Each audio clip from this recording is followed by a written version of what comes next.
Okay, so we're doing the trial. I believe this is the only second half of the case 2.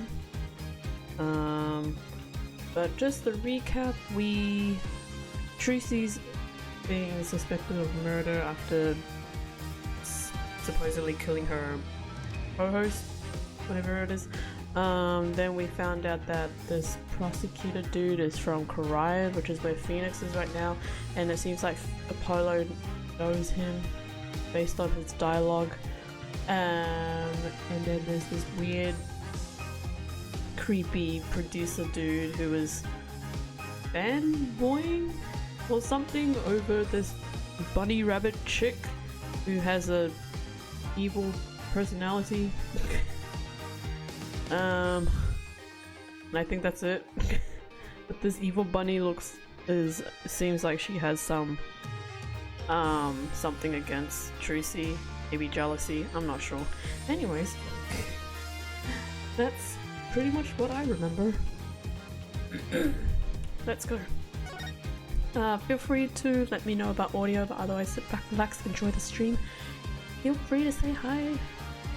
And yeah, otherwise you are more than welcome to lurk. Hello Rain, how are you doing today? Why is my PNG? There we go. I was like, why is my PNG not working?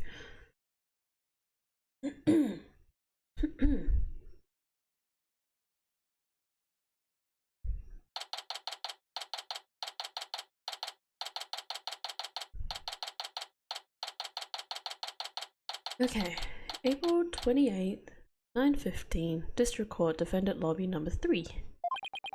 I'm fine. I'm fine. I'm Apollo Justice, and I'm fine. Is Apollo okay? He's been muttering to himself all morning. He's been like that since yesterday. Guess the pressure of today's trial is getting to him. Poor Polly. He's really tearing himself up all over this. Get it together, Apollo. Yikes! Athena! When did you get here? Try to relax a little bit, will you? You're getting yourself way too worked up. I asked another friend that is also a teacher if being nice is too much work, and he said 100%. See? All teachers have the same mindset. We all have the same wavelength.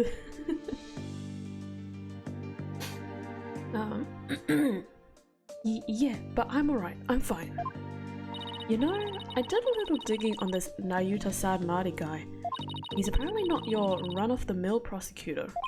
Oh yeah? What'd you find out? Well, they say he wields an incredible power to accurately read a trial's karma and its ultimate fate. What is that supposed to mean? I don't have all the details, but apparently he can foresee how the arguments will go and even lead his opposition. So the defense basically ends up going in whatever direction he has in his head. Man, this isn't going to be a cakewalk if that's true. Emma did say she talked to him for us though. He's hoping that went well. In any case, it sounds like he's going to keep us up. In any case, it sounds like he's going to keep us on our toes. That's why I know you're ready. Why I know I can leave Tracy and the office to you. I believe in you, Apollo. Phoenix, no! Mr. Wright is putting his faith in me. I can't let him down now. And we won't either. I'm fine. I'm fine. I'm fine. There he goes again. It's almost like he's chanting a prayer. I'm fine. I'm fine. I'm Apollo Justice and I'm fine. If you say so, Apollo. Trial will start momentarily. Is the defense ready? Yes. We're fine. We're fine. Tracy's fate and the fate of the agency rest on this trial. This is it, Justice. If there was a time to shine, it's now. I don't know what that song was, it just came in my head.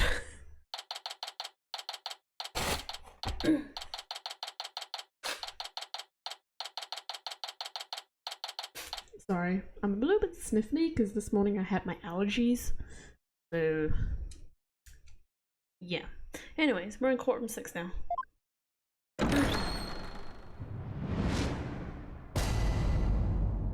All rise. Court is now in session for the trial of Tracy Wright.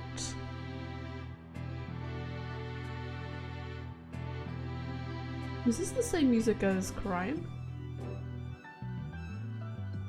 I think it is.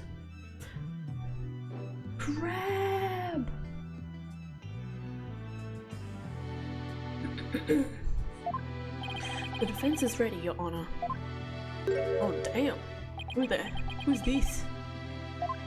And the prosecution?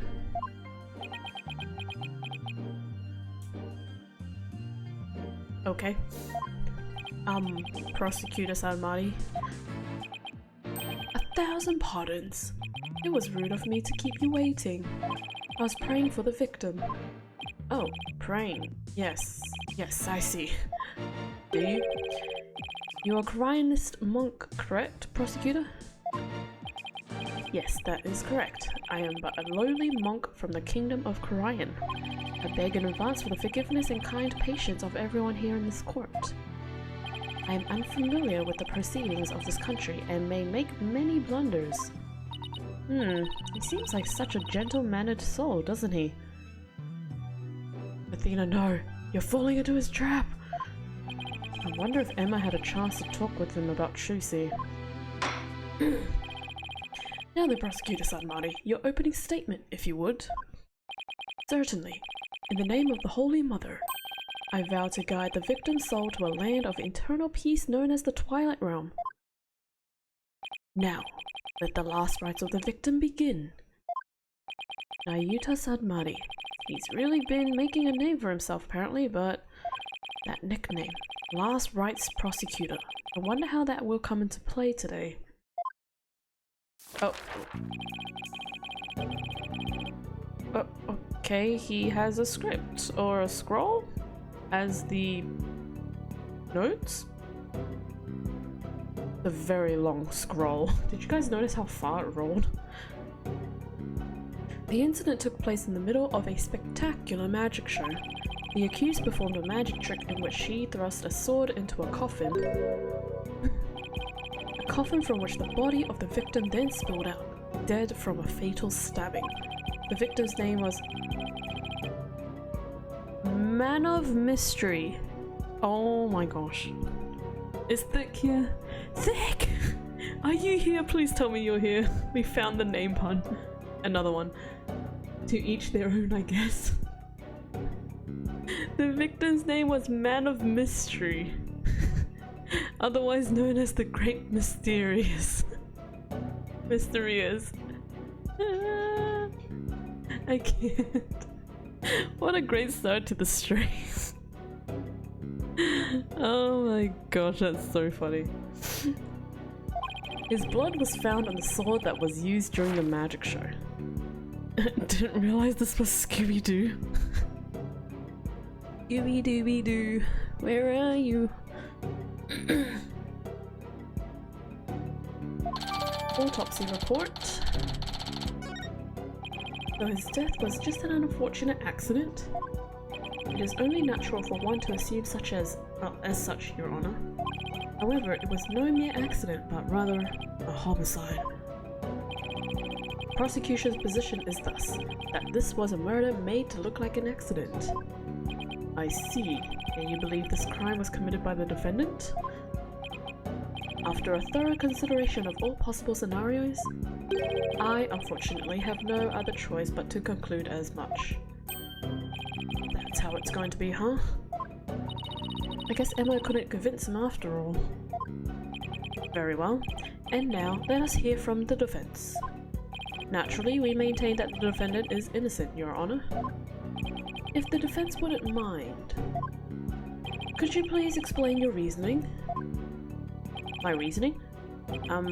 Well, I would have to say that my main reason is because I believe in the defendant. I see. So you find it difficult to come up with anything more concrete than that, do you? What a fine demonstration of the fact that you are indeed a lawyer of putrid mind. Damn. We only just started, he's already throwing shade at us. Yikes. Putrid mind? Prosecutor Sanmari? Excuse me, but I don't— Oh, what the?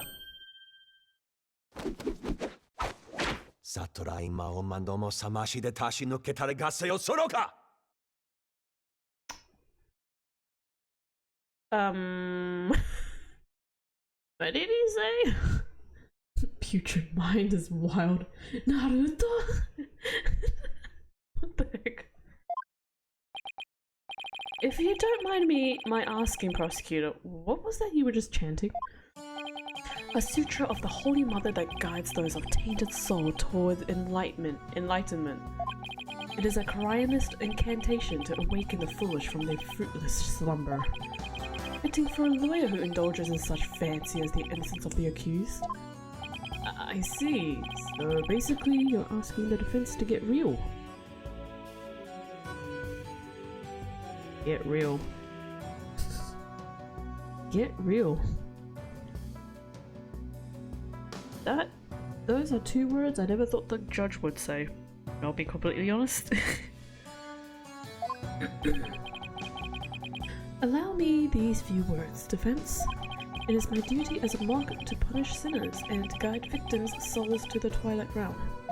Should you show repentance and admit to the accused's guilt now, no harm will come to you. Hey, don't judge him. Oh my goodness.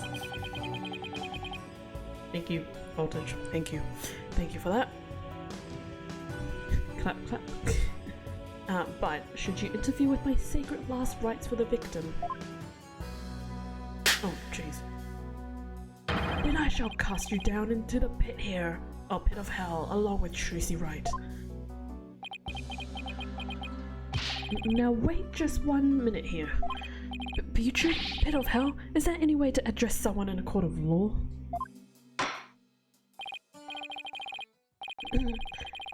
Prosecutor Sadmadi, that may be the way you conduct trials in Korean, but I would appreciate it if you would refrain from such charged language here. Your Honor? That was but a Koreanist sermon for those who have strayed from the path. What? Strayed from their path? Okay. Don't worry, I'm always this terrible even under pressure. If you say so. Harsh words are often necessary to admonish contemptible.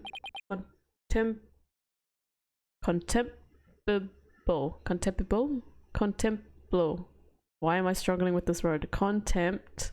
Contemptible.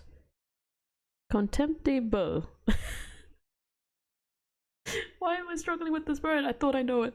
Deviants who cannot see reason. Ooh, I see. I didn't realize that. I guess they really do hate defense attorneys in Korean, huh? Even still, that was way over the top as far as verbal abuse goes. And the trial's only just begun. Yep. Well, defense, I suppose the way of a prosecutor does things varies by country. Why don't we look at this as a cross-cultural exchange and try to be open-minded about it? Sure. This is probably a very wrong translation, but I got this Jinny Zhao, don't stay in my hometown. 343444924. What?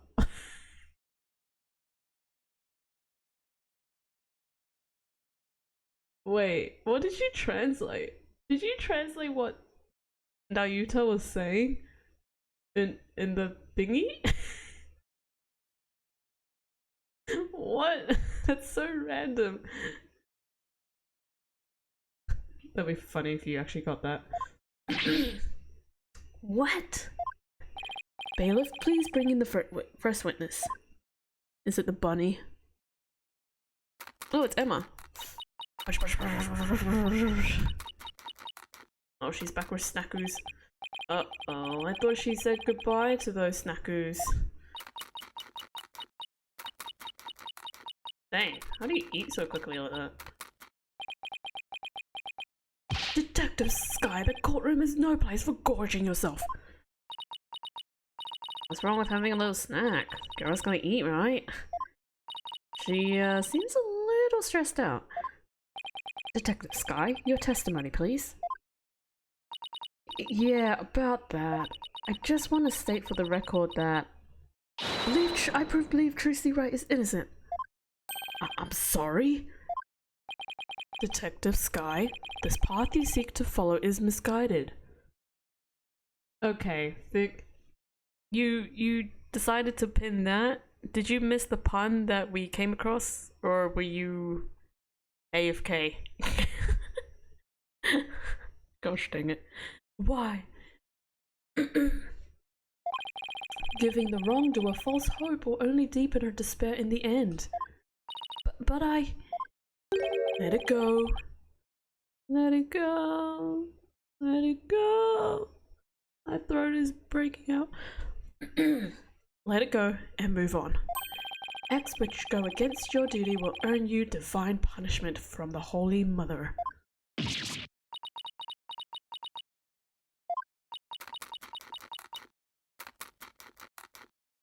Oh, she's so sad. Fine. I don't know about the divine part, but I get the punishment bit loud and clear. I guess Emma got assigned tons of paperwork or something for sticking up for Tracy. She and Prosecutor Sadmati don't seem to get along very well, do they? Yeah, can we have Gumshoe and Edgeworth back, please? The best duo. Shall we continue? The prosecution contends that the accused had a clear motive. The evidence, if you would, Detective Sky. Alright. Please take a look at this poster. Why is there... I'm sorry, is cancelled always spelt with one L? I always thought cancelled was spelt with two L's.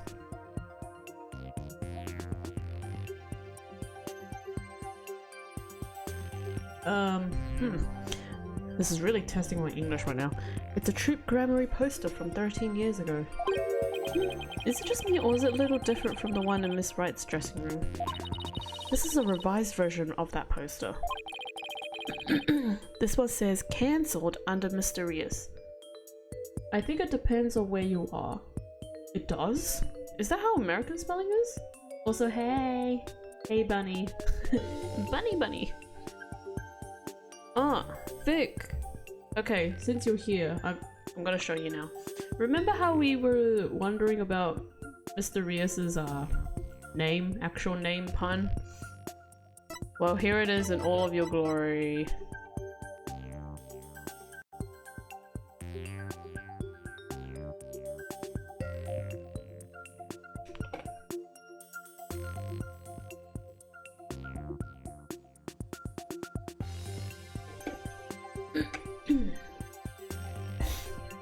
Man of mystery. Wow. Man of mystery. Wow. That's right. Mr. Rias left the troop after the first version of the poster was printed. I'm just gonna check. How do you guys... I want to check how we actually spell cancelled now. This is really... Cancelled or cancelled? Cancelled with two L's. Oh, so cancelled with one L is a more American spelling, with cancelled with two L's are more common in British English.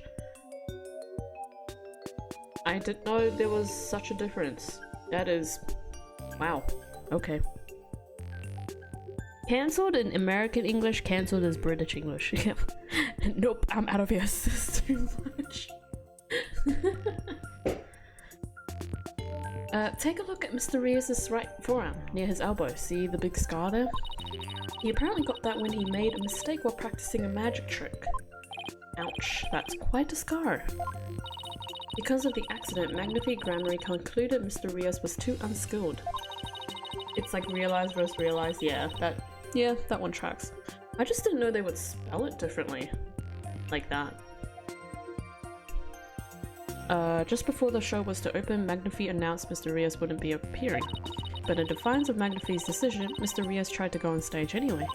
This in turn caused Magnifi to oust Mr. Rios from the troupe on the spot. He kicked Mr. Rios out? That seems rather extreme. Color versus color, a better analogy. Yeah, that one too, yeah. Did he really have to go that far? When it came to magic, Troupe Gramarye was so passionate, or should I say extreme about it, that it caused problems for them from time to time. Yes, they even caused this court a mountain of trouble with their extreme antics. And now, the troupe's successor has committed a murder.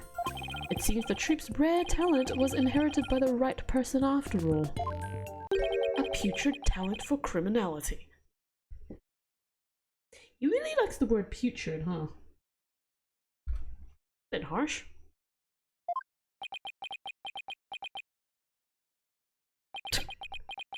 Silence. You sound rather extreme yourself, prosecutor. Criminals with impure souls do not deserve sympathy, Your Honor. It's a good word. I have never used it. I've never used putrid anymore either.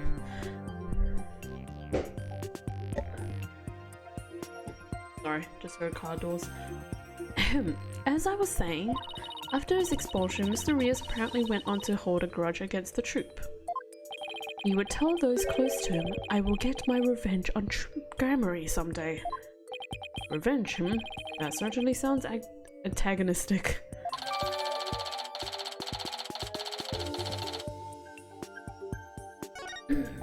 I use vile a lot. I don't know if other people do. I've heard vile quite a bit. But yeah, I don't think I've ever heard putrid or vile said a lot in person. Probably because I'm in a school environment, so no one really says any of those words. It's a fun one. You vile creature! Although, if I said vile or putrid to kids, I would probably get fired. And then his chance for revenge finally came. If you would be so kind, Detective Sky. I guess I don't have a choice, do I? Oh! What? The defendant's motive. The victim planned to get his revenge on Troupe Gramarye during Trucy's magic show. Mr. Rios was going to first steal the Gramarye notebook from the defendant. He then intended to reveal the secrets behind their magic tricks during the show. That was the victim's plan for revenge, and while he did in fact steal the notebook, the defendant murdered him before he had a chance to reveal the secrets. And no! I'd say the context is very important for Vile. Yeah. I agree. Such as? No. By the time the accused had discovered the notebook's theft, it was too late. Her only option was to kill Mr. Rios and make it look like an accident. Objection! You didn't even know it was stolen. That's nothing but conjecture. Objection!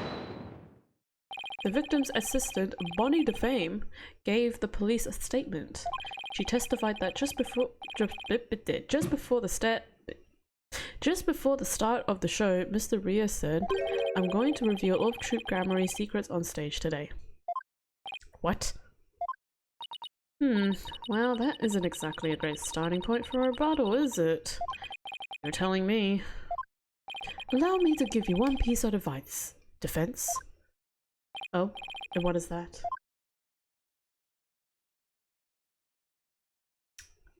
Okay, a butterfly just flew inside.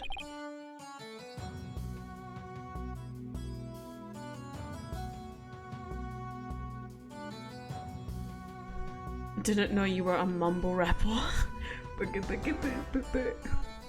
me just turn up the audio in my ears because I can't hear a thing.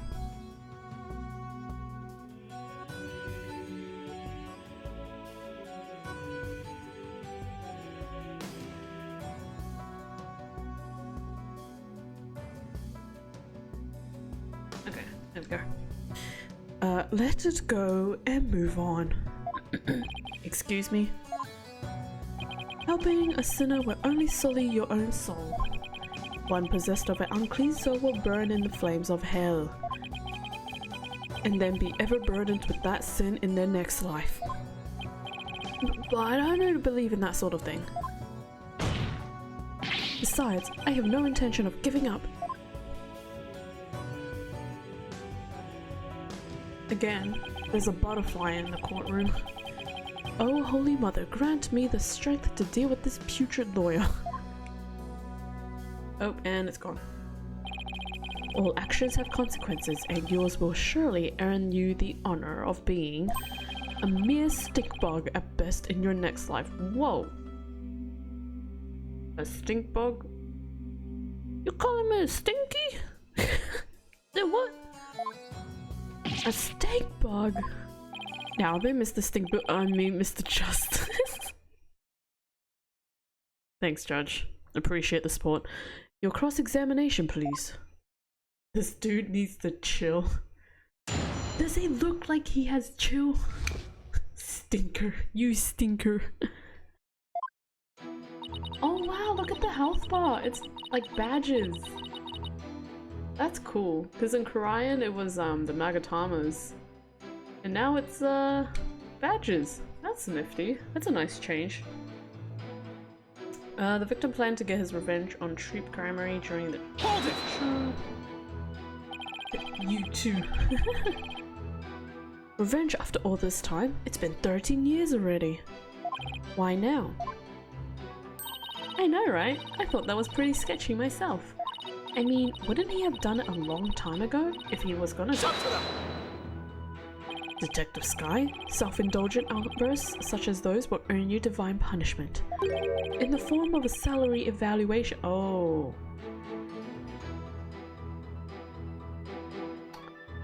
Oops. Eep. I think Emma just lost some money. Wait, that's what divine punishment means? Let the detective have her snack. This humble servant of the Holy Mother shall explain. Over a decade ago, Troop Grammary was at the height of their popularity. But then, their reputation declined and they had all but faded from public memory. Until recently, that is when Wright sought to recapture their former glory. The defendant? And at such a young age too! How impressive! Yes, the accused's skill at magic is undeniably impressive. If she hadn't fallen onto the path of sin, she would have had the bright future ahead of her. It's always sad to see such promising young potential go to waste. Now then, Detective Sky, how did Mr. Rios plan to get his revenge? And please put down the snackies before you continue with your testimony. Snack, snack, snack, snack. Oh, look at her face. Yes, Your Honor. Mr. Rios was going to first steal the grammar notebook from the defendant. Hold it! What evidence do you have that Mr. Rios actually stole the notebook? Well, you see, Uh-oh. Whenever you're ready, Detective. Fret not, Detective Sky, you have nothing to repent for. You should be proud of the fine forensic discovery that you made. Forensic discovery? And what did she discover specifically? Detective Sky identified a certain set of fingerprints on the notebook. Upon further inspection, she determined that they belonged to Mr. Rios. What? The detective found the fingerprints entirely on her own volition? For that, I must say, well done, Detective Sky.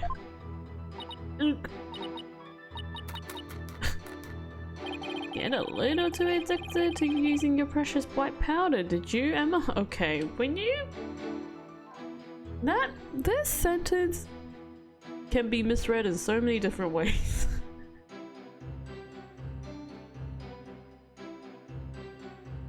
Probably not the best way to phrase this. Her intention, you know? Scarface? A parlor. Oh dear. Now, Detective Sky, I would ask you to explain. Exactly how Mr. Rios intended to use the notebook to exact his revenge. Same thick, same. Alright, well first he stole the notebook. He then intended to reveal the secrets behind their magic tricks during the show. Hold it! I'm going to reveal all of Troop Grammary's secrets on stage today. That's what Mr. Rios himself said, right? Right, but he didn't exactly specify which Grammary secrets he was talking about. But the prosecution thinks he was referring to the secrets behind Troop Grammary's magic. Yes, that is the prosecution's assertion. When the accused realized that Mr. Rios was to reveal her family's most closely guarded secrets, she naturally panicked. But basically, Trucy's notebook was hiding in Mr. Rios' things because he had stolen it himself? I see, truly a motive that only a magician could have. Yes, that's what the prosecution believes anyway. That was the victim's plan for revenge, and what he did, in fact, steal the notebook. Hold it! Do you really believe what you're saying, Detective Sky? Do you really think Miss Wright killed Mr. Rios to stop him from getting his revenge? Of course I don't think that. The Trucy we know would never— Keep your private considerations separate from your public duty. I warned you about this very thing before trial began, did I not, Detective Sky? Yes, you did. Please recite my exact words to you. Emma Sky, you are detective first and foremost, not the accused's friend. Remember your duty and fulfill it faithfully. Excellent, so you do remember what I said to you. Your devotion to your work will be rewarded, for the Holy Mother sees all. This Holy Mother is no scientific concept I've ever heard of. Those two really don't get along, do they? Well, science and religion go together about as well as oil and water. As I was saying,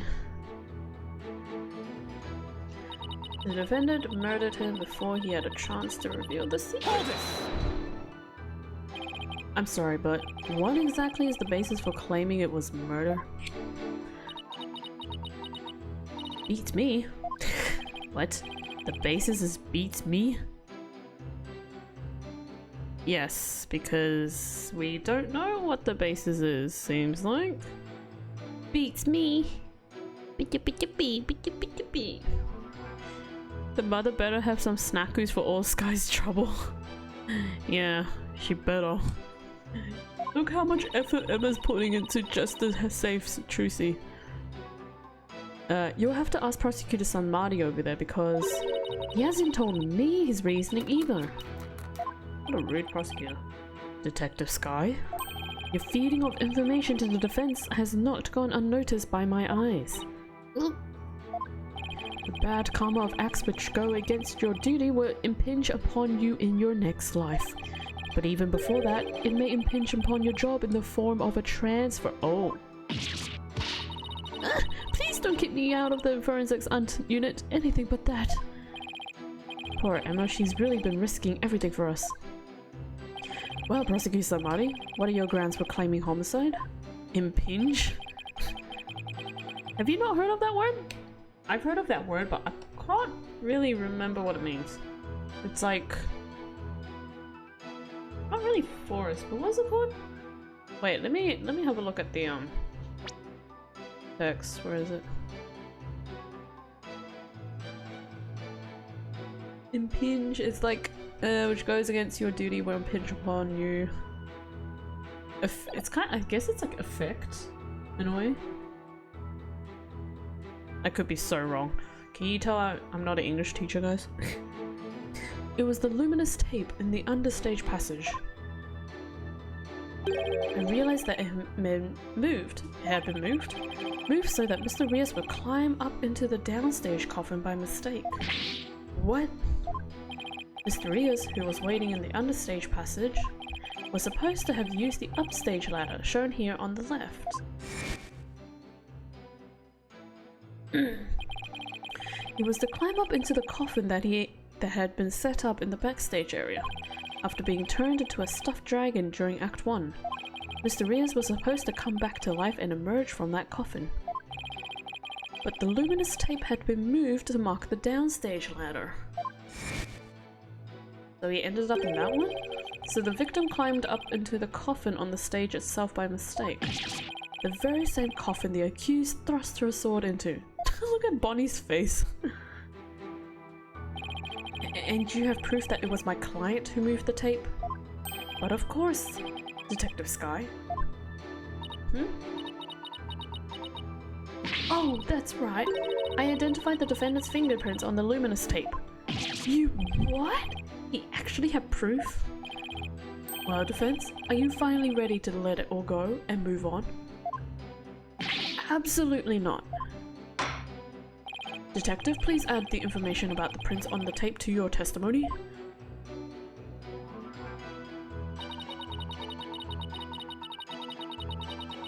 Oh, excuse me, I just yawned.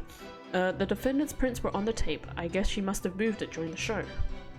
Hold it! What made you think to check the luminous tape for prints? Well, I bet it was Detective's intuition. I dusted not just the tape, but just about everywhere for fingerprints. Oh? I dusted pretty much every single surface in the theater. I mean, it was so nice to be able to dust for prints without anybody getting mad at me.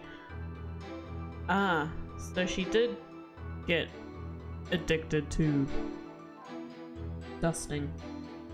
Enjoy your lurk, Rain. Thank you so much for hanging out. Enjoy your lurk. It's great that you're enthusiastic, Emma, but there is such a thing as too enthusiastic.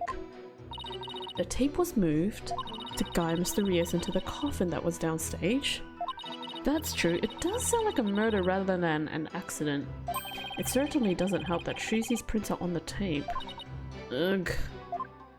I wish I knew what sound would even be appropriate to make in this situation.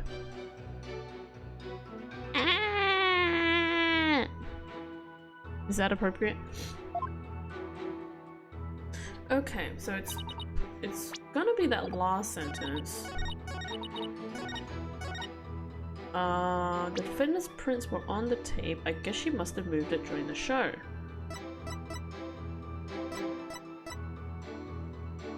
It's definitely a sound.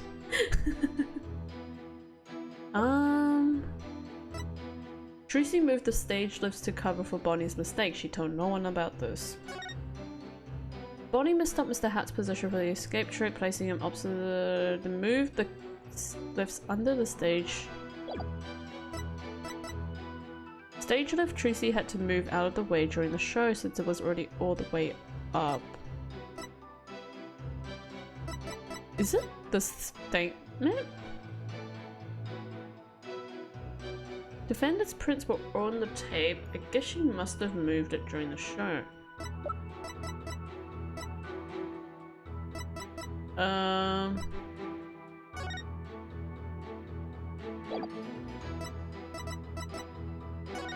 Prints on the coffin lid, prints on the song. Tracy wore gloves during the show, so none of her fingerprints were oh, it's this one! Yeah, it'd have to be this one. Okay, let me save first.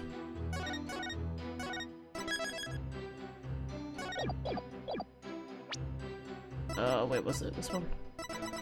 Objection! I'm sorry, Detective Sky, but there's a flaw in your testimony. Oh, really? The prosecution is claiming that Miss Wright moved the understage tape during the show in order to guide the victim into the coffin downstairs. Oh, downstairs? Downstage. Still is downstairs. But it doesn't make sense that she would leave prints on the tape at the time. It doesn't? Please consider the fingerprinting results of the main coffin, which shows that not one of my client's fingerprints was found on or in it. That's true. We didn't find any of her prints on that coffin. I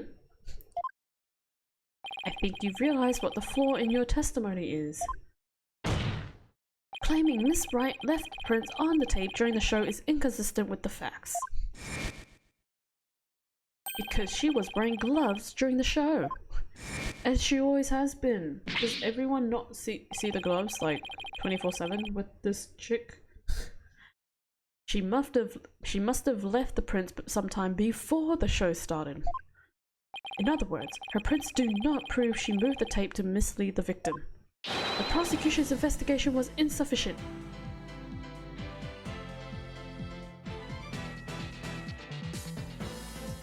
Ooh, little remix on Apollo's objection theme?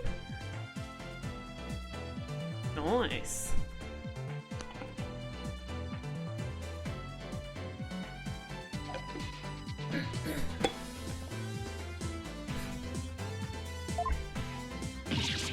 Oh my.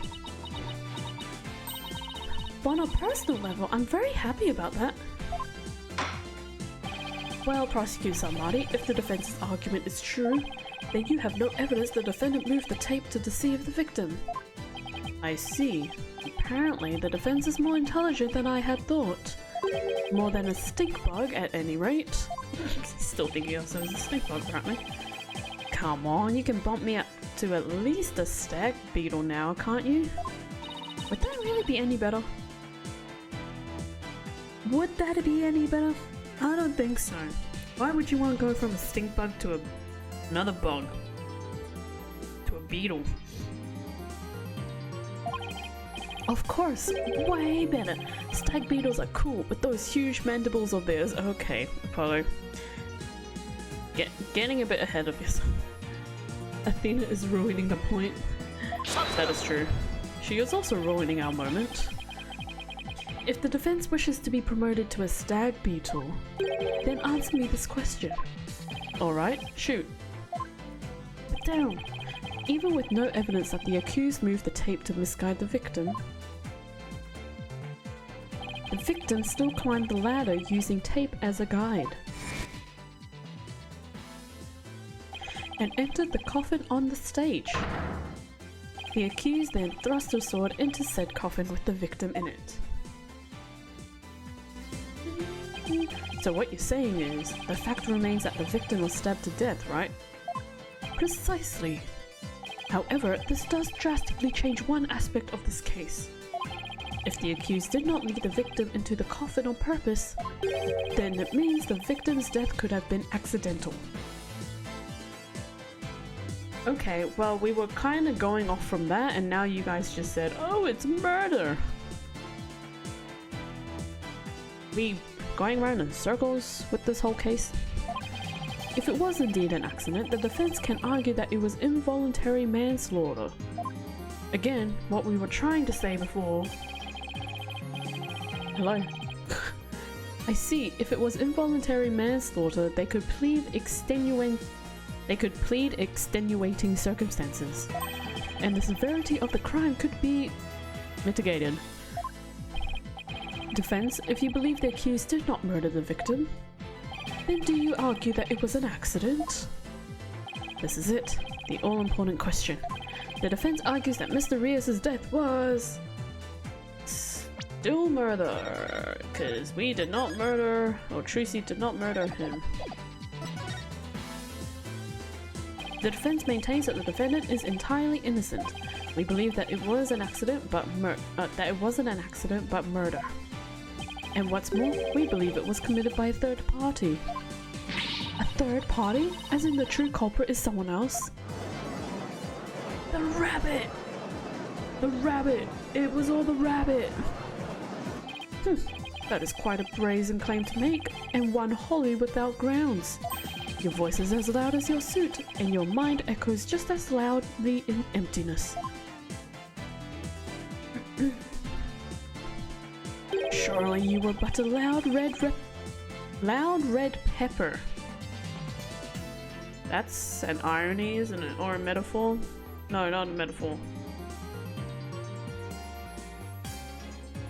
Anyways, previous life.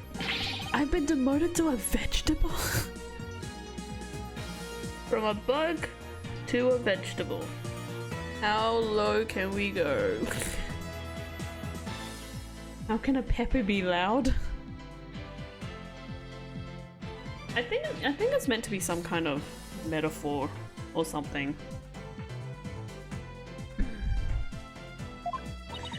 Wow, I didn't know a person could be reincarnated, excuse me, as a non-sentient plant.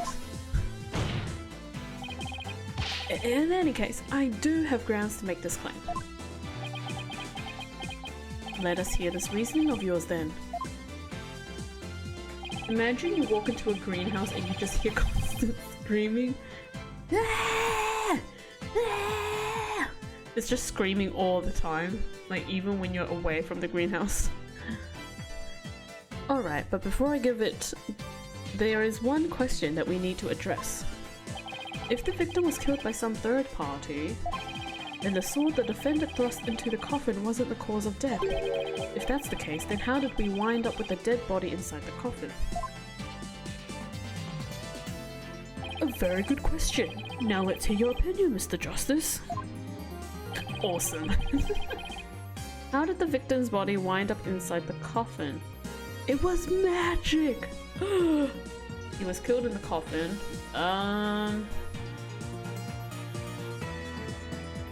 He would have had to been killed in the coffin, right? Because his hands were in the coffin. He was killed under stage.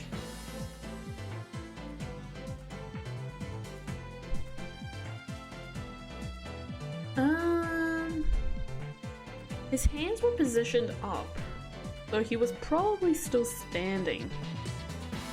Or, no, I don't think he would have been killed under stage.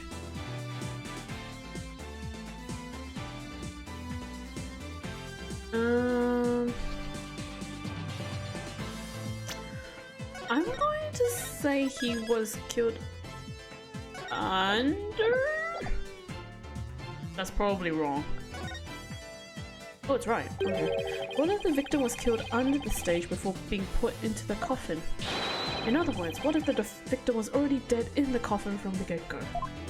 Oh, I see. In that case, the defendant's sword wouldn't have been the cause of death.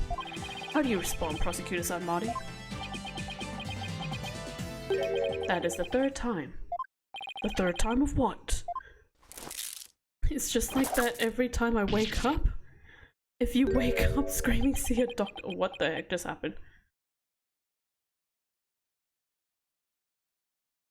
How did he throw those beads like that?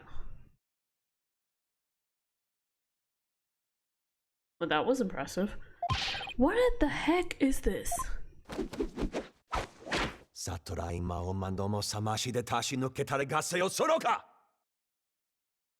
Yeah, that. Oh, dang. Go ahead. What do you think you're doing? Even the merciful Holy Mother loses patience if she's struck 3 times. Since you never learned, you needed to be punished. Why don't you let me worry about what I need to and don't need? Your Honor, the defense would like to ask... What? Yeah, meanwhile the judge is saying like... Oh, it's okay. Like, a few minutes he was like, oh, you need to chill out. Just be careful of what you say in this courtroom. And then now he does that, and then the judge is like, okay. There's nothing stay within this courtroom, like consistent rules and all that.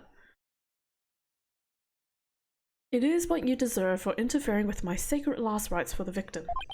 You are a brainless lawyer chasing phantoms. You know nothing.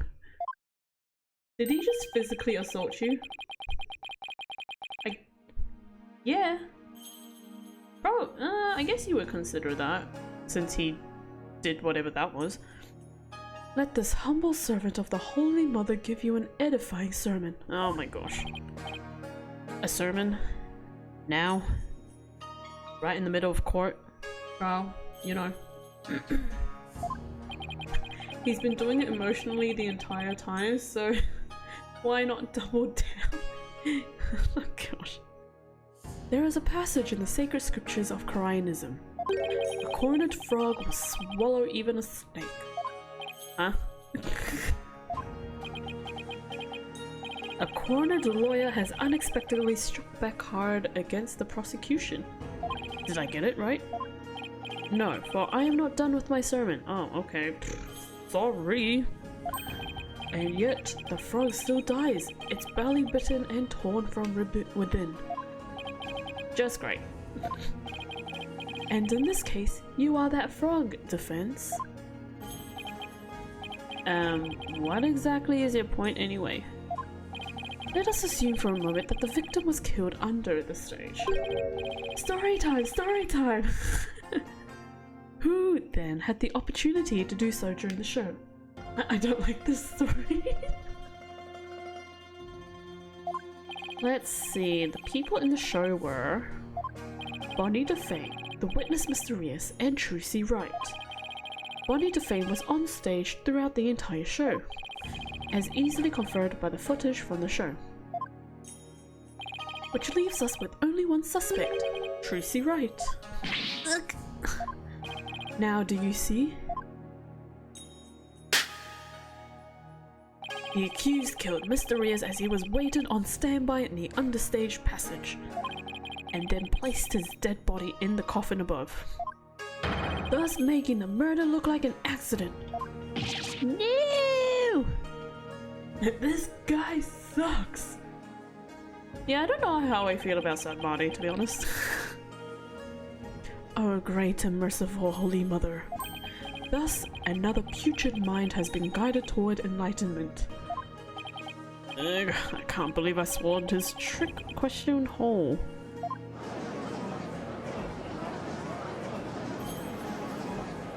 He's annoying. Objection! 100%. Yeah, I feel like he has way too much dialogue. You know, in comparison to like Edgeworth and Godot and Clavier, he has way too much dialogue. Is that just me? Sorry, but I have to raise an objection here. Athena, what are you? There's something I want to point out, Apollo. And who might you be? You strike me as a mere child in countenance. I may be young, but I have an attorney's badge just the same. And you would contribute to this discussion in that capacity? I most certainly will. Or would. Oh. What's happening?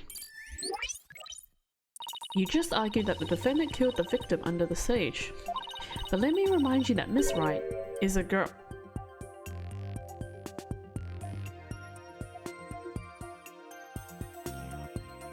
I don't see where this is going. At least, I don't think I do.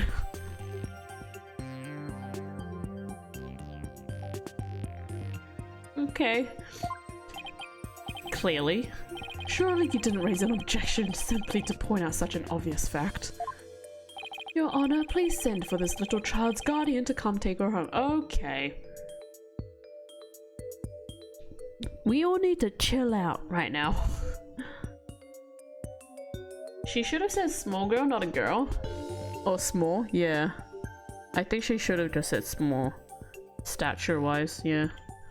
Because girl just kind of makes it sexist right now. Hold it! Well, I'm not done with my sermon. You don't need to talk like Prosecutor San Marty, you know.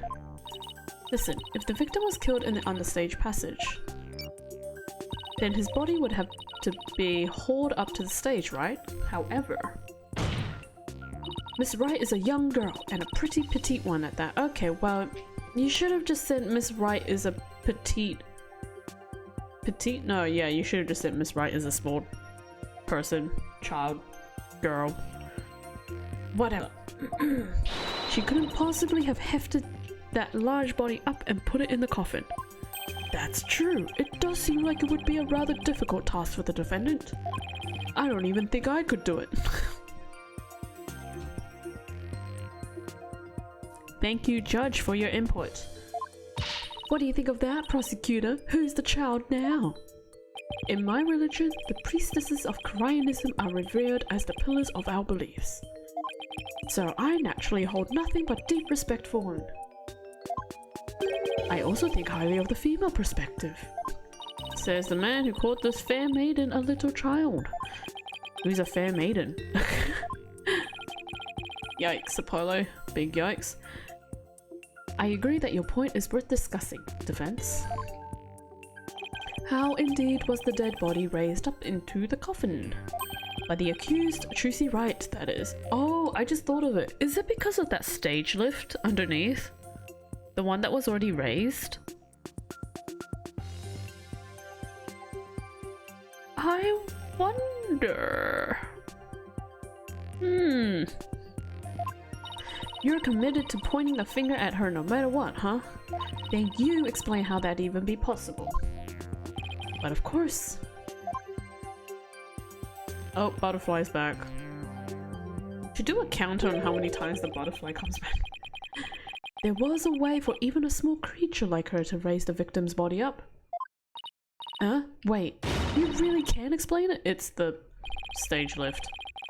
I foresaw that our arguments would come to this, so I have prepared a witness. Well, well, I admire your readiness, prosecutor.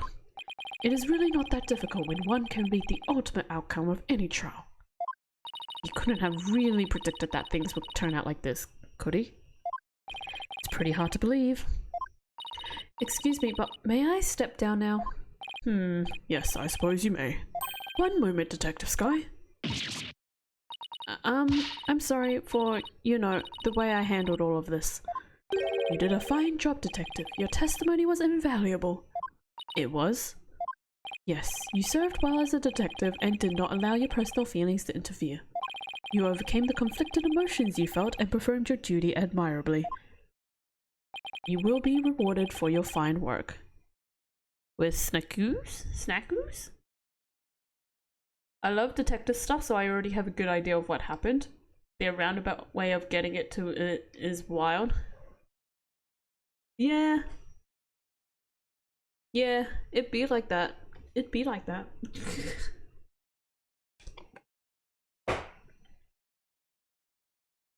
Nah, I'm also like, I'm the same with you, Voltage. Like, I'm really interested in like detective, mystery kind of genres. I used to read a lot of them as a kid. Like, you know, those. I don't know if you guys ever read them, like the Famous Five, Secret Seven, Boxcar Children. I feel like there's more. Hardy Boys, Nancy Drew. Can't remember if there's another one, but yeah, I was like super into them, and I still like even like with movie genres and stuff, I'm still like pretty. Oh yeah, Sherlock. Yeah, I never actually watched the Sherlock movies, or the one that like Robert Downey Jr. was in, the two. It's been on my to watch list at the moment because I really like Hans Zimmer's music, so I really want to actually watch the movie. I don't know if it is good though. And then also, yeah, the Sherlock TV show, the British one, the Benedict Cumberbatch one.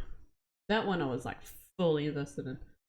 I also have seen like a lot of Detective Conan, but you know. But yeah, I'm currently watching like a Korean drama TV series. Not TV series, Korean drama series. I guess you could say it like that. Anyways, it's like 10 years old.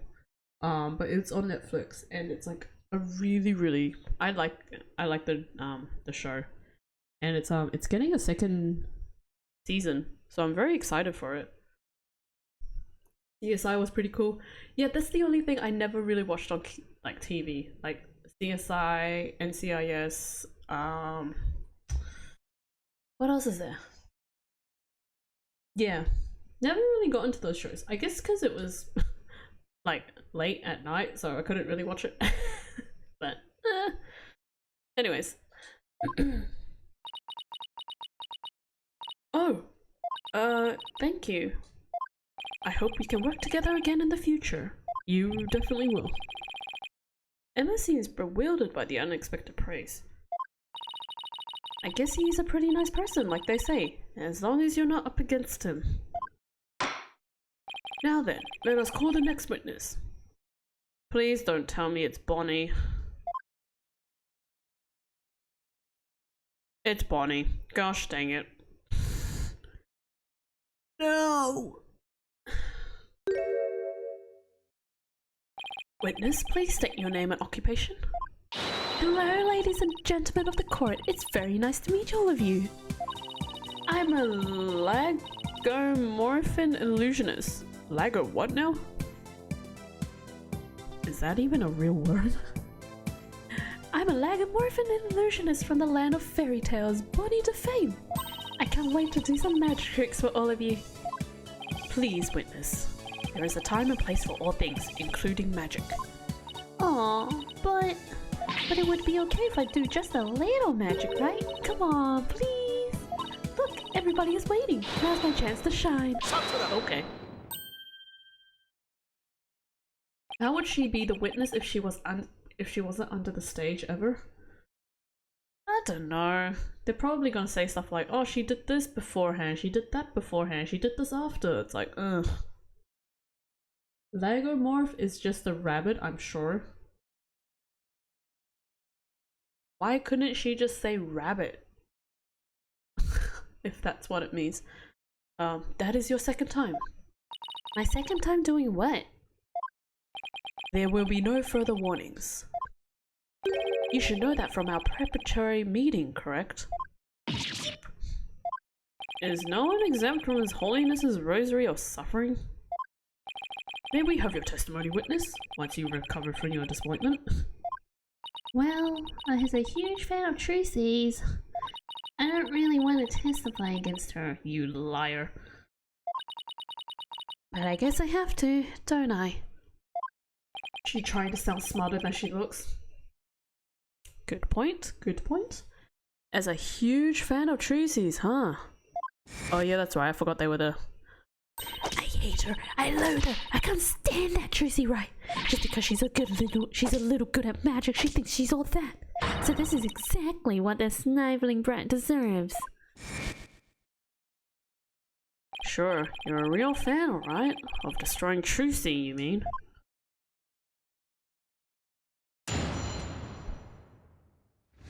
The understage passage.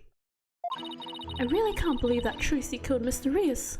I guess it's possible for a smaller girl to lift a dead body up if she used a stage lift. Is it possible? Could Tracy really have? If Tracy did use a stage lift, I think she must have used a stage lift number 2. I was on stage for the entire show, by the way. Thank you for that add-in. You were on stage the whole time? And you're sure about that? There is no question. The entire audience could testify to that fact. What's more, she is shown clearly in the TV show footage as well. I couldn't possibly have killed Mr. Rios, not little old me.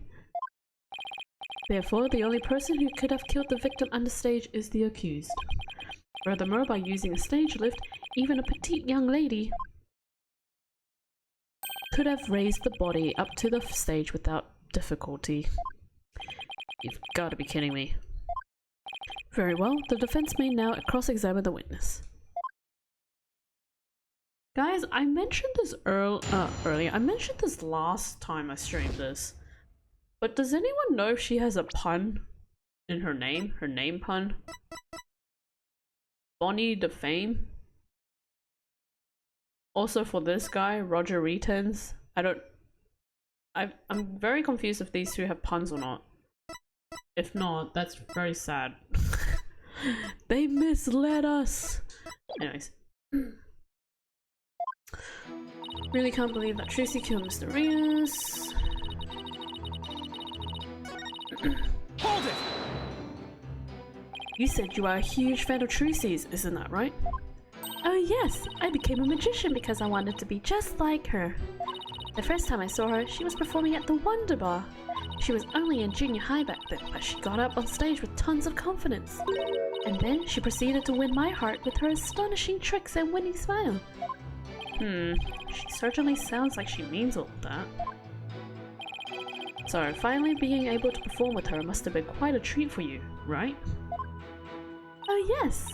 After all, it's my chance to have her see me. Not just as a fan, but also a fellow magician. Oh, the buddy.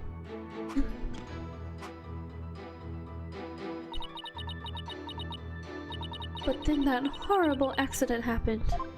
It was not an accident, it was murder. Witness, please explain if you would. How a small young woman such as Tracy Wright could have raised the body. Guess it's possible for a small girl. Hold it!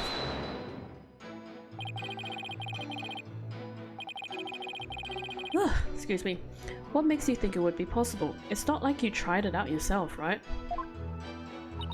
Well, actually, we did try it out for ourselves. You did? Detective Sky, if you would. Oh, so that's why you made me do that. Detective Sky, what did he have you do? The prosecutor asked me to try raising one of the male police officers with the stage lift, without a single word of explanation as to why he was making me do it. You're kidding. It's as if he really can foresee all of our counter-arguments. Do not underestimate this humble servant of the Holy Mother. More like haughty. Okay. I guess that means Tracy could have lifted the dead body up.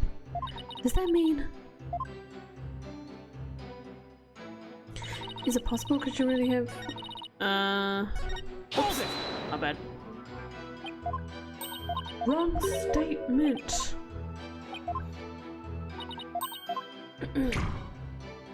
I'm sure the only word pun is Bonnie Bunny. Yeah, that's what I'm assuming as well. Bonnie Bunny. Wrong statement. Hold it! Is what possible? Could Tracy really have what, Mr. Fame? Please finish your sentence. Eek! Well, Don't try to beat around the bush. Come right out and say it. Why not tell this court what you really believe? What I really believe? Of course I don't believe Tracy could ever commit murder. Such an amazing and wonderful magician would never do such a thing. But, taking all the facts into account, what else can I think? I know of at least 3 other unflattering things you really think about Tracy. How can you attack this girl when she is obviously speaking with reserve? There is such a thing as reading between the lines, Mr. Justice. It's sad how the youth of today lack the ability to do such a basic thing. That statement is so true, but referring to Apollo as a youth when he is a young adult is a bit low, Judge. We don't know how old he is, unfortunately. He is, I think, 20... I want to say 24? 23? 24? I can't remember.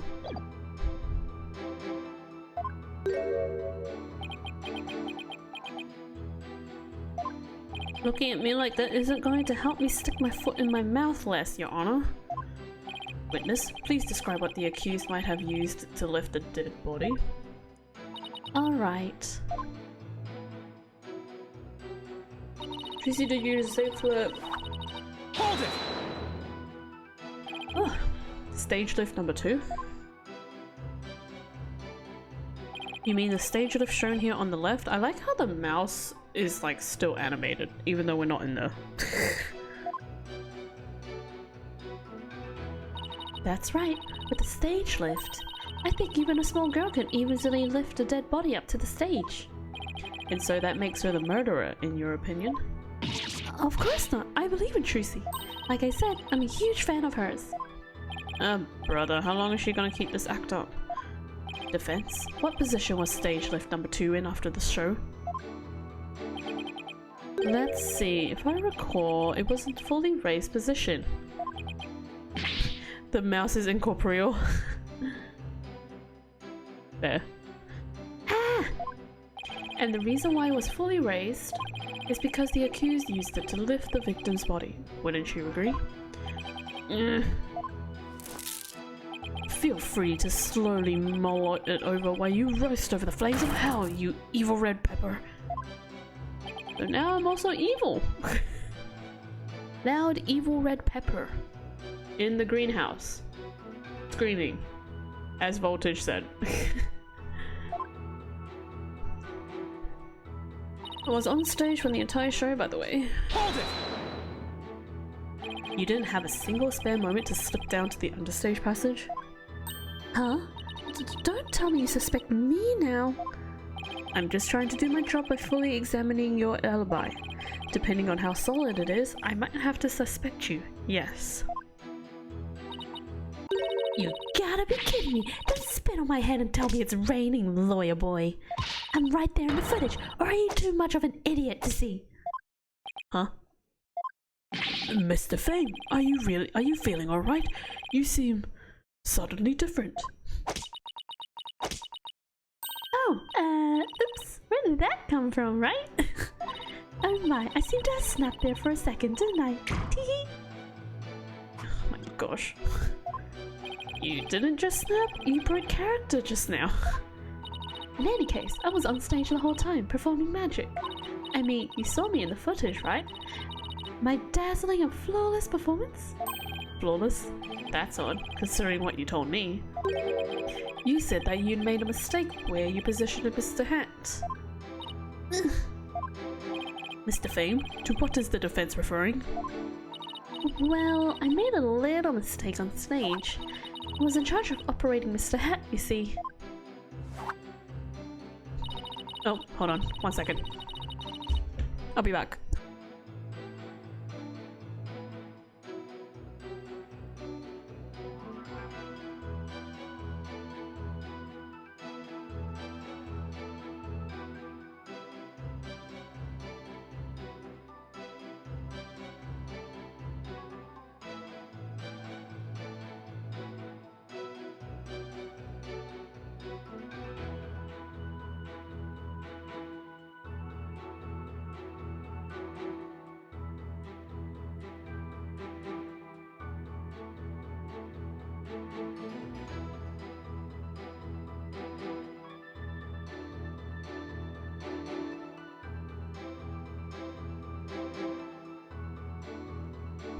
Alright, sorry about that. According to the script, I was supposed to place him to the left of the coffin. But I flubbed it up and made him stand to the right of the coffin instead. And because of that mistake, Trucy had to move the stage lifts around. I feel really bad about messing Trucy up like that with my goof. Tee.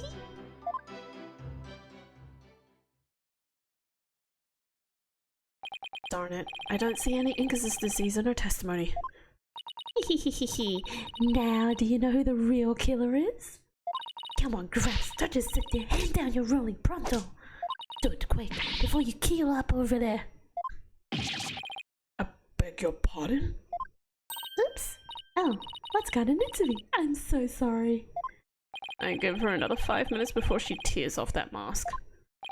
Well, defense. Are you ready to let it all go now? Oh, of course not. I'll never give up. Never gonna give you up. Never gonna let you down. I see. I suppose this too is fate. Oh, the scroll is back. The sacred scriptures of Koreanism describe a variety of hells for the damned.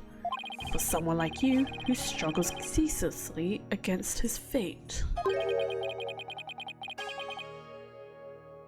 Purple Boljig. Purple Joljig? Boljig. Is this a pun? Purple. Purple.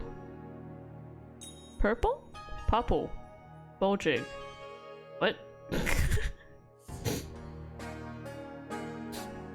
I don't know. Seems most appropriate. People boil what? Oh wait, that's Koreanese. What sort of terrible place is Purple Boljig? A place where the more one struggles, the further one falls into the abyss.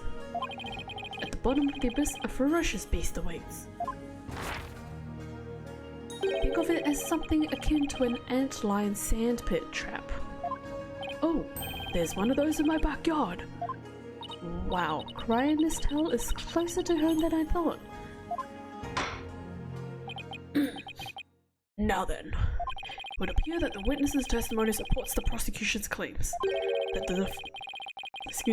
the defendant is the only one who could have killed the victim under stage. Ugh, how are we supposed to get out of this jam? Hey Apollo, if you can't find any contradictions, are we hacking? Maybe it's time to use analytical psychology. You mean, I heard some discord in Bonnie's voice while she was testifying. We're hacking! See? Bridget is picking up on the noise in her heart too. That's right, Athena can hear things others can't with her super sensitive hearing. She can hear the emotions people suppress as a kind of noise or discord in their voices. Alright, Athena, let's give it a try. You got it! Hold it! Your Honor, I'm afraid that our witness, Mr. Fame, is suffering under terrible traumatic stress due to this horrible incident. She is? Yes, what with that terrible death on stage, and her beloved Trucy getting arrested, she's under awful strain and shock. In fact, I don't know how much more she can take before she is unfit to testify. What? Oh, I've heard of that. What is it called? Postal stress disorder. Postal stress disorder. Okay. It's where a person becomes uncontrollably angry, I think. I've read about it somewhere. That's going postal, Your Honor. This is PTSD. How do you get this? Oops, sorry, I bumped my mic. How do you get PTSD confused with postal? Oh, poor judge.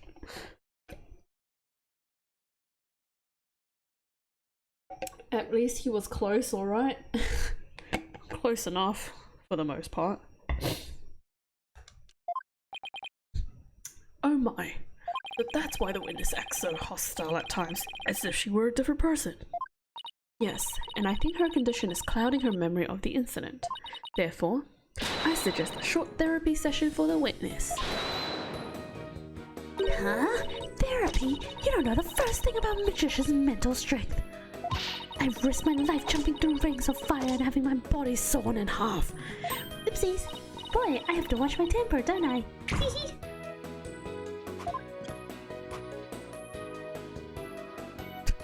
Same. Miss Sykes, please do whatever you can to help this unfortunate young lady.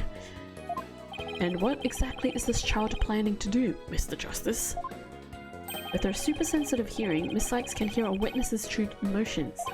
Simply from one tone and inflection, she can tell exactly what a person is feeling.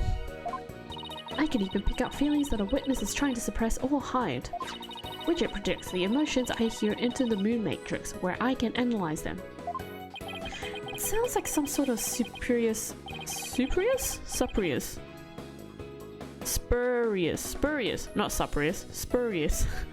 devilry, though I find it hard to believe, I must ask. How do emotions constitute evidence?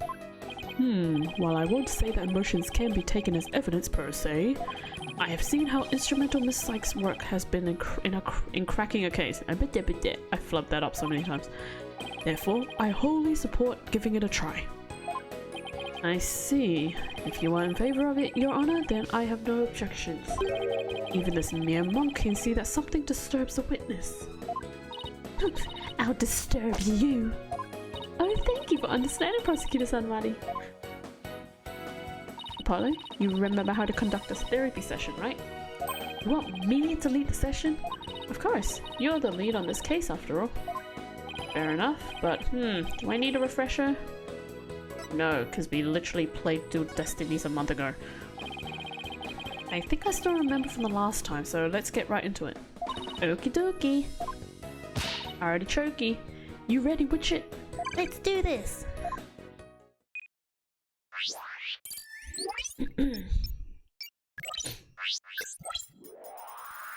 Should have turned down my fan, it's kind of blasting. Oh jeez. That is quite an illustration. I guess Trucy is the one who killed Mr. Rios. Look at that face. Even she could move the body with that left. I was on stage at the time. Why are you not happy about that?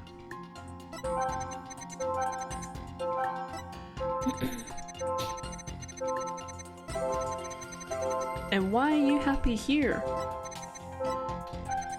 This is a bit sus.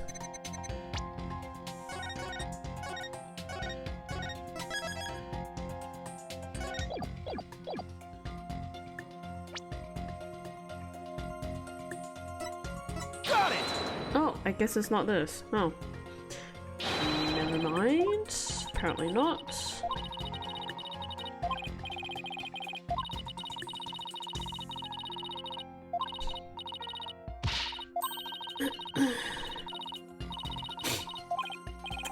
Man, I thought I was onto something. Never mind. Never mind. Okay. Oops. Gosh dang it, I mashed A too many times. Look for inconsistencies between her testimony and emotions, right? That's right. Like if she says, I was so happy when the sand marker looks slow, the sand marker doesn't react. Blah blah blah blah blah. We get it, Athena. I just gotta not mash through the text too quickly.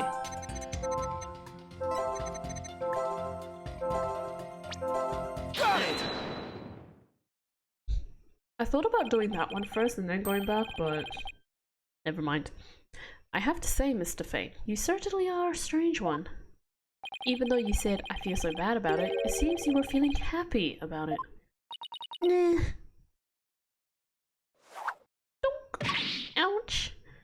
I think I can guess why you were feeling happy. It must be because you messed Trucy up. It was Trucy's big debut. I mean, this one or this one? This one.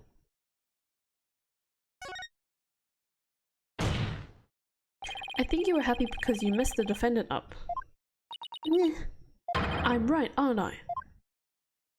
You gotta be kidding me. Why would I be happy about Miss Tricia? I'm a big fan of hers. Because we saw you. I hate her. I loathe her. I can't stand her right. I'm so sick and tired of this dialogue. We saw how you said you hated Trucy Wright, how you were glad she was in trouble, and even how it was what she deserved. Ouch. It looks like I hit the bunny on the head, so to speak. Yeah. Okay, half down. Apollo, the noise level dropped.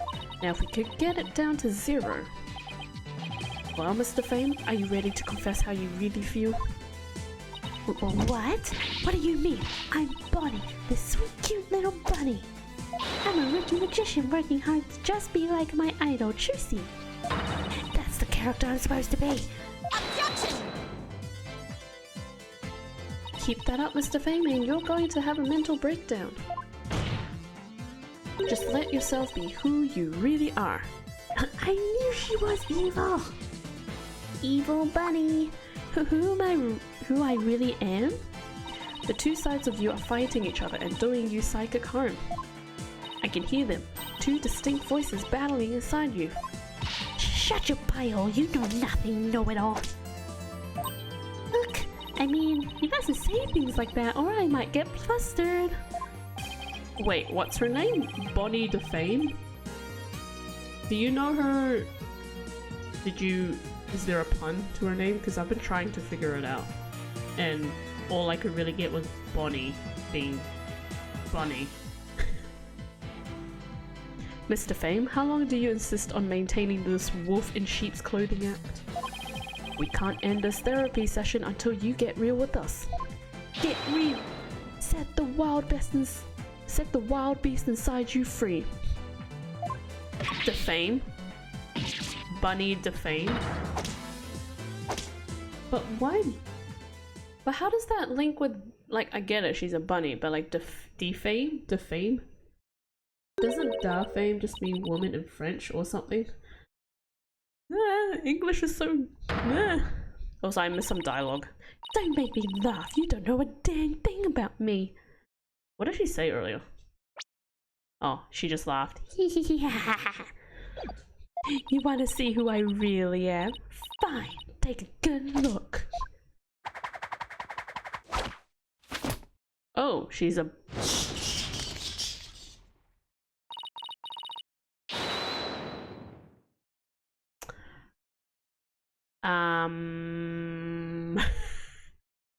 That's Fem? Probably. I don't... She's possessed. What the heck are we looking at?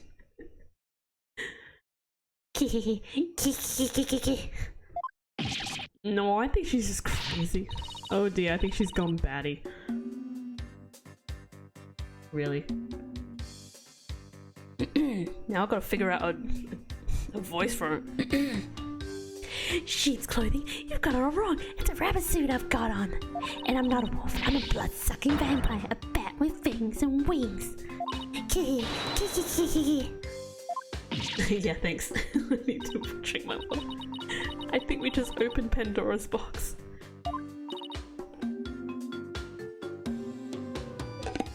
Ugh. This voice is gonna be so annoying. I'm finally done with that goody two-shoes cottontail act. I feel free as a bat. But she's still got the bunny stuff. He's a little nutso. Little cuckoo to the head. Defense, Your therapy session has taken a turn for the worse from the looks of it. There's a perfectly good explanation for this, isn't there, Miss Sykes? Methinks I've created a monster. me blow it. Hey, you, lobster boy. Who, me? Okay, we just went from a pepper. We went from a bug to a pepper to a lobster.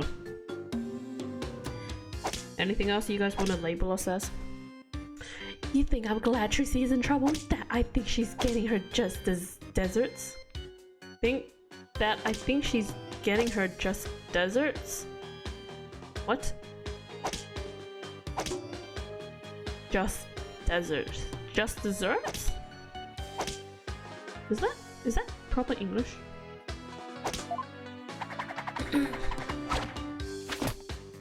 Well, guess what? You're right. Does this mean you admit to wishing the defendant harm? Well, the bat is out of the bag now. That mistake of mine was just a work of art. Thanks to my goof, poor little Tracy had to do all of that hard physical labor. When you say hard physical labor, what are you referring to? Desserts is correct. Lol, not a doofy dessert. Are you saying it's a typo? Did we just come across a typo? Because of Mr. Hat's new position, Tracy had to move both of those huge stage lifts. They must have been so heavy. What a riot, Kiki. That's strange. Athena, could you please add that last statement to Bonnie's testimony? Should be Batty instead of Bonnie. Alright, I'll update the mood matrix with the new info. Hey, Apollo? Now there's a new inconsistency in the testimony. Yeah, she finally stepped up. So what do I need to do now?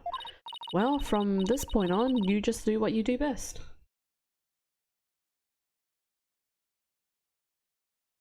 Wait, it was a typo? Okay. Find a contradiction in the testimony and present evidence to refute it. Alright, I've got you now, Bonnie to fame. Batty to fame. Oh, it's not a typo with... I don't understand. I googled it and it's pronounced desserts, not deserts, for some reason. I say this every time and I'll say it again. English is hard. I guess Tracy's the one who killed Mysterious. Even she could move the body with that lift. I was on stage at the time of that terrible mistake. You know what serves her right. Kiki. Thanks to her, she ended up having to move the stage lifts. How did she know she... You just said you... It is indeed spelled with one S, but it's desserts. What the heck?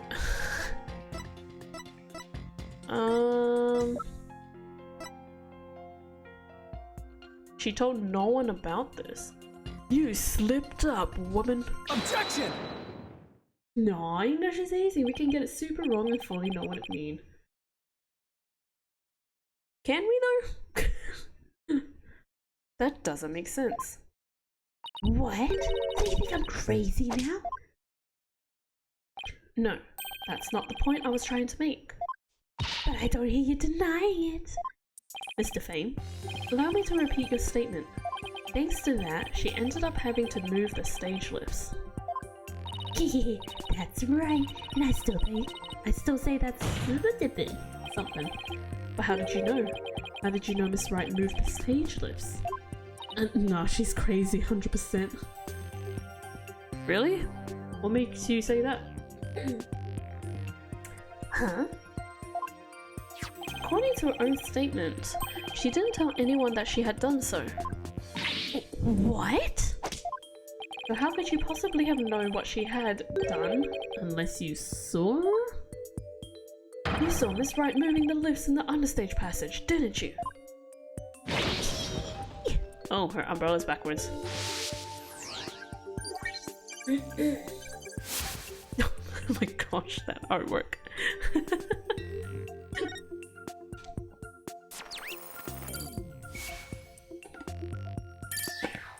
Bye-bye. You did it, Apollo. Noise levels are at 0%. But Mr. Justice, wouldn't that mean... Yes, Your Honor.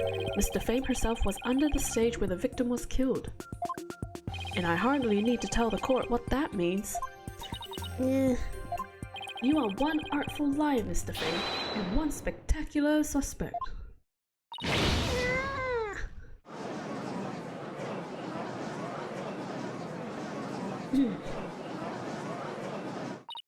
You know, Nayuta? I forgot his name. Sadmani has not said a single word for a very long time. This is very odd. Why, you shiny red lobster boy? You're saying I killed Mr. Reyes? I'm saying that it's a possibility. What's more, I say you had a solid motive to frame my client for the murder as well. Objection! Oh, there he is. Hey guys, did you miss him? My apologies for raining on the defense's merry revelry. But you seem to have forgotten one very important point. Oh, really? The TV footage. As you can clearly see, Mr. Fame was on the stage the whole time.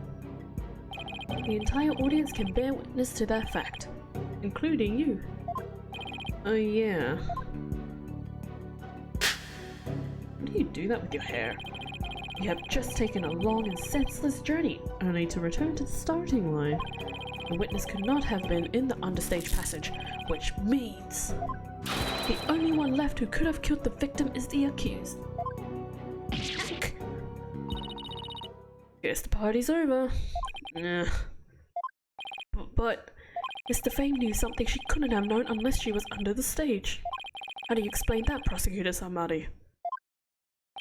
It's quite simple. The accused must have told Mr. Fame about it, but then forgot. Open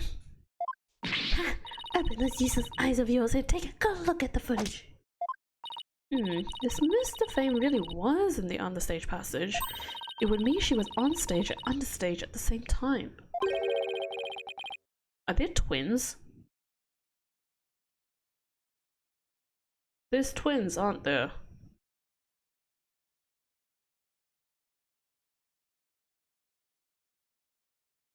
If there's twins, I'm gonna lose it. You mean she was in two places at once? That does seem to be the only explanation that makes any sense. It may be an explanation, but I'm not so sure about the makes sense part. then we'll just have to make it make sense. Your Honor, the witness was both on stage and understage at the same time. That is the defense's assertion. I've heard some illogical things come out of you before, but this is absurd. I'm sure you'll change your tune once you hear my reasoning, Your Honor. My gut tells me you're bluffing, but I'll bite. Very well, Mr. Justice. How do you explain how the witness was in two places at once? If it's twins, that's what I assumed a while ago. Oh dang, you caught them very quickly then if you did. She teleported! There were two Bonnies. There were two Bonnies, Your Honor. If that were the case, it would all make sense, wouldn't it? There were two of them? I suspect you had a few screws loose, but now I see some are missing altogether. Is there a toolkit in this courtroom, Your Honor? I suppose 2, no, 3 screws to the head should right in his putrid brain.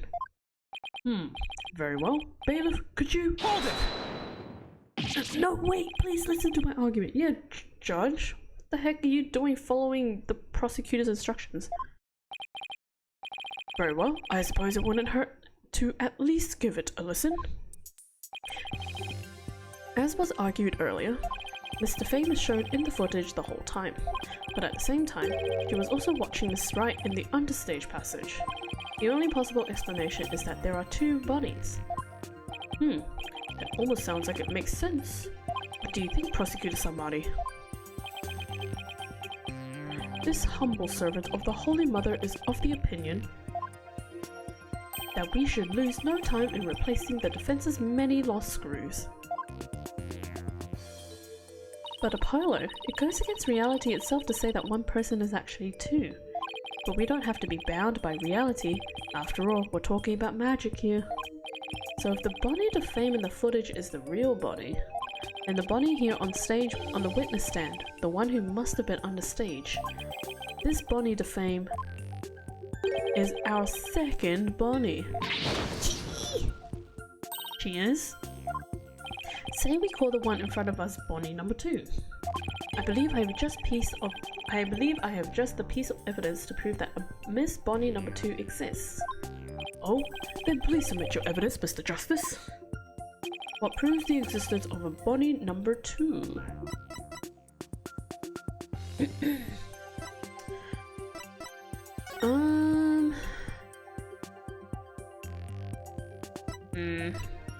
Not that.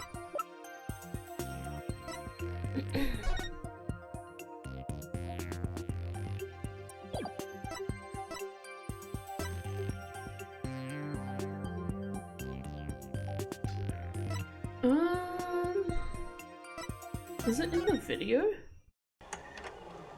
The very silent video.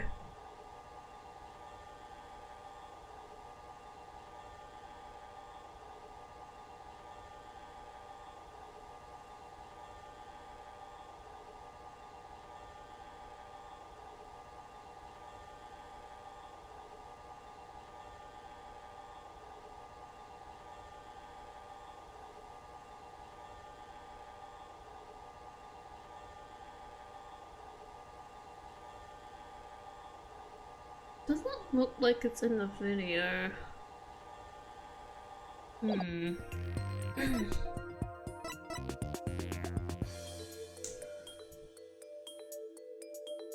I guess this? Take that! No, okay. That piece proves the existence of a second body. Is it obvious, Your Honor?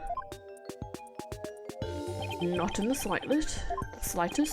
What a coincidence! I was thinking the same thing. But this should be plenty obvious. Okay. Yikes! I really made him mad this time. So another Bonnie, huh? A Bonnie number 2. She's basically some yet unknown third party that was the— it just clicked. The third fingerprint. Exactly, and I believe we have a piece of existence. Please let me try again. You warned that I won't let you get away with further shenanigans. Now then. I forgot about the third set of fingerprints. I glanced over it and didn't think of it at all. Take that! What's this? During our investigation, we found a set of unknown prints on the coffin and the stage.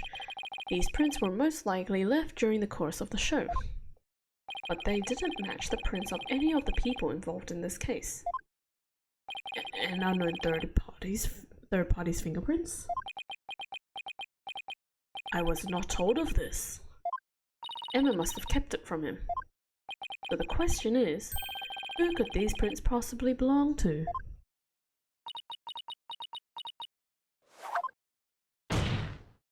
Mr. Fame, or should I say Bonnie number 2? These are your fingerprints, aren't they?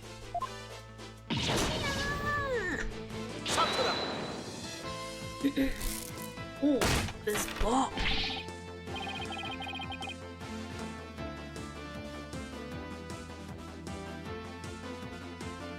Ooh. Oh, key change.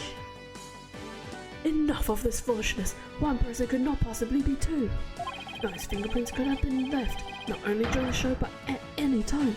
Objection! It's not like you to lose your cool like that, Prosecutor Sanmani.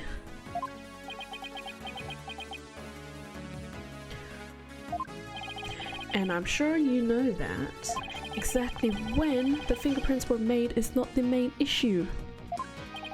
What do you mean by that, Mr. Justice? The issue is, who do these unknown prints belong to? They're certainly not Bonnie the Fames. But what if they belong to the person standing right in front of us? Oh, you mean Bonnie number 2 is the second Bonnie? Is that what you're implying? Oh, man! It's preposterous to suggest that those prints belong to the witness. I say they must belong to some other known individual. Other unknown individual. Prosecutor Sanmani, can you really look at her and still say that?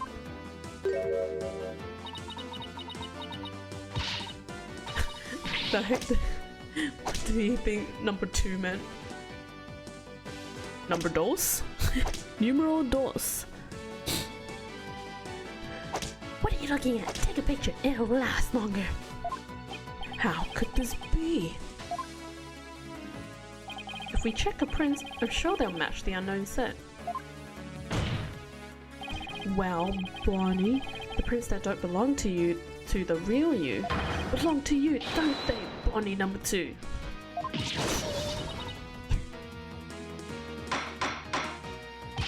Witness, is what the defense has said true? Fine, I admit it. The fingerprints are mine. Then does that mean you aren't Bonnie the Fame? What? Ridiculous.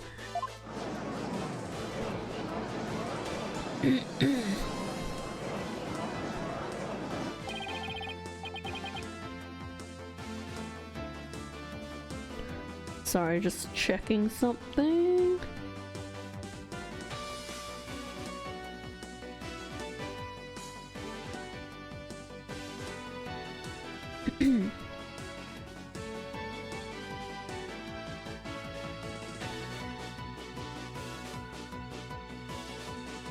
Okay. Are there really 2 Bonnies? Nope, there's only one Bonnie. That's because I'm Betty. Betty the Fame now? Look at these name changes. Can we just chill out, please?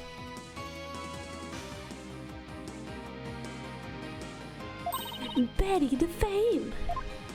What? Same. Ladies and gentlemen of the court, it's time for a wondrous magic show. Gasp in amazement as this Largomorphin illusionist. Oh, okay, the Largomorphin part makes sense now. Largomorphin illusionist performs her teleportation magic. Watch closely, it's showtime.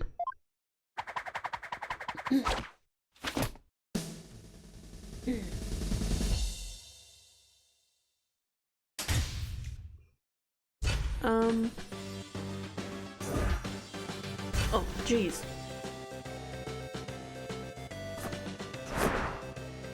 Athena is enjoying this a little bit too much. The umbrella's different. Oh, there you go. I don't know if you guys can see. Yeah, there's the second one.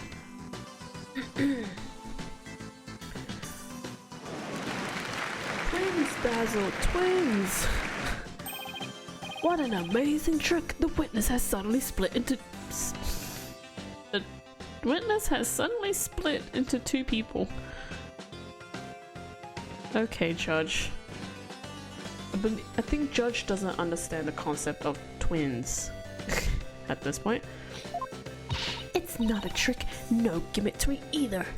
They're simply twins. What? Twins? Who hired this man? The real question is, how does he still have this job after all these game series? So that's how the teleportation trick works. Ever since our debut, I've had to hide out or pretend I'm Bonnie. All cute and sweet and goody good. I can't tell you how stressful it's been. But I don't have to hide anymore. That's right, our days of sneaking around are finally over. Their cover is blown, but they actually seem pretty happy about it. So which one of you is the nice Bonnie DeFame we met in the dressing room? That would be me. And the sharp-tongued Bonnie we saw with the ratings Raja on the stage was... Hey, who are you calling sharp-tongued? It's all starting to make sense now. To be fair, he's not doing his job poorly, he's just stupid. He's just not following the conversation as well as we would like him to. So, Mr. Justice, this changes the facts of the case rather dramatically, doesn't it? It certainly does. During the show, it was Bonnie who was on stage the whole time, so Bonnie couldn't have committed the murder. But Betty, on the other hand, who was understage, did have the opportunity. Nerd. So how do you make your hair like that into like a bat shape? Well, so now we have two suspects. Wait just a minute there, lobster boy. I didn't do it. That's right, Betty might have a foul mouth, but she'd never kill anybody. Hey, who's got a foul mouth here? Oh, well, speak up, huh? Hold it! Shuvie, hi! How are you? Please save your sibling squabbling for later. Betty, you must have been in the understage passage during the show. Otherwise, you wouldn't have known about the stage lifts being moved. Goody, how's you? Good, good. Pretty well. Bit EP. I don't know why. But we're just trying to finish this court trial. And then yeah. So far, it's going as I expected. A lot of nonsense and whatnot. Super unusually yappy today, but I'll try to control it. That's fine. You can yap. I will do my best to follow, otherwise Voltage can help. So what exactly were you doing down there?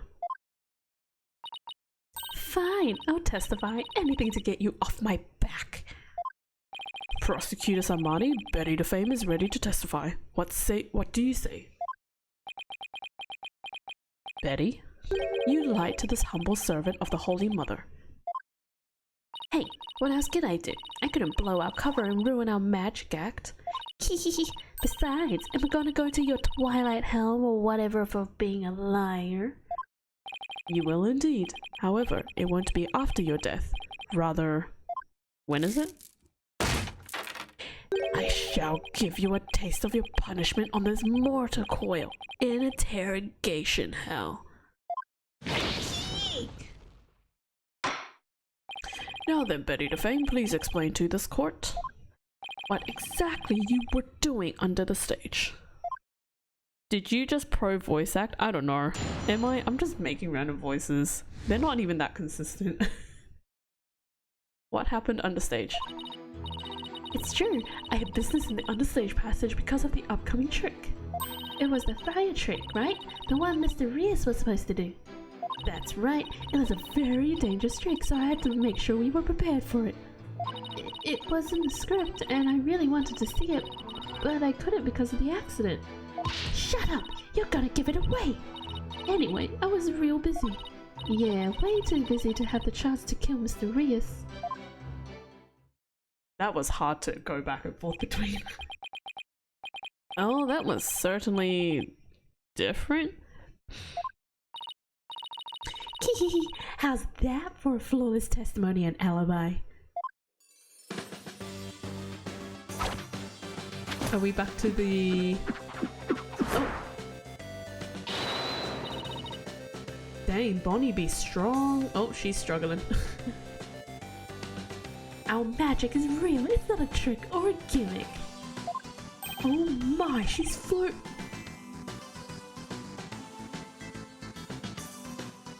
He's floating. Pretty sure the judge is at the height where you can see everything at that angle. So... apparently he's blind now. Legit thought it was voiced on the game the first time I heard your voice for those bunny girls. Oh, that's so kind of you to say. Thank you. But yeah, no, by all means, my voice acting is horrible. I can maybe do like a few voices here and there, but it's probably not that consistent.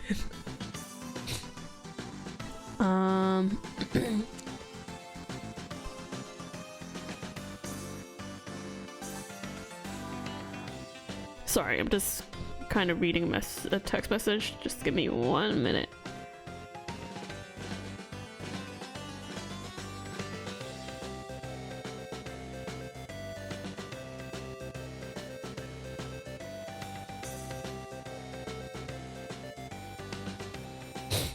Oh, okay. No, sorry.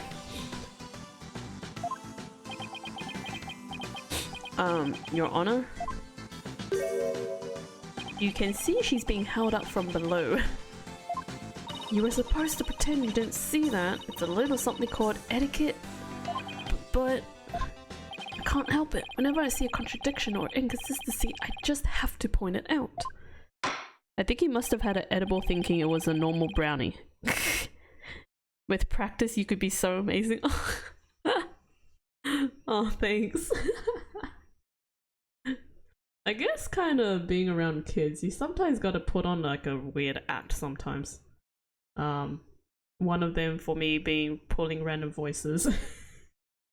Sarcasm with added to that as well.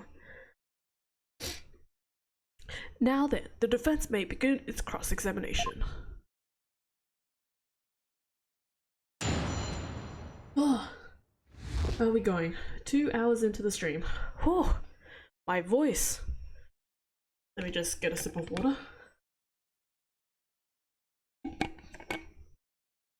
I'm so tempted right now to see how far in I am with this trial, but I don't want to at the same time. First and third time you did bunny girl voice, it was amazing. Second time was where that inconsistency poked its head in, but only a bit. Yeah, it's really hard, honestly. Especially juggling between two similar characters. I don't know how voice actors do it, I'll be honest. Ooh, fast music, okay. Hold it! If you were in the understage passage, which need I remind you, was the crime scene, then you most certainly should be counted as a potential suspect. But I don't have any motive to kill Mr. Rias. But you, by your own admission, hate Miss Wright, where she was arrested as a suspect. The second one was hard, yeah? A whole yap versation between the identical twins. You said it was what she deserved. Objection! So you believe the witness killed a man simply due to her dislike of Tracy Wright? As a motive, is that not improbable at best? But what if her hatred caused her to bear a strong sense of malice against my client? Look, Tracy just made me mad, that's all. I mean, even though she's younger than me, she's got so much skill and popularity. And she's cute. Besides, grr, she makes me so mad I wish she would drop dead. Betty, don't talk like that. Shut your yap! But was it just simple jealousy? Say, Betty, that next trick you were going to get ready for. I botched it. It's a fire trick. Hold it! You had a beer with a strong sense of malice. Yeah, she did. She got drunken a bit there as well. Bonnie, we're trying to get Benny's testimony right now, so... Oh, right. I'm sorry. You can step down if you'd like. I'm worried about Betty, though. She can lose her temper and say awful things sometimes. Hey, what are you, my mother? Don't forget, I'm the oldest sister. You got that?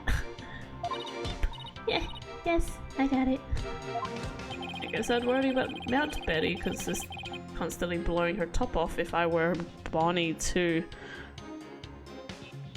Mount Betty. What a play on words. Thank you so much, Apollo. Do we know if there's like... Oh, okay. So they do put her record in there. Oh, interesting. Okay. That time I literally forgot it was you voicing the twins. Oh my goodness me. So Betty, you were down under stage getting ready for the fire trick, were you? That's right. It's a very dangerous trick, so I had to make sure we were prepared for it. Hold it! And you were taking every necessary precaution, is that right? Of course, every? Oh my gosh, my Kiwi accent is coming out. Of course, every precaution. After all, it's a very dangerous trick that uses real fire. I mean, we had to be ready in case the curtain caught on fire or something, right? By the time people realized it wasn't a part of the act, it might be too late, huh? If by people you mean Athena Sykes, then yes. Wow, a fire trick! That sounds really impressive. Your beard would go up in smoke, old man. I bet people mistake you for a cue ball or something without it. A cue ball? Betty, don't be rude to the judge. Betty, you know that fire trick? It was in the script. No, it couldn't because of the accident. Hold it! I want to hear the Kiwi accent though. It comes and goes. Since I have like a more Aussie accent than a Kiwi accent. My Kiwi accent is gone. But it's still like a twinge kind of there. Pro VA for real, for real. I see the fire trick was a part of the script. It seems Mr. Rios was scheduled to perform it later in the show. Did you not get to see him practice it beforehand? No, during rehearsal he said he didn't feel well, so he couldn't breathe any fire for me. Wait, let me get this straight. He couldn't breathe fire because he wasn't feeling well? My magical powers appeared to be on wane today. That's what he said. So it was just a part of his usual the great Mr. Rios shtick? It's really too bad again I didn't get to see the trick because of the incident, which was completely unexpected, of course. Hey! Shut up! Hold it! That's why I thought you were Aussie till you corrected me last stream. That is true. Yeah. Yeah, sometimes when I talk, like, there's like moments where like my Kiwi accent is just like, and it's just like, whoa, where did that come from? It normally happens when I have like conversations with people.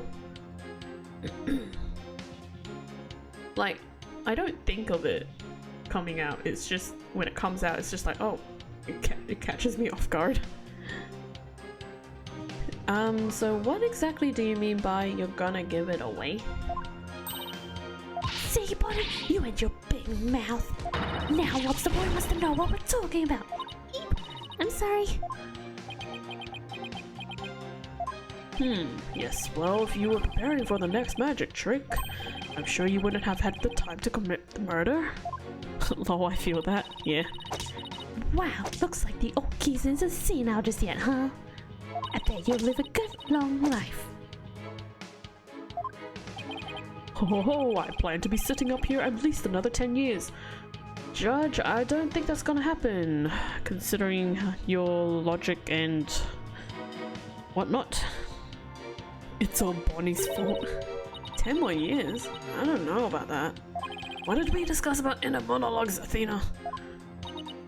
Well, more power to you, I guess. In any case, I was so busy I didn't have the time to off anybody. Are you too busy to have the chance to kill Mr. Hold it! Are you just trying to cover for Betty? No, of course not. I believe in my sister. I know she'd never murder anyone. But you think my client would? No, I believe in Tracy too. I know she'd never murdered anyone either. Well, we just ran out of suspects in that case. You forgot the weird, creepy dude. Yes, but... See, you should have just kept your mouth shut, dummy. You're just making a fool of yourself. Just be nice and play it. Just be nice and quiet like a good little bunny. Got it? Alright. Guess I'll no help. Oh boy. It's impossible to get anything out of Bonnie with Betty right there. But Betty was too busy getting ready for the next trick to have time for murder, huh? There must be some way to prove that that wasn't the case. Okay.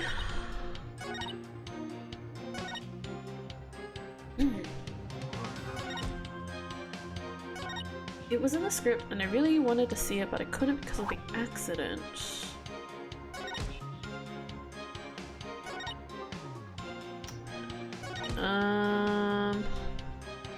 Is it the script?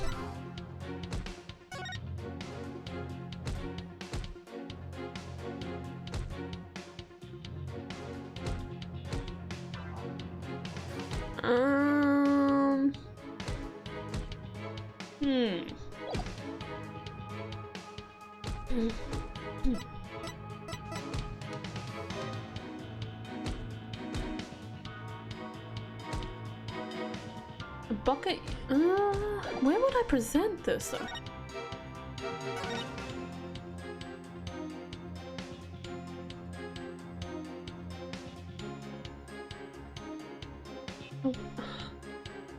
I feel like it's the bucket, but I don't know where to present that.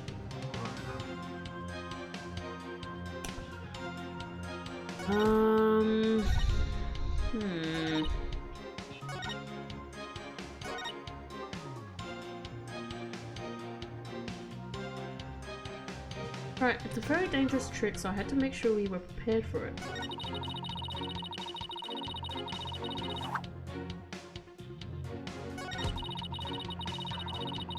What do you mean by you're gonna give it away? Hold it!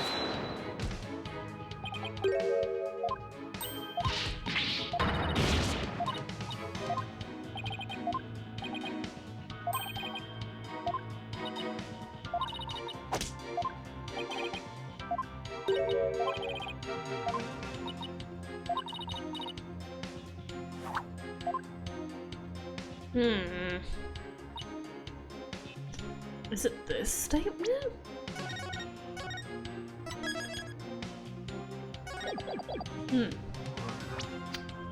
Wonder if it's this statement.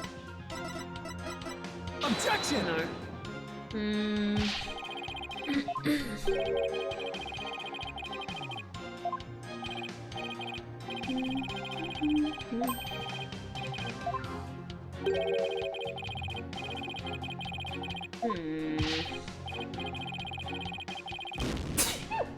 Oh, excuse me.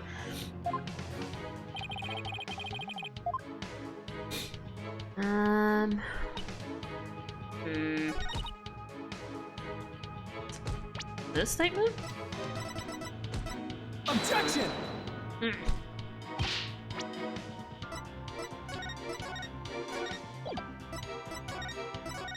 Bless me. Thank you. Thank you for the hydrate.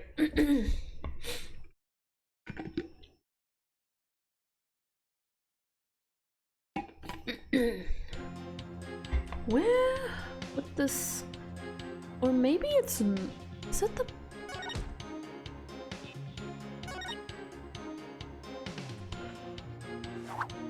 oops, oh, I keep pressing the wrong button.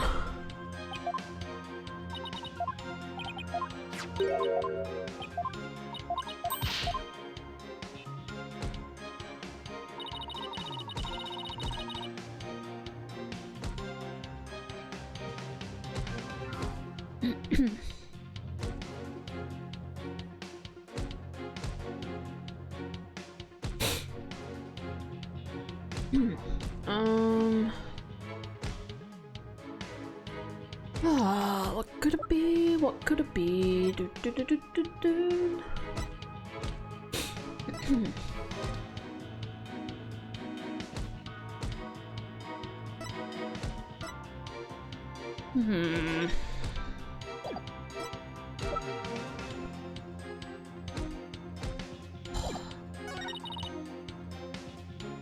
What was in this? This will be dangerous. Make sure the fire bucket is ready. The theory that Twitch Kappa emote is where the Zoomer slang "No, you capping bro" came from.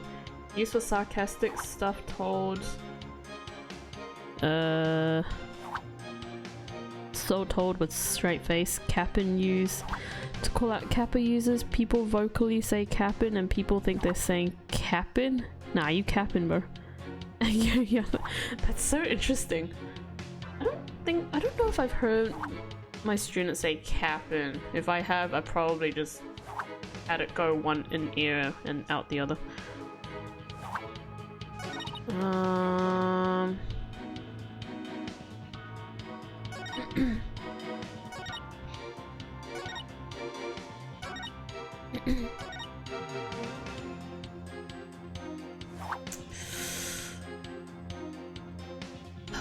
Is it this one? Objection! Nope. Okay, I thought I heard the music stop. I don't know. Not an Aussie's thing, sorry, or Kiwi. I figured. That's interesting. Oh, I don't know.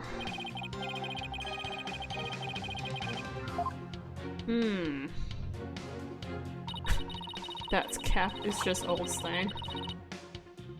I'm pretty sure I've heard of that's cap.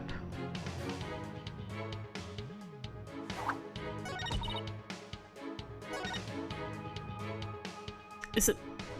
Wait, I already presented this statement.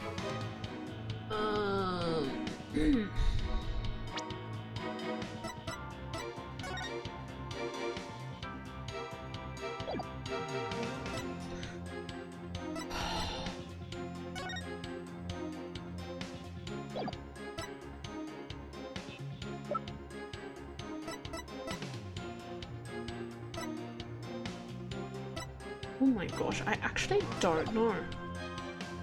Most random slang is just words like jank. Primarily used by African Americans. Oh, interesting. Don't know what to press or present. Objection! I'm just presenting the bucket at this point because I have no idea. How old are you again? Can I consult? I can. Hey Athena, can you help me out, please? Must be really out of it today. Apollo, there was one statement that I thought was a little strange. Oh, am I witnessing the power of analytical psychology at work? Nope. Feminine intuition. Let me show you which statement I'm talking about. Okay, now to try comparing the evidence with the statement that caught her eye. Oh my gosh, it is the third statement. Okay. So...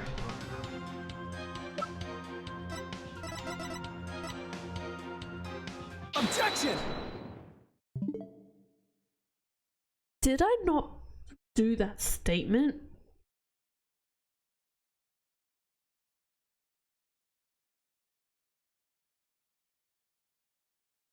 I could have sworn I did that statement.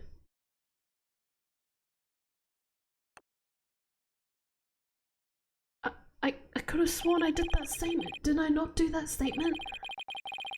What? I'm so confused now. What? Well, I'm gonna keep going. I'm not gonna reload my save. Because that's just mean. Old kettle. I hate to break this to you, Betty, but there's a big flaw in your testimony. As big as the one in that floating trick you did earlier. Ooh, harsh words. Well, let me tell you something, forehead boy. No one has ever figured out how we do our teleportation trick. No one except me, you mean? Well, we have even better tricks up our sleeves. Huh? We do? I told you to keep it zipped. Now, don't fight, you two. Mr. Justice, what's this about a flaw in their testimony? The script has this to say about the fire trick. This will be dangerous. Make sure the fire bucket is ready. However, we found the fire bucket lying empty backstage except for a layer of dust. It'd be like that sometimes. Ouch. You didn't even attempt to get ready for the next trick, did you, Betty? You got me!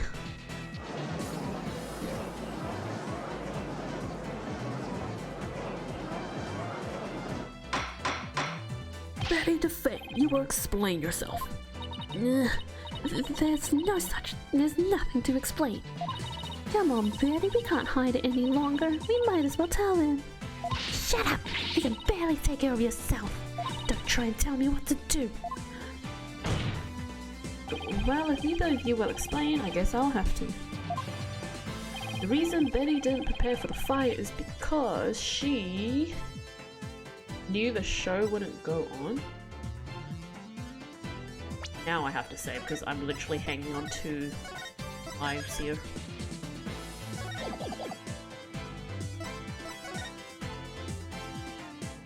You didn't prepare for the fire trick because you knew, didn't you? You knew that the body would be found and that the show would be then cancelled. Ah!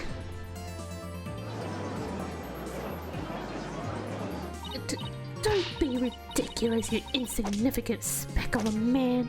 I'm gonna yank those red bangs of yours off. Is that what you want, huh? Objection! Whatever, they can grow back. That's what hair does. Now stop stalling and just tell us the truth already. Yeah, I can't reveal my secrets. I'm a magician. Objection! You have been chasing the shadow of an illusionary... illusory culprit defense. And having chanced upon a convenient target, you have let yourself get carried away. Exactly! Where's your proof, huh? And yet, I can see that the witness's taste for false words have also been proven. I advise you to confine your deceitful trickery to your magic act, witness. Grr, the deceitful trickery? Objection! As your court-appointed therapist, I'd like to add something here, Betty. You finally let yourself be who you really are. But if you continue to hide behind lies, you'll just be imprisoning your heart all over again. But all these questions mean you're trying to put me in prison for real. So I'll be behind bars either way. Does that mean you're admitting your guilt? Of course not. I can't believe you people. Every one of you thinks I've done something I didn't do. You... Lobster boy, Kibble Geezer, Hickey's brat, Siberius monk.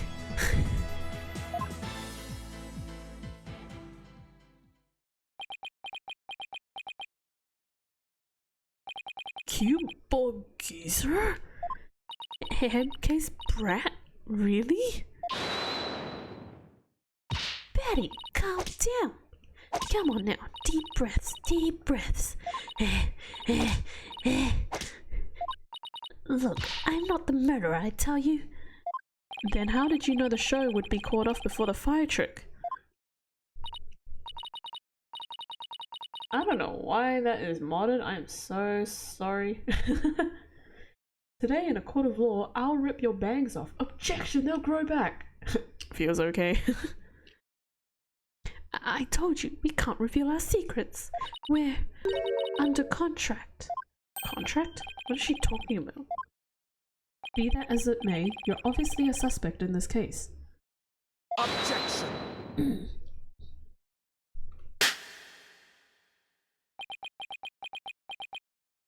I'm beginning to see the karmic threads that make up the intricate tapestry that is this case.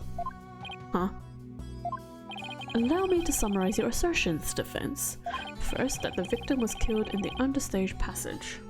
And second, that the witness and the accused are the only two who could have done it. Exactly. What's more, Betty knew that the body would be found. And that the magic show would then be called off. Therefore, it is reasonable to conclude that Betty killed the victim understage.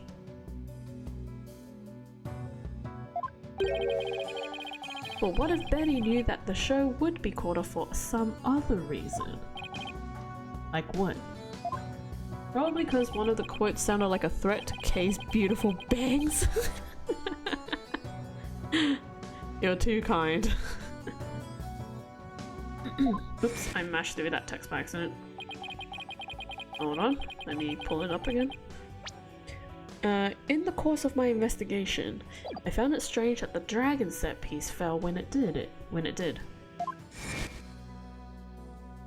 That, in conjunction with the body tumbling from the coffin in such a dramatic fashion,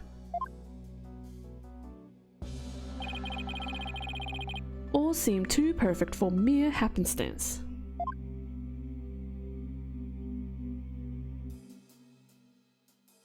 It was as though the entire chain of events had been planned out in advance. Ouch. Planned out? After deciding to take this case, I scrumptiously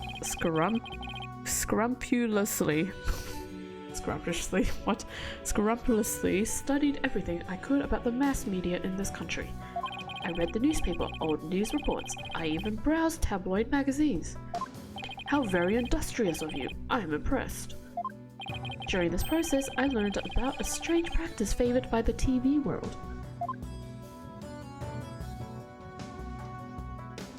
A practice called the hidden camera prank. Betty and Bonnie, you knew about this, did you not? About the dead body appearing, the set piece falling, the show being suspended. You two were informed of this plan by Take-Two TV in advance, correct? Is that true? Betty, please, let's tell him now. I can't hold it in anymore. Dang it, fine, you got us. Everything the prosecutor said is true. The TV station paid us to cooperate with them on this plan. It was all a prank, a big setup planned out in advance. Mr. Rios showed up dead in the coffin. The set piece falling down. It was all completely scripted. Scrumptiously? Look, that was my bad, okay? I mispronounced it. By the way, it's apparently a prank. Bonnie, is this really true? Yes, Mr. Rios was supposed to pretend to be dead. That's how it was supposed to go. So he was on it too? That's right.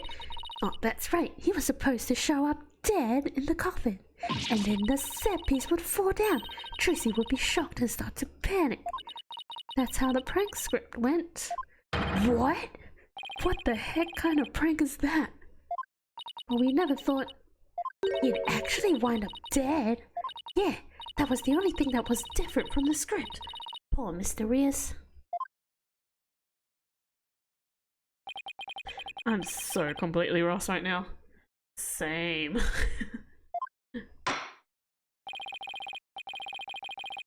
Well, Betty and Bonnie, it certainly sounds like you have some explaining to do. Alright, I guess desperate times call for desperate measures. Hehehe, just this once, we'll share how it was done with you. So listen carefully, you'll never hear this kind of thing anywhere else. Oh, it's a bat. Okay. After our teleportation trick, I went down under stage. When Mr. Rias's body appeared from the coffin on stage, it was time for Betty to do her job in the understage passage. That's right, I used the remote control for the winch connected to the dragon set piece. And made it fall down.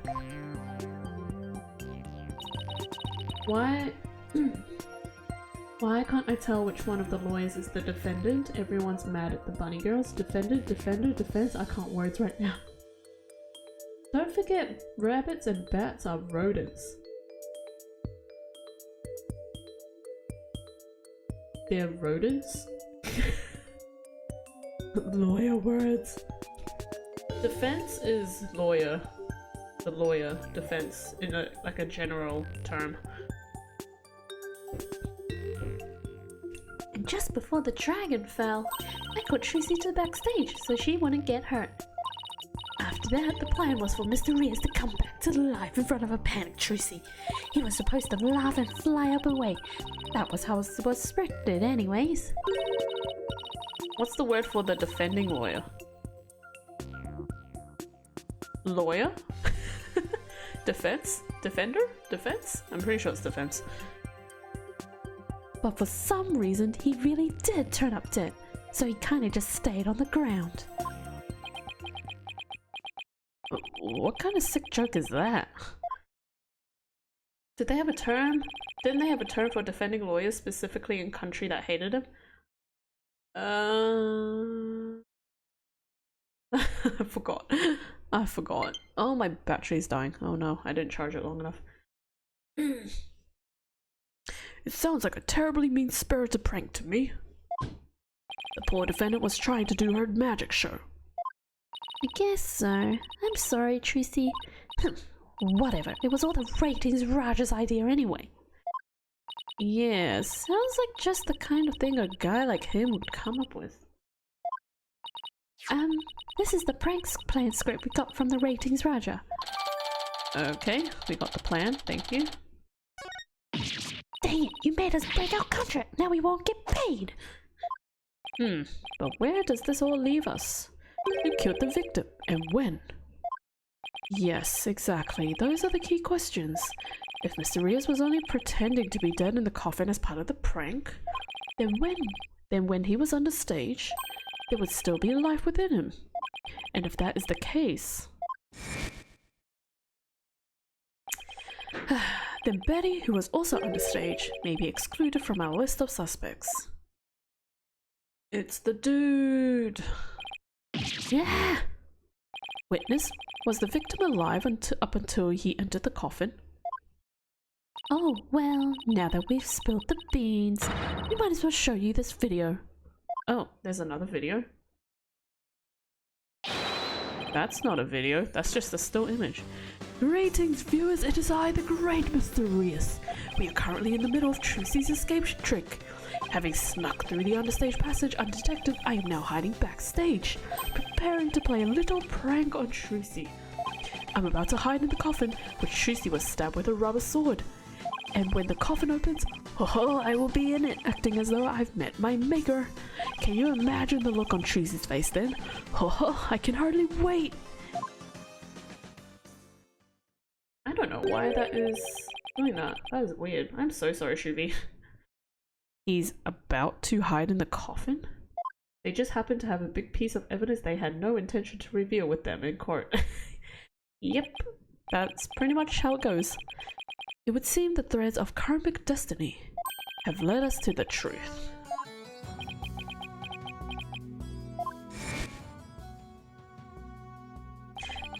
The victim passed through the understage where Betty Defame was and came up into the backstage area. We know this because Mr. Rios appeared to be backstage when he shot the video we saw. Well, duh! Image not getting paid. That one is weird. I wonder what mods think on that one too. I have no idea.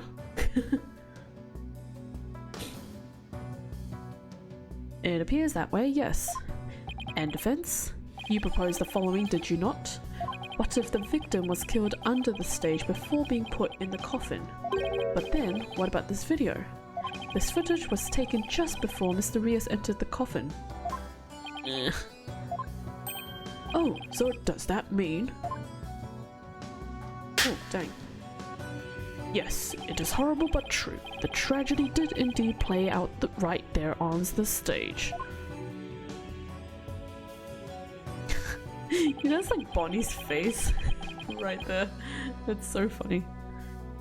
When the coffin went into the coffin where Mr. Rios was hiding, Tracy Wright thrust her blade. Oh no! Hank! See? Told you so. So are you saying the incident was a tragic accident that happened during a prank? It would be an accident if the accused had no knowledge of the prank beforehand. So let us ask the accused herself. Miss Wright, did you have prior knowledge of the prank? What? I... Tell him, Tracy, you didn't know anything about it, right? Of course I didn't. I didn't know a single thing about it. Objection! Still think you can play innocent, do you? In that case, you leave me little choice but to present this piece of evidence. It looks like some sort of note? Hank! That's... I found this note in the dressing room after the incident. Oh no, did they forge this one as well? Oh, forge, so-called. I forgot what you call it, but use the clipboard. At the time, I did not understand what it meant, but all is clear to me now. Get the video camera after Mr. Rios comes tumbling out. What's this? Let's see, it says, get the video camera after Mr. Rios comes tumbling out. It is a note signed by the accused, instructing Bonnie to collect Mr. Rios' video camera from him, it seems. I don't get it. It doesn't make any sense. I found it in the dressing room right before the show. When I saw it, I realized that Tracy knew about the prank. It does bear his signature, I'll give you that much. All the people in these games, whether innocent or evil, are always the worst liars I've ever seen. You kind of catch on as to who's lying and who's not in this game. It's pretty ridiculous. Oh, excuse me, I'm yawning a lot, my goodness me. The defendant had prior knowledge of the prank. It would appear so, yes. When she learned about the plan to trick her, she decided to use it to her advantage. So she thrust the steel sword into the coffin where the victim stood chuckling to himself.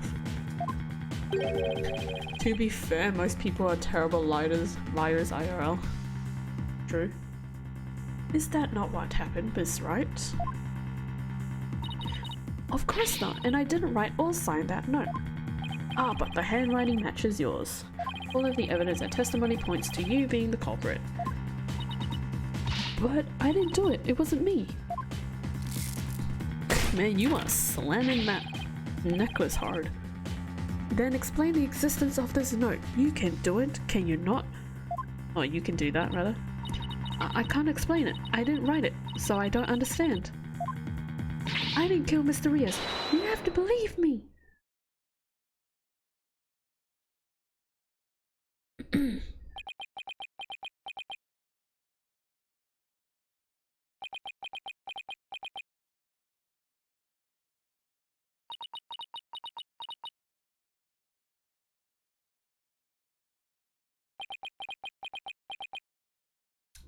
Awkward.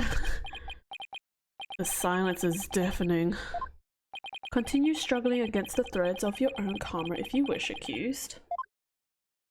Oops, sorry, hit my mic. Even as you are inescapably caught in the web of fate you've spun for yourself.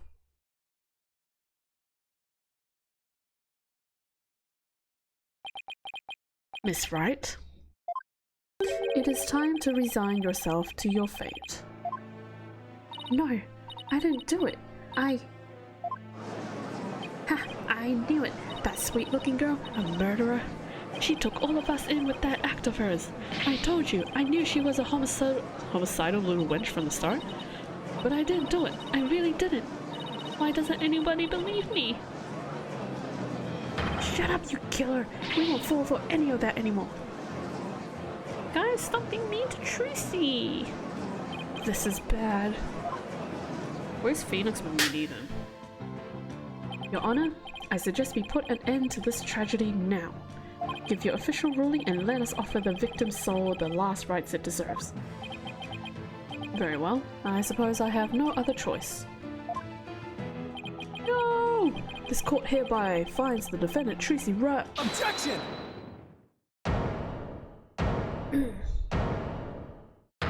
Go, Apollo. The defense has an objection. Apollo. You, even now you would? I won't give up, and I refuse to let either of them down. Mr. Wright, who's counting on me, and Tracy, who's put all of her faith in me. Mr. Justice, the fact that you have raised an objection means that you have evidence with which to refute the prosecution's claims, correct? Yes, of course, Your Honor. Do we really have anything, Apollo? Actually, we do. There's one piece of evidence we can present here. Very well, Mr. Justice, you may proceed. As we saw in the show footage, there's no question that the defendant thrust a sword into the coffin. The defense doesn't dispute this point. But let us not forget that this was a magic show, filled with tricks and illusions. We can't take everything we see at face value. So you're saying some sleight of hand was somehow involved? Sleight of hand, excuse me. Yes. The defense contends that the sword the defendant used was not the cause of death. Now what was it Tracy told me she just did before she thrust the sword into the coffin? He swapped the swords. Very well, let us see your evidence then, Mr. Justice. But remember, you interrupted my verdict to make this claim. Oh, dang. Let's just do a quick little save. Otherwise we are screwed. That's fine, Your Honor. This shows that the possible that the sword Mr. Wright used was not cause of the death. Take that! What's this? A sword from the show? That's right, Your Honor. This rubber sword was in the sword stand under stage. During the trick, Miss Wright was supposed to swap the real sword for a rubber sword, and she told us on record that she remembers very clearly that she did. I see. So the sword the defendant thrust into the coffin was a rubber sword, was it? But then why was a steel sword found lying on the stage? Somebody must have put the steel sword there by swapping it with the rubber one. Just after the incident occurred, the dragon set piece fell and the theater was evacuated. The real culprit must have used the resulting chaos to swap the rubber sword for the steel one. Objection! Do you not know when to give up, Stinkbug? Oh, we've gone back to Stinkbug. Well, that's unfortunate. That is not possible. Blood was found in the coffin hole that the sword was thrust into. It must have been left there when the accused withdrew the sword. This is incontrovertible proof that the sword she used was the steel one. Objection! But that blood could be the result of someone tampering with the crime scene after the fact. After the set piece fell and the audience was cleared out from the theater. There was plenty of time for somebody to plant that blood there. Objection! If the sword the accused used was a rubber one, then when exactly do you propose the victim was killed, given that Mr. Rios was alive when he entered that coffin? Objection! Finding the answer to that question is precisely why we need to continue this trial.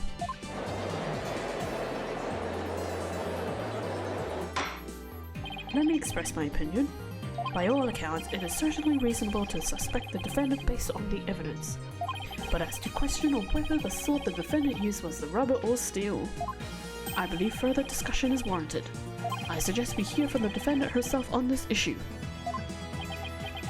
Very well, Your Honor. Yes, I saved it. Somehow. Too close for comfort, but still. Let's adjourn for a brief 15-minute recess. I advise the prosecution and the defense to use this time to prepare. Oh my goodness me, this is a long court trial.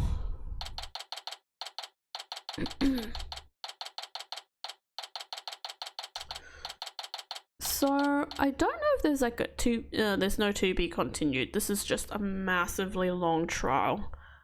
I'm kind of having a little skim through the playthrough and there's 25 parts total. We are up to the 12th part. So we're barely halfway. I'm gonna be completely honest. I don't know if I'm gonna finish this today. Because it's currently 4:20. And judging by how long that took and when I started, nearly 3 hours. I'm gonna be here until like 7 p.m. It's long. So I think what I'm gonna do is I'm gonna stop here and then continue on Friday. Because there is no way I'm finishing this trial today. It is long. Oh boy. This is gonna be a doozy. Yeah, we're in the defendant lobby. Phew, that was hairy.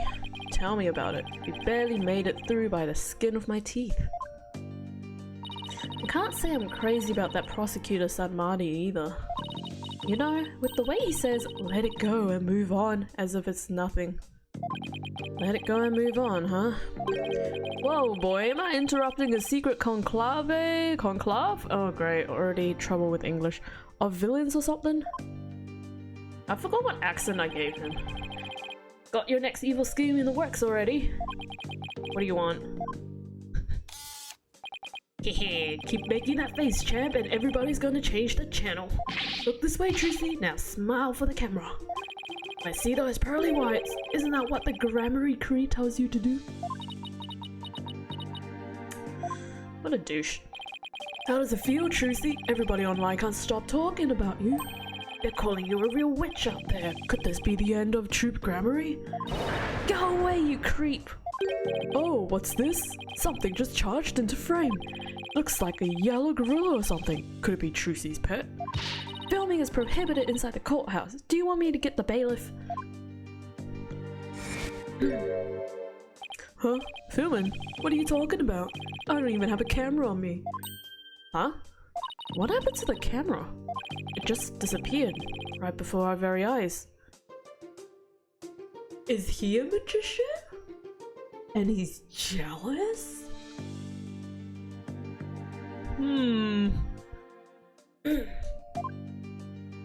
Hehehe. I'll be enjoying the rest of the Trucy show from the gallery. I put out a call for Trucy's fans to come and support her earlier, by the way. Bet I'll get some great footage out of them. This is gonna be good. Hang loose, baby. He called in some of Trucy's fans? But for what purpose? Apollo? That thing Mr. Rettens just did. Rettens. I forgot how I pronounced his name. Oh dear. That was some high-level sleight of hand. Huh? Why would he know how to do something like that? I don't know, but he definitely has some serious magic skills. No way. But I thought he said magicians were a bunch good for nothings. Mr. Lawyer? Oh, whoops, wrong voice. Oh, hello Bonnie. Can I help you with something? Well, there's something that's been bothering me. Really? What is it? Well, you see... Hey, dummy, what are you whispering to the lobster boy about? But Betty, who the heck do you think you are? Are you crazy? You want a piece of this? I've lost the accents for both of these two. It's gonna sound so weird transitioning.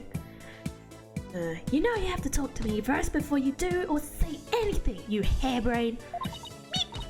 But I... Shut your mouth, you dumb buddy! Come with me now! Okay. I wonder what was bothering her. There's no way we're finding out with Betty constantly hovering over her like that. Court is about to reconvene. Will you be alright testifying? Yes, it's just... I wonder what Mr. Rettens has up his sleeve. Rettens. Rettens? Rettens. I doubt he's bringing in actual fans.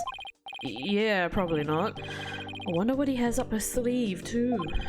He better not be trying to get under Trucy's skin right now, of all times. You're Trucy Wright and you'll be fine. Oh, there goes Apollo with this best trick. That's right, whenever I'm feeling down, I always tell myself I'm fine. Alright, I'll give it a try. I'm Trucy Wright and I'm fine. Thanks, Polly. I think I can do this now.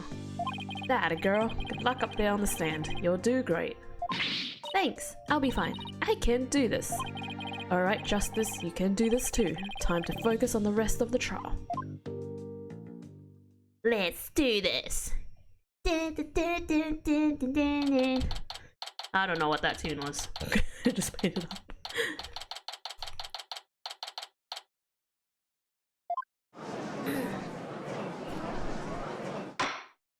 Court is now back in session. Defendant, please step up to the witness stand.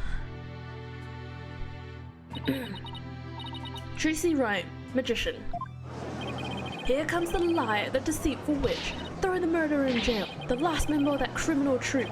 Boo, we don't want to see you on any stage. Order, the gallery will be quiet, or I will have you all thrown out on the spot. What's with all the hecklers? I bet they're fans. Mr. Ritten's invited. What a grade A jerk. Well, he's not going to psych us out. Now then, Miss Wright. This court would like to know if you switched from the steel sword to a rubber one on stage. So please testify about this issue. She's just gonna try and trick us again with her magic. Hurry up and convict her already. Give her the death penalty.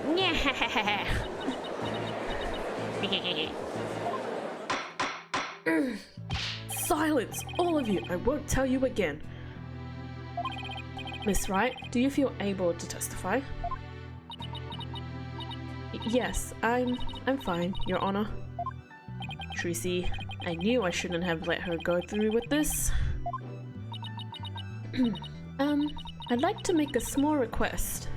How about, instead of testifying with words, is she gonna do a magic show? I show you exactly what happened. Would that be alright, Your Honor? You can witness my stupendous sword-switching magic and judge for yourselves. In spite of everything, she's still smiling. Our Trucy is amazing, isn't she? She sure is. She's doing just fine up there. A true entertainer always keeps a smile on their face. She's faithfully following the Troop Grammary Creed even now. She really is something else. It's showtime for magical girl Trucy Wright. Watch carefully now, everybody. Guys, we're about to learn the secrets. Oh dang, the stand. It's gone. This is quite bizarre to look at in a court trial. Like, there's no stand. It's just wide, zoom out. You can see the gallery's faces. You can see all of their faces. Dang, the attention to detail they put with the faces though. Although, I feel like some of them are copy-pasted. Maybe all of them are. Anyways, the stupendous sword switch. Ladies and gentlemen, please focus on your attention on this sword. Allow me to demonstrate just how sharp this blade truly is. Nice bite. I would not be able to just pierce the apple in the air. Though I don't even want to hold a sword, so... See that? No tricks or gimmicks, a very sharp sword indeed. Now then, ladies and gentlemen, watch as I take this sword and... Presto Sordo! There, I've switched it. You did? Did anyone see her switch it? Cause I didn't. And now? Huh. Ah, my hand! It's bleeding! As you can see, the blade is not steel but rubber. Just breaks it. Splat.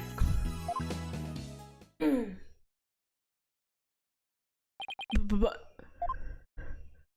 bravo, Miss Wright! Clap, clap, clap! Wow, she switched them in a flash. I couldn't see her do it at all. Give me 1 second, guys. I'll be right back. I just need to check on the dogs. Right, sorry about that. She's completely turned the room around. The hecklers are being drowned out by all the cheering. Where did the steel sword vanish off to, Miss Wright? In order to deepen our understanding of the case, please tell us if you would. I'm not asking out of mere curiosity, just so you know. I usually hide the steel sword backstage when I switch them during the show. Then when you thrust the rubber sword into the coffin, the steel sword wasn't even on stage but behind the curtain? Exactly, so you see, there is a trick and a gimmick to it after all. As for where the steel sword went when I performed the trick just now, it's a secret. Wouldn't want to spoil the magic for you, now would I? Never mind, we're not learning the secrets. Sad. Ho ho ho! That's our Trissy. Yeah, still. That's right. That part where you spun around. That's an actual part of the sword switching trick you did for the show, right? Right. The other parts, like the apple, were just to help with my explanation here in court. So she just happened to have an apple nearby. In her pocket. Maybe she pulled it out for her magic panties. Want an apple? Here you go. Pulls it out. I don't even think I would eat that though. That's funny. I think I found an inconsistency in her testimony. Oh right, this dude's here. Forgot about him.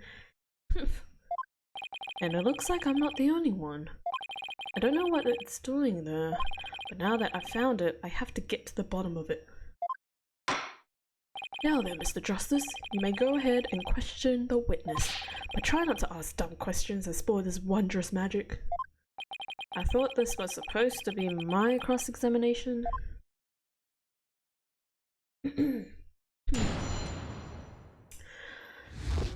Well, unfortunately, I already know which one it is. Oh right, I have 2 lives left. I forgot. Whoopsies.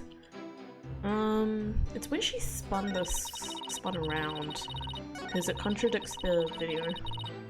At least that's my thinking now.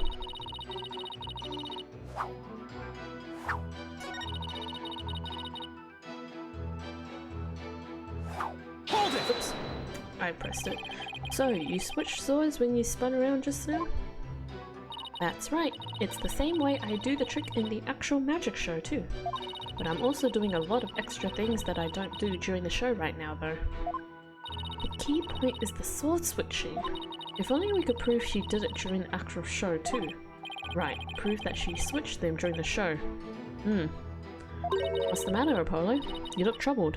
Oh, it's nothing. Uh-oh, this is quite the pickle. How should I go about handling this? Miss Wright, please continue with the trick. You've all just witnessed me switching the swords. And now... Okay, so it's this. I'm just gonna save. just in case my thinking is off. Where is the video? Objection! Miss Wright, there's something I'd like to confirm with you.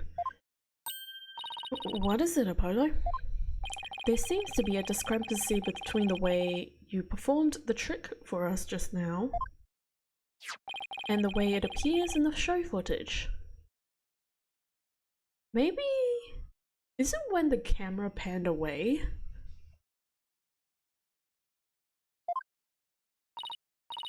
What? But that can't be. I performed it exactly the same way both times.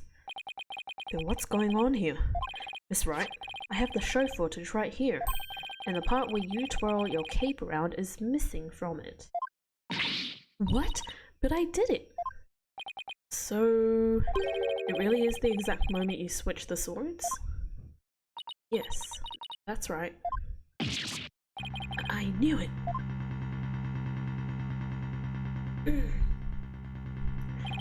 Well, I certainly never expected the defense to expose the accused live for me. Mr. Justice, does this mean that you are arguing that the defendant did not swap the swords during the actual magic show? I couldn't see it. No, Your Honor, that wasn't my intention. I mean, I did swap them. I know I did. I'm absolutely sure of it. Objection! Human memory is unreliable at best, but in this case, I am afraid that it is the witness herself who cannot be trusted. We can see the footage for ourselves. The claims of this witness are false. But...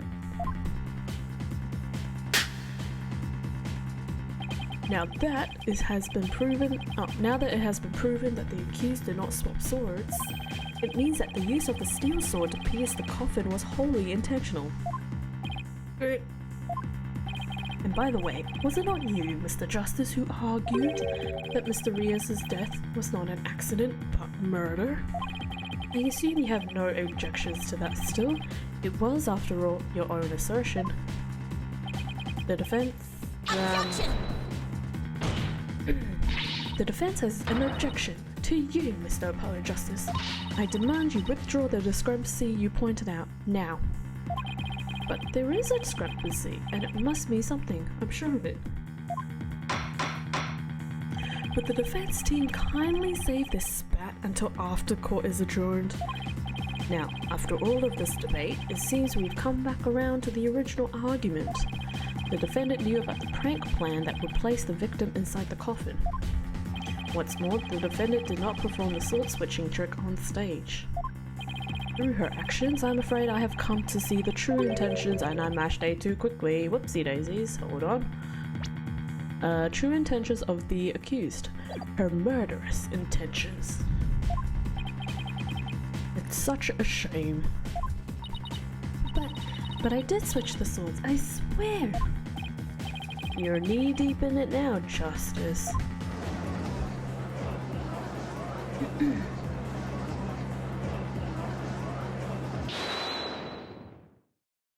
Ooh, who's this? Bonnie. Excuse me. Let's see, you are... which one again? Benny? Benny. Benny and Botty. So close, yet so far. Oh my goodness. It's Bonnie. You're mixing the two names together, Your Honor. Oh, pardon me. And do you have something you wish to say, Bonnie? Yes, Your Honor. I'd like to testify. About what? The more I think about it, the less possible it seems. I don't believe Tracy killed Mr. Rios. Bonnie? Hey, what's the big idea? Such an incredibly gifted and talented... Oh wait, such an incredibly gifted and talented magician, misread the person, would never commit murder. I refuse to believe it. What are you talking about, you harebrained hair? You keep your trap shut. I got a bag of baby carrots for you, so chew on those and bite down. No, I won't be quiet. What's the matter with you? Didn't you hear me? Trucy said something to me once. Huh? She said, no matter how scared you get, no matter how mean people are to you, you can't give in or give up. That's what being a professional magician is all about. Is that right, Trucy? That's right, Bonnie. I've always been afraid to stand up to Betty, afraid to defy her, so I did what she said. But when I saw Trucy today, she gave me strength. She's gonna try and trick us with her magic. Hurry up and convict her. Give her the death penalty.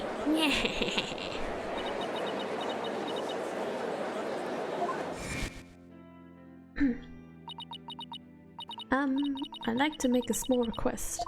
How about, instead of testifying with words, I show you exactly what happened. Would that be alright, Your Honor?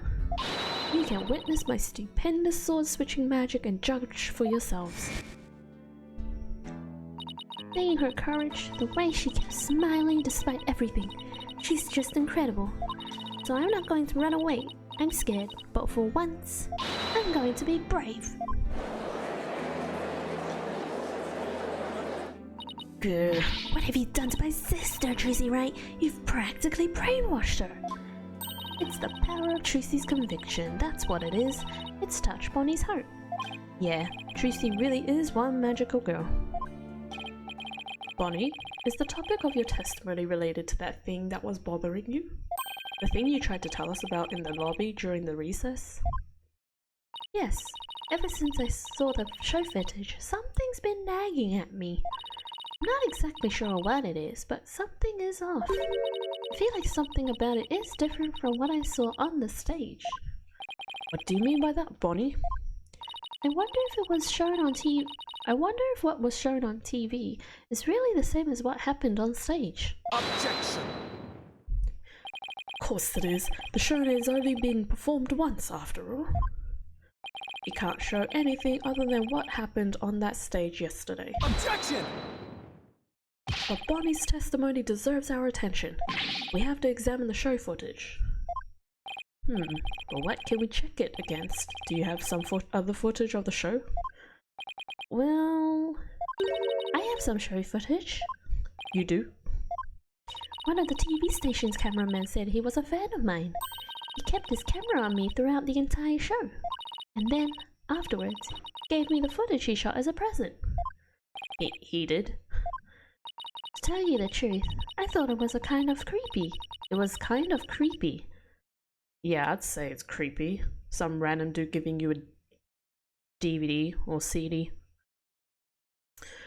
So I was going to get rid of it. Hold it! Please submit the footage to the court. Are we gonna watch it? Now then, let's take a look at this new footage. That black fade out earlier was not needed. Anyways. No music, by the way.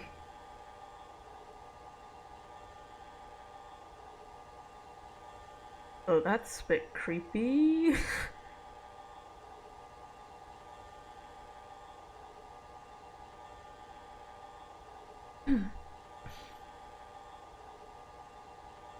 Can't see from this angle.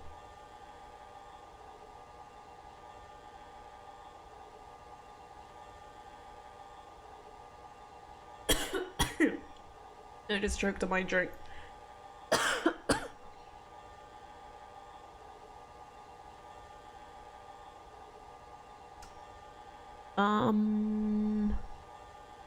I'm confused.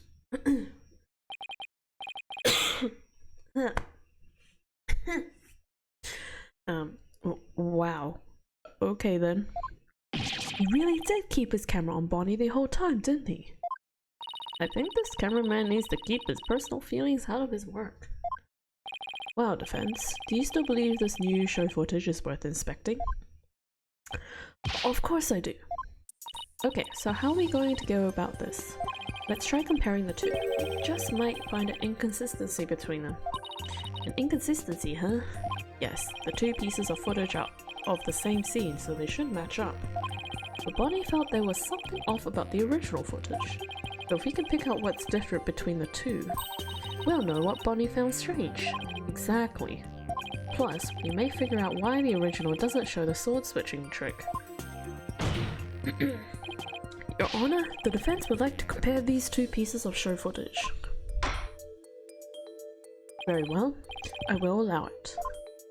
What a waste of time. Apollo, do you know how to compare the two pieces of footage? No, I've never done it before. Neither have I. I'll give you a little lesson then. Use the video player's buttons to go through the footage. When you want to speed through, use the fast forward button. And if you want to go back, use the rewind button. Ah yes, in case any of you didn't know how to use a video player, there's two buttons, fast forward and rewind. Fast forward, you go forward a bit faster. Rewind, you go backwards. If you want to halt the playback, just use the pause button. Ah yes, and also there's a pause button for you to pause the video, stop the video and watch it as it stands still. Oh, and by the way, if you fast forward or rewind when the playback is paused, you can do a slow frame by frame playback. Oh, thanks. Okay, and so how do I switch between the two videos? Just use the switch camera button. Now if you find a difference between the two pieces of footage, put the cursor over what's different and press and present it to the court. Thanks Athena, you really know your stuff. Not really, I just gave it some gusto and then went with my gut on most of it. So does Athena know how to use a video player or... What? I sure hope she guessed right. Apparently Apollo doesn't know how to use a video player, so that's great. Anyway, let's give it a try. Well, this is gonna be interesting.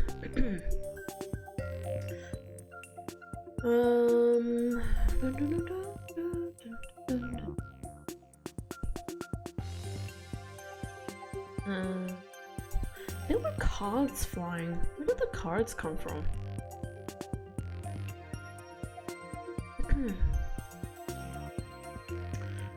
Wait, is it the... Whoops. Is it this?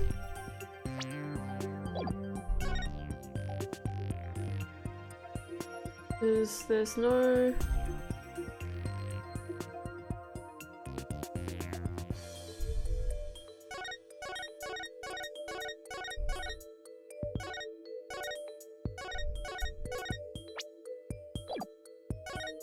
There's no shadow of the thing.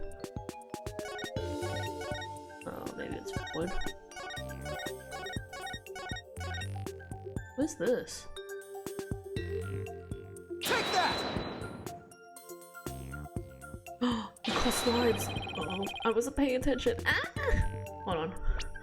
Let's load.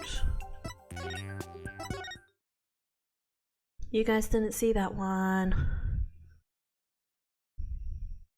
Where does this actually save?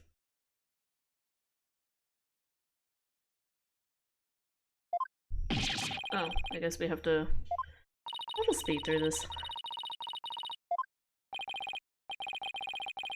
Wait, can I autoplay? What happens if I click autoplay?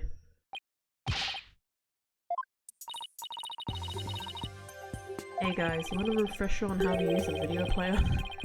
Here it is!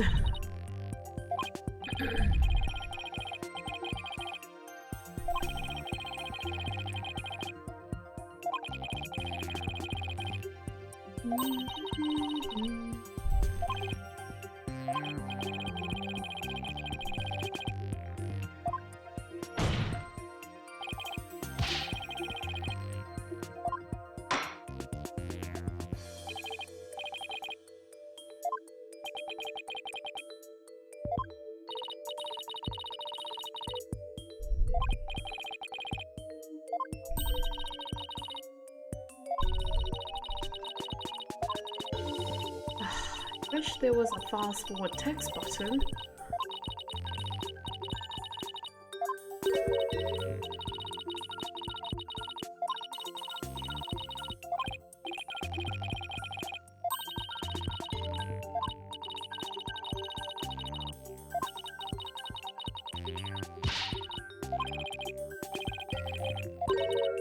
Okay,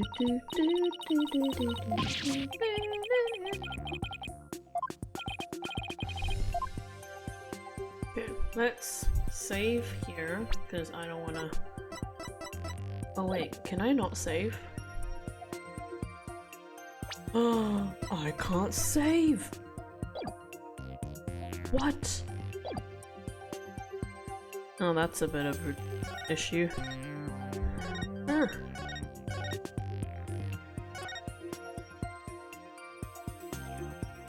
I really can't save? Oh my goodness, why would they do that? Well, if I lose my lives, we have to go back again.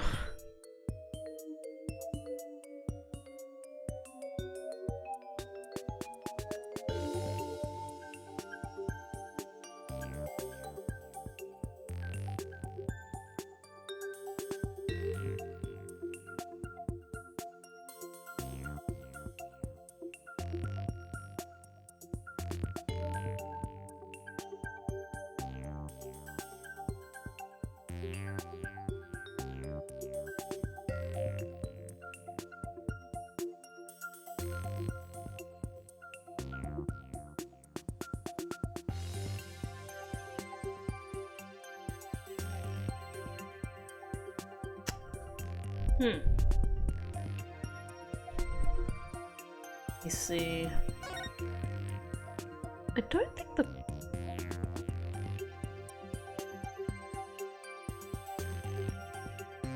wait a second.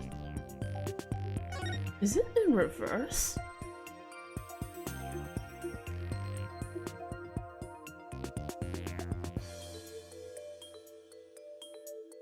It's in the reverse? Wait, no.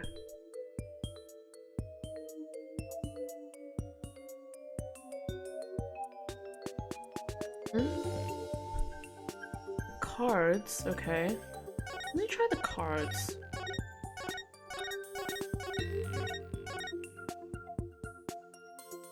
I really hope this is it, otherwise we have to go through all of that again. Take that! Okay. I was like, why aren't the badges going away? This is it right here. Take a good look at this scene and compare it to the video shot from the front. Oh, the play cards don't appear in the video shot from the front. Hey, you're right. What's going on here? Miss Wright, what can you tell us about these playing cards? Oh, those? They're the cards I throw when I do the sword switching trick. What? Mr. Justice, does this mean... Yes, it means that the sword switching trick was cut from the TV show footage. So the footage was edited? Yes, with malicious intent. That is absurd. Well, we must get to the bottom of this right away. Bailiff, the TV station might still have the unedited footage. Go see what you can find out. Yes, Your Honor. You can just do that? Roger returns, isn't it? Yep. Gosh dang it.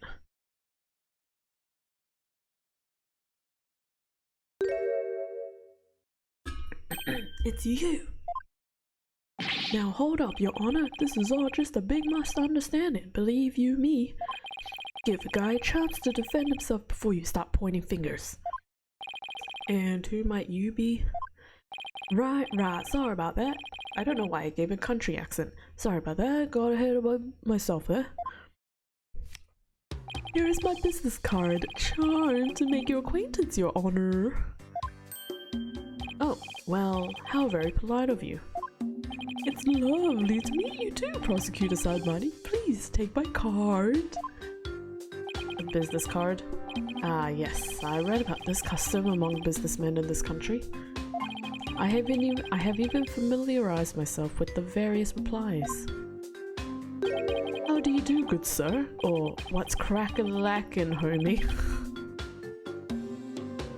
You did not learn that phrase. Oh my gosh. Of all the phrases you could have learnt, that one isn't one of them.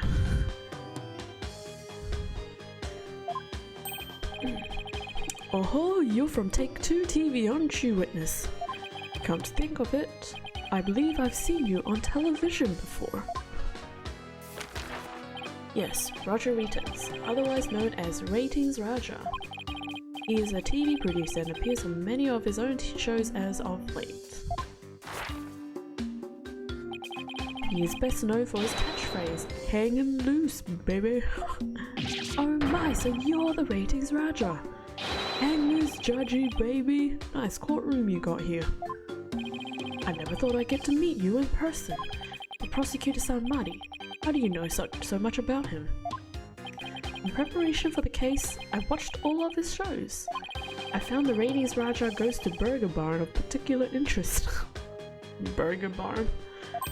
It inspired me to visit that restaurant straight away to learn more about the local cuisine. What? You went to Burger Barn? Who would have thought? You must have really wanted to try it, huh, buddy? Cause that line, phew! Compared to my aesthetic, I think that's how you say it, I came across it last time and I can't remember. Ascetic training, an hour's wait is nothing. I recommend the Southwestern burger with jalapeno jack cheese, by the way. I'm having a really hard time picturing him in mindful burgers. Same. Prosecutor Somebody's unexpected enthusiasm for food aside. Mr. Reiters, what is this misunderstanding you mentioned? Well, for starters, it's true that the footage was edited. You'll get your hands on this anyway, so I might as well show you the unedited footage. It's a pretty long video, so I'll just show you the part with the playing cards. You can see the cards when Trucy spins around, so keep your eyes peeled.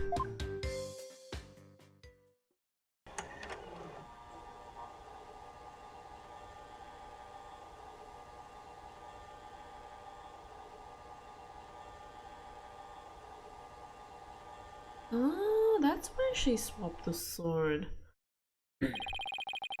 Did you see the part that was cut where Trucy switched the swords?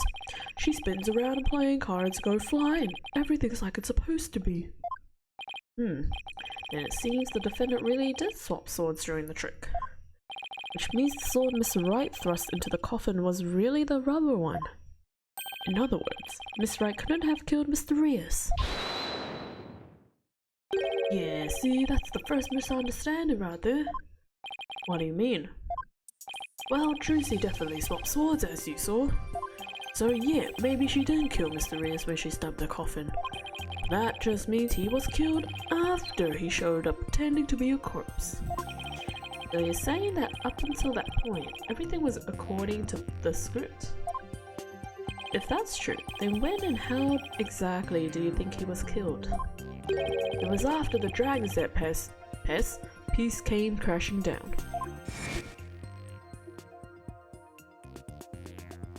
I say Trucy murdered Mr. Rios when she was hidden from view behind the set piece. She could have easily done it behind that huge dragon and nobody'd be the wiser.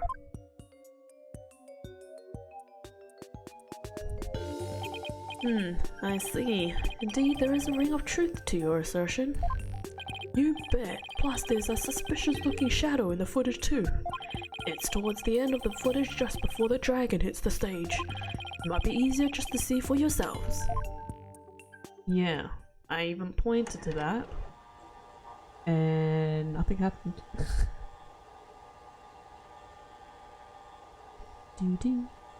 Do-do.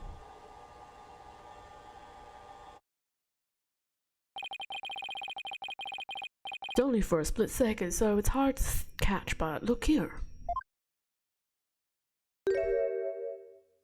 The suspicious shadow must be Trucy. He's using the steel sword she hid behind the curtain during the trick to kill the victim. I think he didn't see Mr. Hat, or he forgot Mr. Hat existed. Now that you mention it, I suppose it does look that way. Objection! This witness is just trying to ram his theory down our throats, Your Honor. And that's not all. Aren't we forgetting that the witness willfully edited the sword switch out of the footage. You see, there's your second misunderstanding right there. Your Honor, would you mind if I testified about it? I've seen people testify on TV and I've always wanted to give it a shot. That would be fine with me. Hey man, I want to try prosecuting. You know, I want to try like testifying. Because it looked really cool on TV, so I want to testify too. No one's in risk of getting a death penalty or some kind of life penalty. I don't know. That would be fine with me, Prosecutor Sanmari. This is quite unexpected. It threatens to disrupt the karmic course of this case. And I'm not, pretty boy. You're gonna like what I have got to say, promise. Very well. However, if you do anything to append the last rites for the victim, I will have you removed. What a threat. Alright, with Prosecutor Samadi's permission, please give us your testimony, Mr. Reitens. Roger Reitens, the ratings Roger. Now, Kaiser?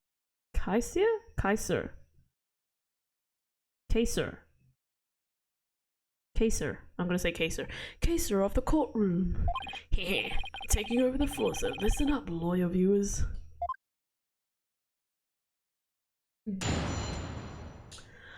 What you got? It wasn't deliberate, I tell you. Footage is meant to be edited, I tell you. Scenes are spliced together and long or boring scenes are cut out. All the stations edit footage this way. It wasn't like it was done maliciously or something.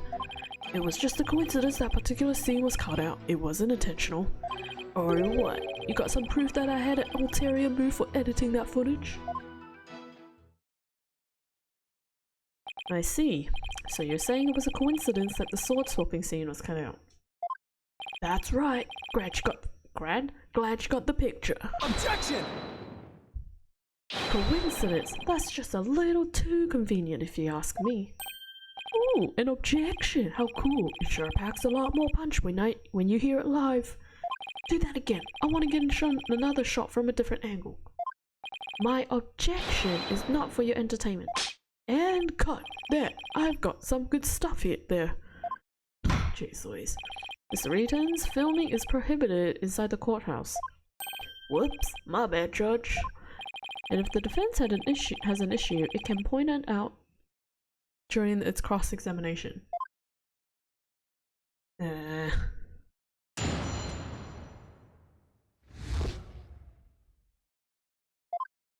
Oh, excuse me. That yawn came out of nowhere.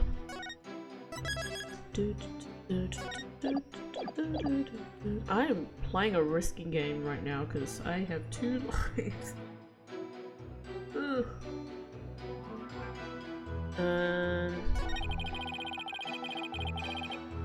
Hold it!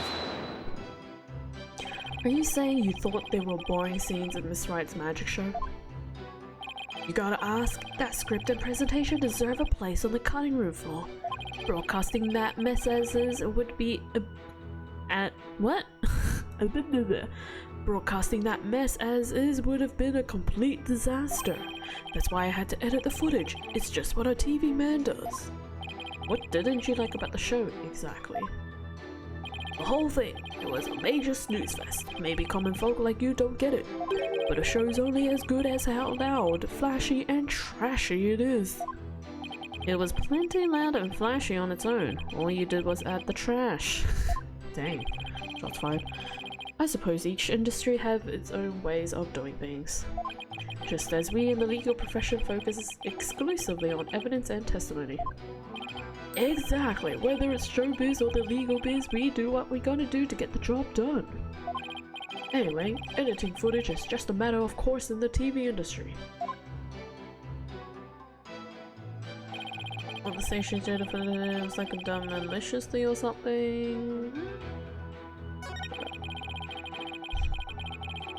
Hold it! All the scenes you could have cut. Why the sword switching trick? That seems like too much of a coincidence to me. Oh, so now you're gonna tell me how I'm supposed to edit my programs, Big Shot? It's hard being the boss, kid. You gotta make the tough choices, like which contest gets cut. And let me ask you this, why exactly did you make such a tough choice in this case? You wouldn't understand, champ. It's all about artistic vision. I tell ya, people tell you how to do your job when they don't know the first thing about it. May not know TV, but I know evidence law, and boy, do I have some for you, champ. I might not be able to show that your selective editing was intentional. However, I know you bear the defendant ill will, and this is the evidence that proves it. Is it the contract? Or quote-unquote contract? Which is...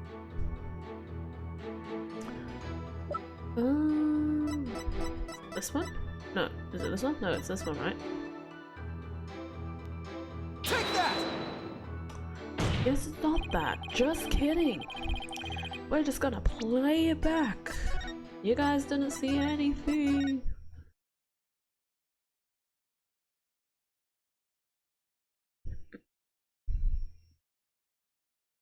Oh, jeez. And this evidence proves it. Bear the defendant ill will.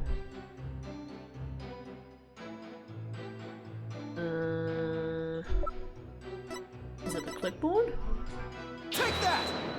Oh, it is the clipboard. I was close.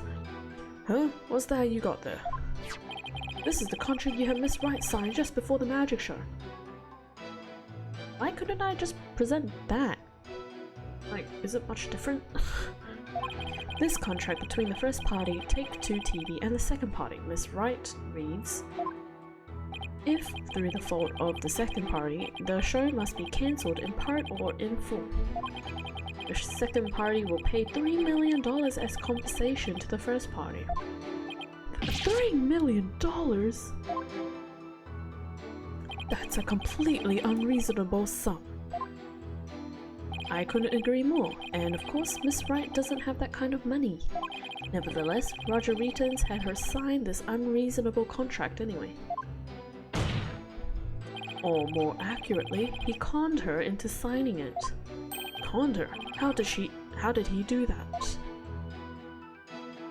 There's a trick to the clipboard that was used by Miss Wright to sign her contract. The back.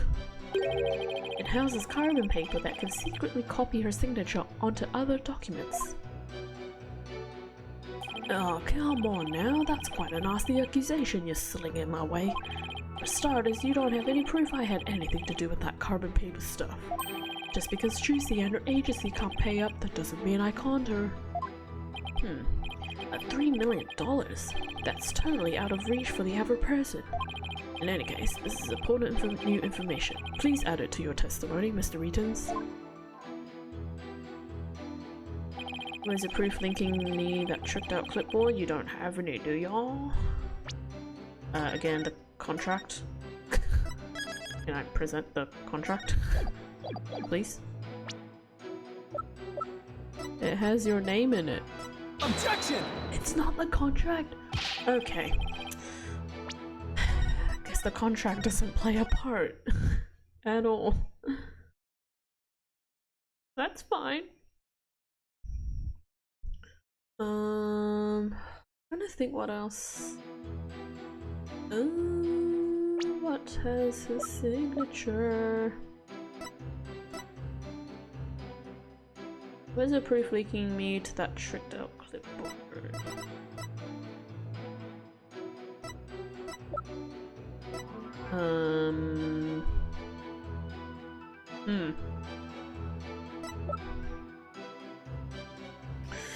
Apparently it's not the contract.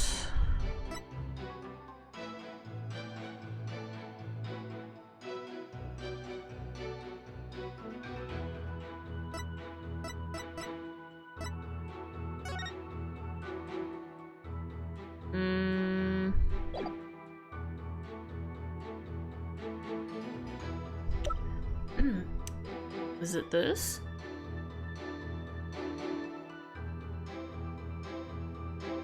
Objection! Oh, it is. What? You must be quite the con man if you can fool a magician with such a simple trick. But if you think you can con a lawyer, you're very much mistaken. Would it kill you to enunciate in front of the camera? You know, like a newscaster. I'd like you to take a look at Miss Wright's signature here on this note. Now let's compare that signature to the one here on this contract. Oh, it's in the exact same spot. Okay, that... I can see, yeah, okay, I can see how that links. I mean, is part of evidence. I'm trying to open my bottle. There we go.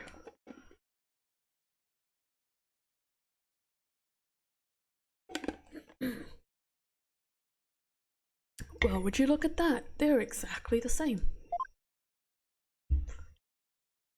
That's right, Your Honor. Not just similar, but exactly the same. Nobody can sign their name in exactly the same way twice, unless it's a copy.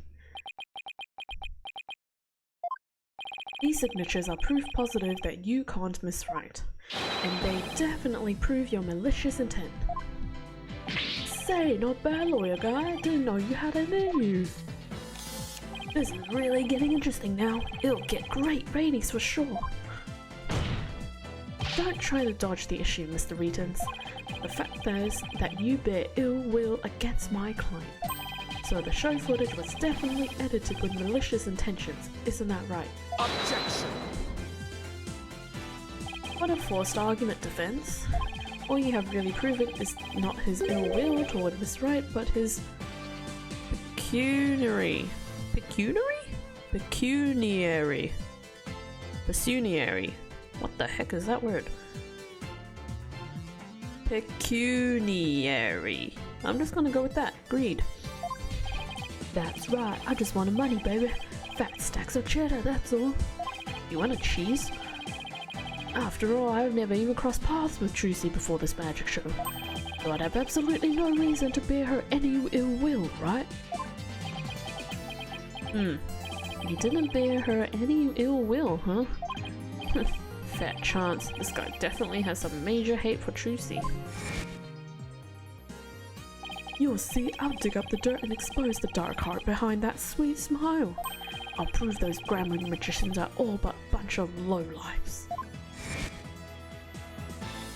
I can't prove it with anything, but the things he said all point to that fact. There must be something between the two of them that gave birth to this grudge. Some sort of connection that not even Trucy is aware of. Your Honor, I'd like to argue that Roger Reitons and Trucy Wright must have crossed paths before. There must be some hidden connection between them. Hidden? Connection? Is he the mysterious? And then the other guy is just some other random dude? Because I said last time that there's no way the mystery is like that young, so he'd have to be quote unquote old at this stage, or older. What is it now? Just what are you getting at, Mr. Justice? It is futile to even ask, Your Honor. Surely it is just another one of the defense's feckless claims. Objection!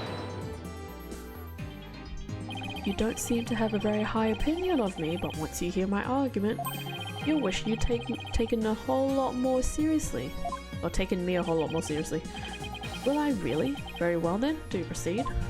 Did you figure something out, Apollo? Nope, not a thing. What? That was just some good old-fashioned bluffing, courtesy of Mr. Wright's fine training. I hope you know what you're doing. If you're going to make such a bold claim, Mr. Justice, I hope you're ready to elaborate. What is this hidden connection between the defendant and Roger Reitons? He's a magician too, I'm just gonna say though. He's dating? I'm sorry, did that just say he's dating? Wait. Oh, drat, we can't see the options again. Wait, hold on. Can I? We're just gonna... Hold on. Did I just see he's dating her on my screen for like a split second?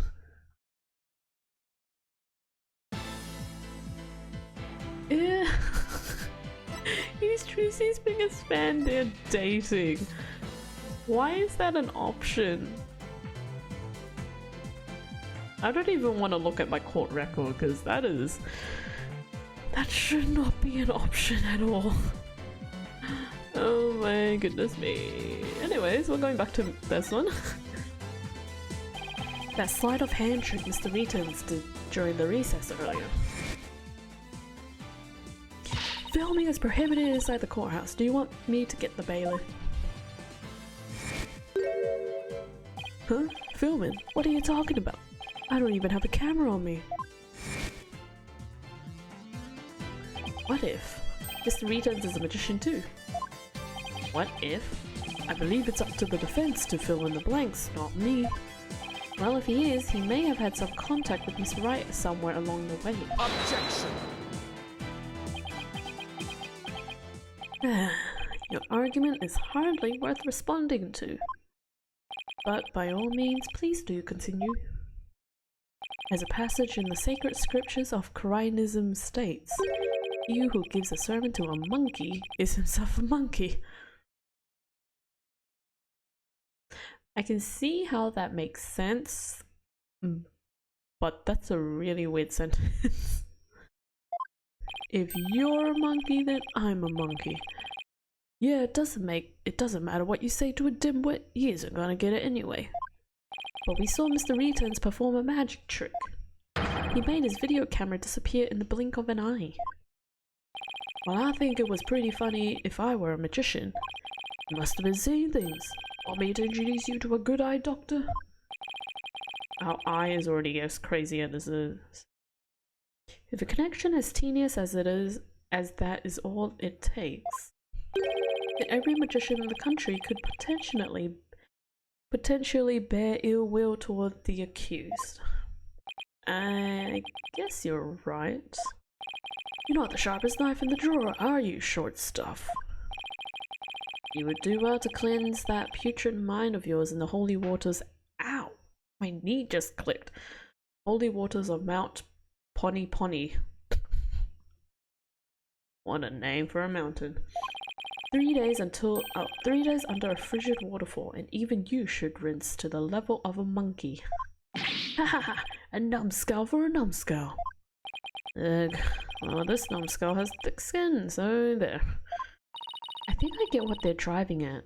Even if he is a magician, it's not exactly a reason to bear a grudge against Trucy, is it? Hold on. I can think of one person. One magician who has a reason to bear a grudge against Trucy. Or rather, one magician who has a reason to bear a grudge against Troop Grammary. Oh? No. No way! Is something wrong, Mr. Justice? Your Honor, the defense wishes to submit evidence at this time.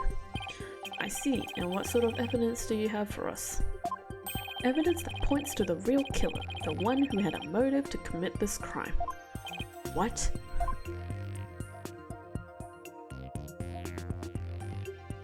And what have you come up with this time, defense? Tracy Wright is the sole heir to Troop Grammary and its name. This puts her square in the crosshairs of one particular magician. And this piece of evidence points to that one person with a grudge against Miss Wright. Take that! And who exactly are you naming, Mr. Justice? Kinda does look like him. Yeah. 13 years ago, the great Mr. Rios belonged to Troop Grammary. But then the troop ousted him, and Mr. Rios vowed to get revenge on them someday. And what better way to accomplish that than through the ruination of their sole heir? Mr. Rios is the victim, Mr. Justice. You've named a dead man as your suspect. But is he really dead? What do you mean? Is he really dead? If the fact that Mr. Rios is the victim is what's throwing you off, then how about we consider this possibility? What if the man who died on that stage yesterday wasn't Mr. Rios?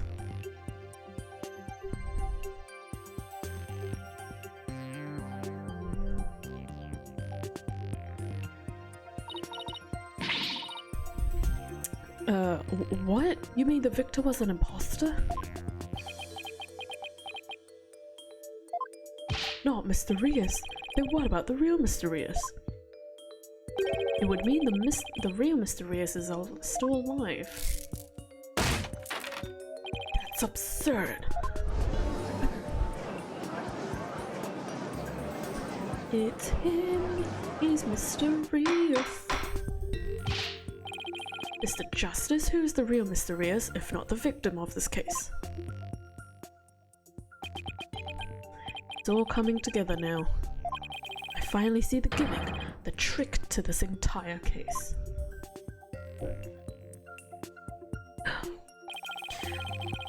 This should explain everything, Your Honor.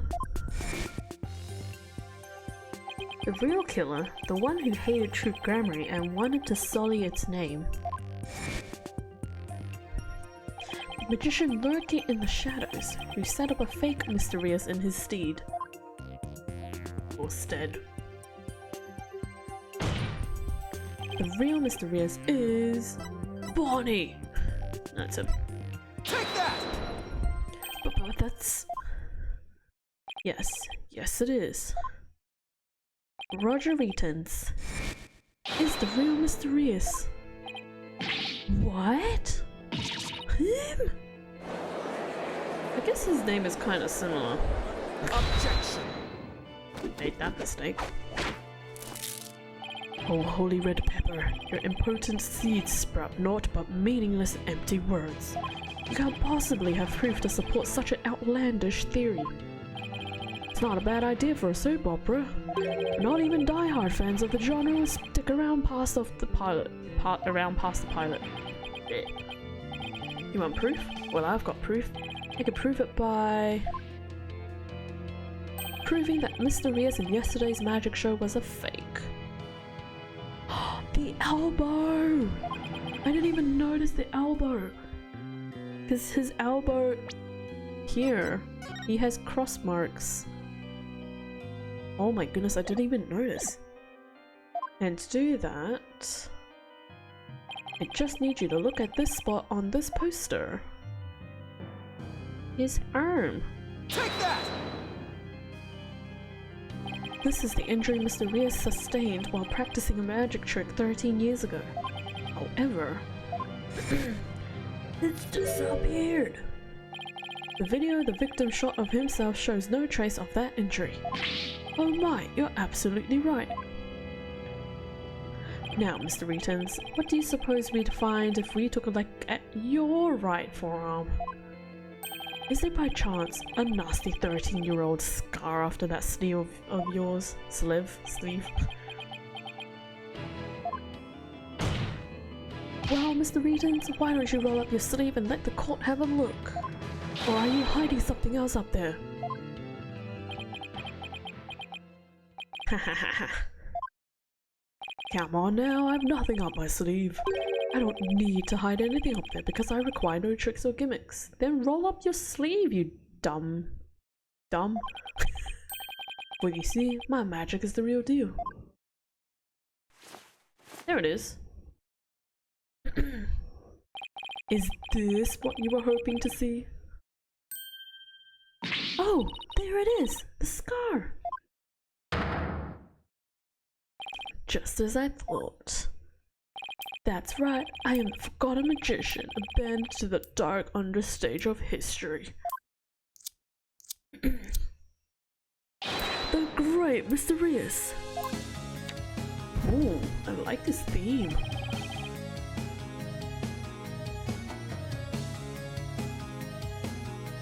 I like this theme.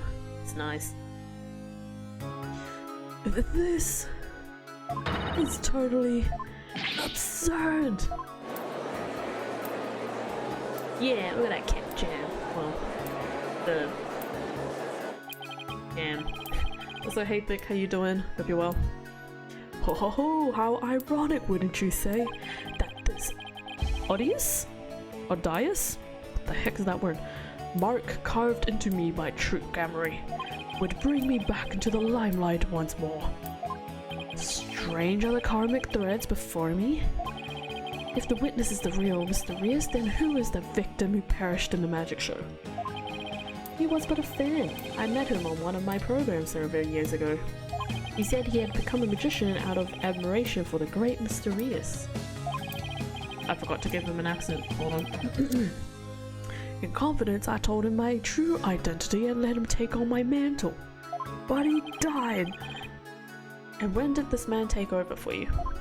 About 2 years ago, I told him my tricks and even acted as his producer. And so, a mere amateur became a popular magician overnight. Courtesy of my magic on the stage we call television. Hope you enjoyed the show. You really had us all fooled. Mr. Reetons, or should I say, Mysterious? Yeah, his name is too closely similar. Wait, I need to remember, what was this dude's actual name? Man of Mystery. I was like, it's man of something. In your hatred of Troop Gamery, you killed the victim, Mr. Mystery. Oh my goodness me. And then set up Miss Wright to take the fall, didn't you? You did it all just to tarnish the Gamery name. Ho ho ho, I have no idea what you're talking about, lad. I don't even think I'll be over the over Man of Mystery. Yeah, they really pushed the name puns in this. Although I don't think it's as bad as I'll Be Your Guide or what's his name? Patrol? Yeah, Patrol, or Peace, Love and Understanding. They really pushed it on the first case, you know, setting the bars really high for that. And then this one they're like, oh, we can just lower it just a teeny tiny bit. Just a teensy bit. I set up the prank, that much is true, but it was simply a harmless joke. A harmless joke on Trucy. Are you sure you? Yet, she learned of the plan and made use of it to commit murder. That is how strongly the criminal element runs in the blood of these Gamerys. Objection! Also, him flipping that coin without looking is making me insanely jealous. You need so much skill for that, honestly. Yeah, that last case was something. It was indeed something. But if it was a secret prank plan that very few people knew about, couldn't you have been the one to use it for murder instead? Oh. What just happened? That's creepy. I don't like that. That just reminded me of what happened on Saturday with my injury. Although it wasn't that gruesome or weird looking. Anyways, just kidding. What the heck was that? Don't lose your head over it. Oh my gosh. Boo. Heed my words, lawyer lad, for I fear your grasp on reality is slipping. I do believe I told you that my magic is real. It employs neither tricks nor gimmicks. Enough with the ambiguity. Why don't you make your point already? My alibi is as pristine as ever. Wouldn't you agree, Prosecutor Sunbody? Yes, I suppose that is correct. The witness does have a solid alibi. What? Recall defense that at the time of the magic show, Mr. Reetons was at Take-Two TV, a fact that many people can easily attest to. In case you guys didn't know, and I guess the YouTube people won't see, My stream title is a pun on the TV company. It's full of puns in this stream title. Or rather references. Yeah, that's right. I forgot all about that. Oh, so what do you think, Your Honor? Would you like me to testify on the matter? Wait. Play on words. Yes, I think you'd better. Please tell the court more about your alibi. Is, you know, take two TV. Take two. Very well then, on with the show.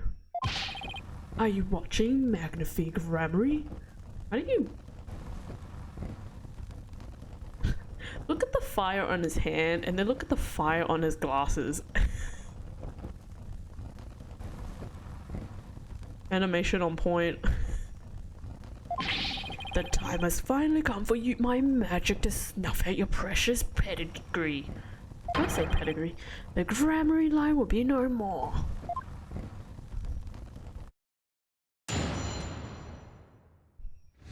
My perfect alibi. Ooh, fast music, here we go. I was at the TV station at the time of Penrose's performance.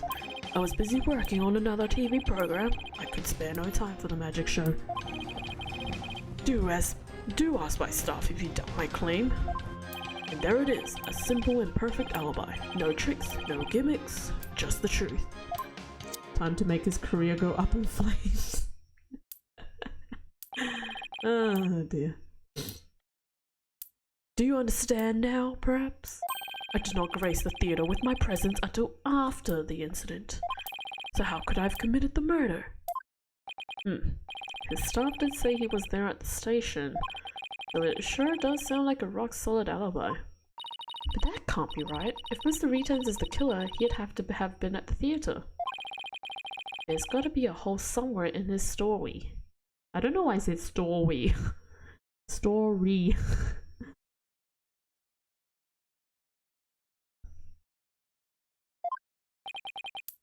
I assure you there are no holes on Mr. Rios' stage. No tricks, no gimmicks. True magic doesn't need trapdoors to escape through. Do enjoy my show to the fullest, and my real alibi.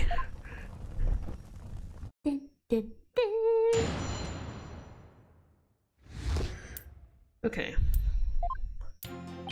Let me save, because it's been a while.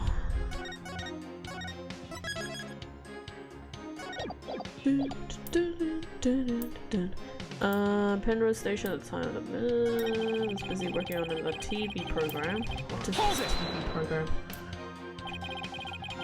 Thank you, Apollo, for asking me exactly the same question. Just slightly different. What was this other TV show you were working on? My own special project, you see. One moment. Perhaps this is more appropriate. It's a Ratings Roger special production. Yeah, hang loose, baby. It's called Desperation Regeneration. You switched personas just to say that?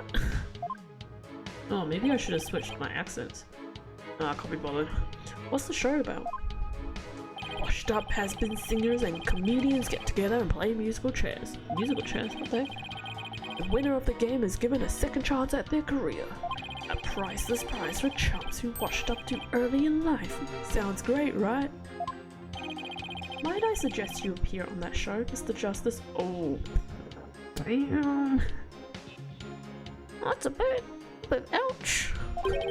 As the ex-lawyer who used to make ridiculous bluffs in court and faded sadly into obscurity.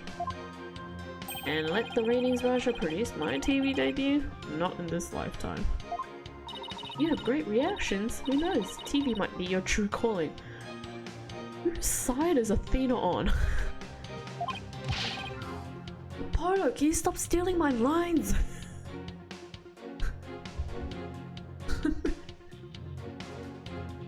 That's the second time already. Hey, whose side are you on?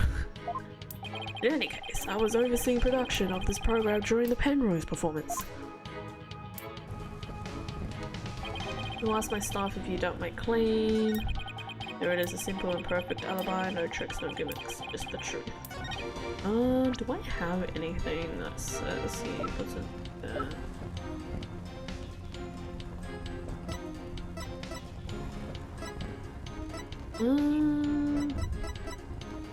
Apollo whenever you say anything. My turn! It's just like, yes, good one. Let me say it this time. What's this?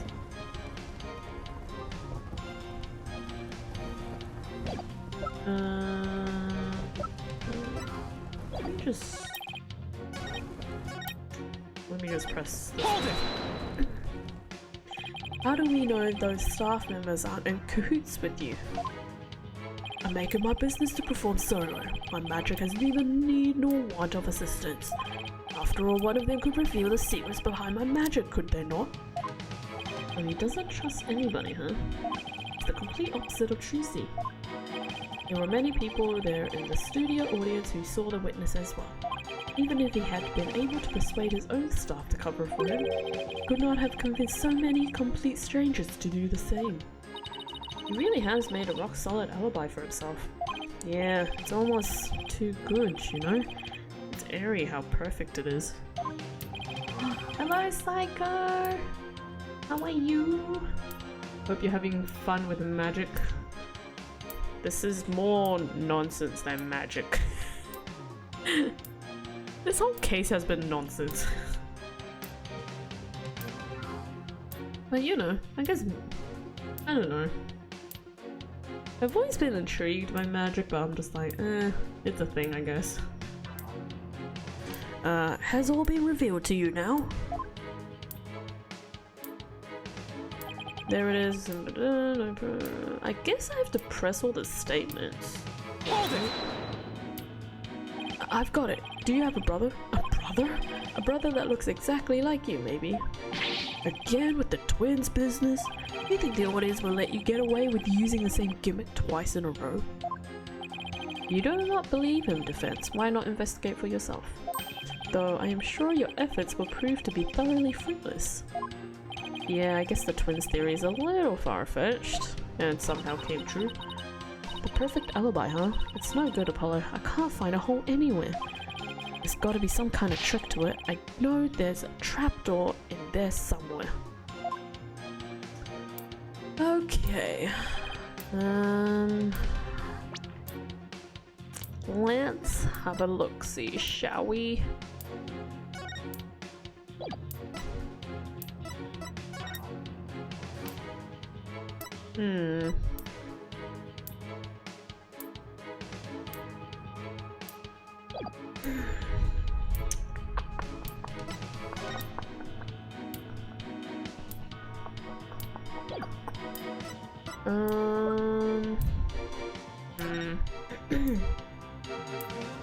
First party will pay all expenses for the magic show. The second party will confer all program broadcasting rights to the first party.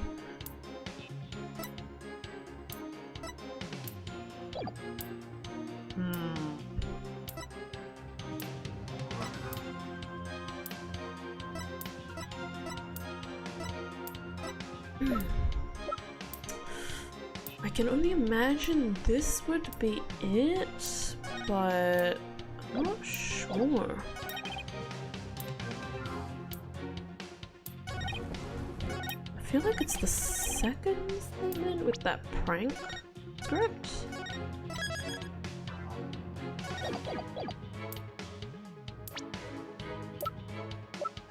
Objection!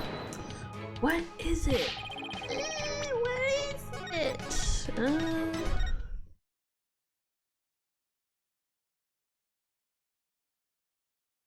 I know I'm saving and reloading the saves, but I'm literally on 2 lives. I don't want to risk it.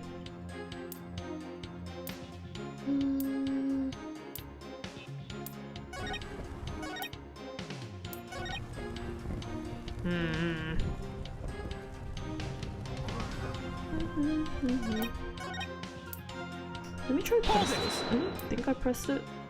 Oh, But you did come to the theatre eventually, isn't that right?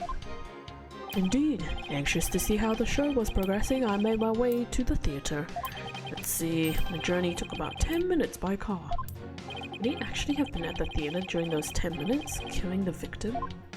Oh, allow me a stab at reading your mind. Aha! Could I have been at the theatre during those 10 minutes, killing the victim? How in the... But no, I took a taxi. Driver can attest to that. Feel free to call the taxi company if my word doesn't satisfy you. The driver is a big fan of the Rings Raja. I even gave him my card. He gave the driver his card? That was very clever of him. You might as well give it up, lad. Questioning real magic is a fool's errand. Besides, you know very well what I was doing at the time of the incident. Oh, so I literally had to press his statements. Gosh dang it. Why didn't I just go with my gut? His alibi really is airtight. I believe we've heard enough. While I believe the witness does indeed harbor some ill will against the defendant, there is no reason to doubt that he was at the TV station at the time of the incident. Yes, the facts prove it was impossible for the witness to have been involved with this crime. Nah.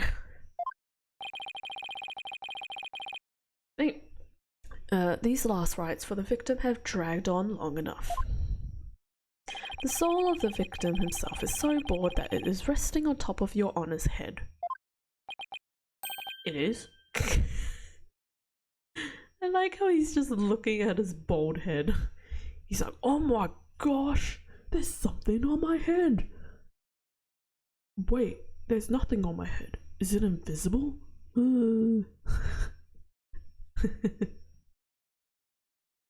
Your Honor, it's a metaphor. Nothing's on your head.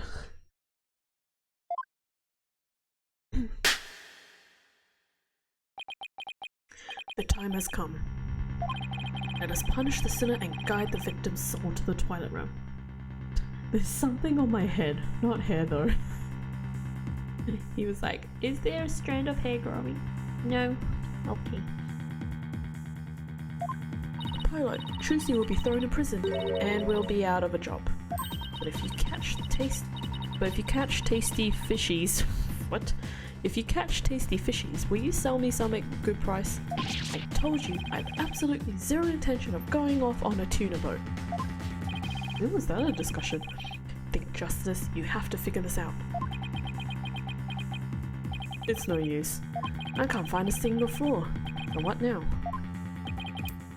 Oh, behold my never-ending magic show! Come for the awe-inspiring showmanship of the great mysterious, and stay for my grand illusion until the end of time. Ha ha ha ha! Apollo Justice, ace fisherman. Wants a fresh fish? You got Apollo Justice to do that?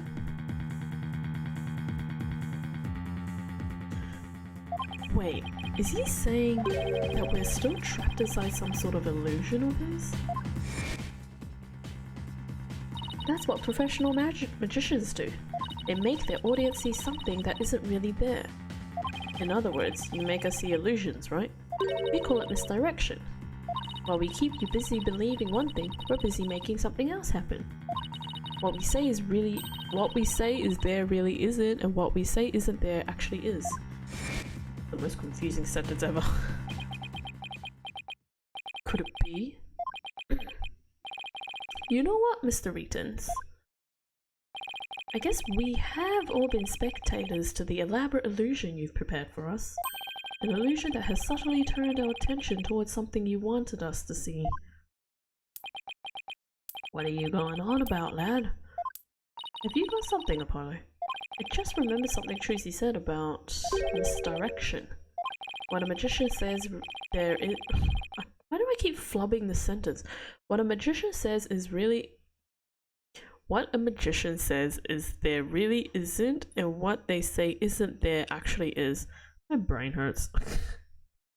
I think he just made your chances of winning disappear. Jeez Louise. Go up in flames. If we've all been taken for a ride by Mr. Reitens's magic, And maybe he made us see something that wasn't really there. Are we brain blasted? It's time to rethink all of my assumptions about this case. What have we been made to believe was there when it was actually wasn't? My brain. What have we been made to believe was there when actually wasn't? My brain hurts. What have we taken to be the absolute facts of this case?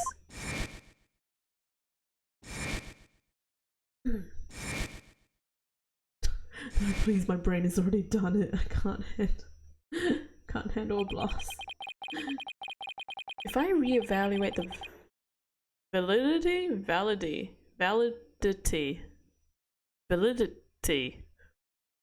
Like, gosh. I don't know why I'm reading, like, I'm already struggling with some of these words. Of all these things, then just maybe. Athena, there's something uncanny about this case. Okay, what is it? Retention's alibi. It's too perfect. That's true. It's like it's impossible to break, no matter how hard we try. But maybe that's the trick. Maybe that's exactly what he wants us to think. Calling it now, there was no body the whole time. Possible. It's possible. I'm not following.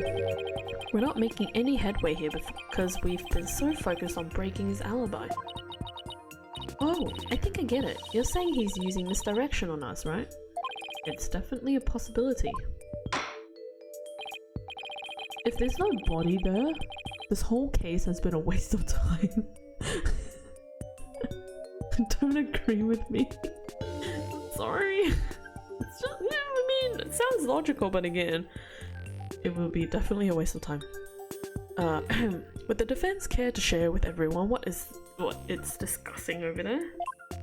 Your Honor, we believe that if we were to reconsider a certain assumption, we may finally arrive at the truth.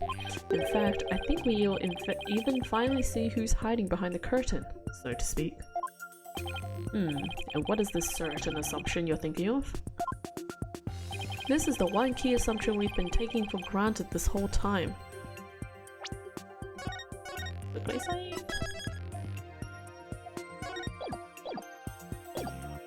Oh yeah, Thick, how was your Yakuza 0 playthrough? You finished it, right? I saw on your I saw your tweet. The culprit was on scene, the crime scene. It's not the crime scene. Just kidding, guys. Actually, I'll just play this one through. If Mr. Returns, I forgot that. The actual scene of the crime wasn't the theater but the TV station. If Mr. Returns brought the victim's body to the theater after the fact... Objection! Foolish lawyer. Were that true, then what about the body you witnessed during the show? You did? You enjoy it? Don't you know it's rude to ask how a trick is done, Prosecutor Sadmati? And don't you know it's rude to make far-fetched claims? Far-fetched claims, Mr. Justice? I'll brush up on the courtroom manners 101 again, just for you, Your Honor. Alright, so the murder could have really only taken place at the theatre, which means... the culprit? Or the guilt? It'd have to be the culprit. Was fun, actually full-on cried at one part though, which I've never done for a game. Aww. Sad. I know the plot of Yakuza 0. I've never played it personally.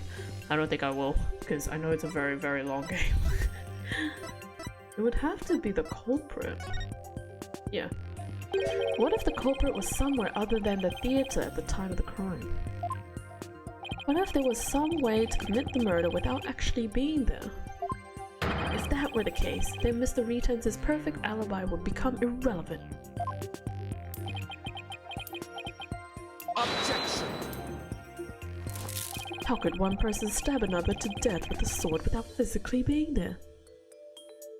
The hook? Did he get stabbed into a... Did he get stabbed while going up or something? Furthermore, We all saw what appears to be the culprit's shadow in the footage. Objection! But couldn't we just as easily assume that the shadow does not belong to the culprit? Well, if it's not the culprit's, then whose is it? It's the victim's, isn't it? Goodness me. I'm not 100% sure yet, but I'm pretty sure I'm on the right track. We've all seen something that looks like this shadowy shape before, Your Honor, during the magic show itself. In that case, please point it out in the show footage for us. This is the thing that looks suspiciously similar to the shadowy figure of the culprit. Oh, I guess I'm pointing out Mr. Hat. Am I? Oh, I can't save now. Well, good luck to me. This dude. Take that! Is it not? It's not Mr. Hat? What? How the heck is it not Mr. Hat? Okay. The shadowy figure. I thought it looked pretty similar. Do you not think so? Yeah, I guess it's not Mr. Hat. That's weird. Because they said that it was... What? Okay, now I actually have to save. Guys, we're playing a risky game now. We're living on one life. Maybe I should try slowing down the video and take a better look.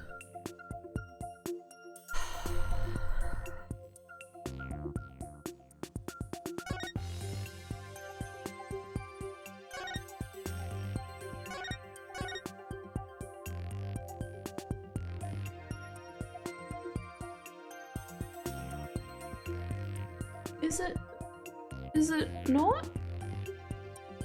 Huh?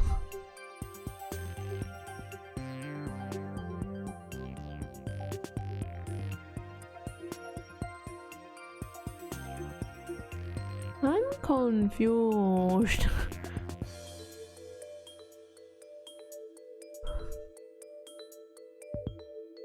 I really like her hair. I wish my hair could stay like that when it's tied like that. What resembles the shadowy figure seen on stage?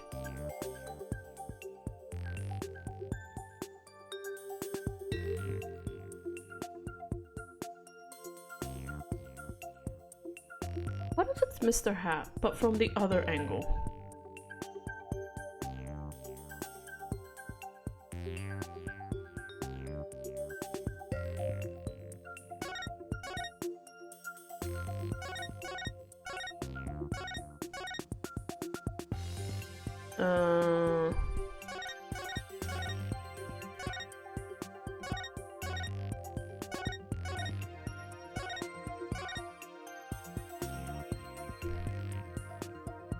Can I present this and see what happens?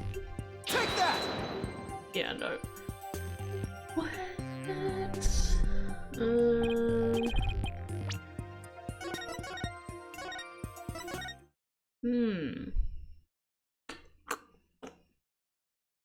What am I missing?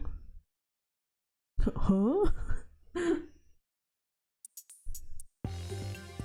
I'm so confused. What am I missing?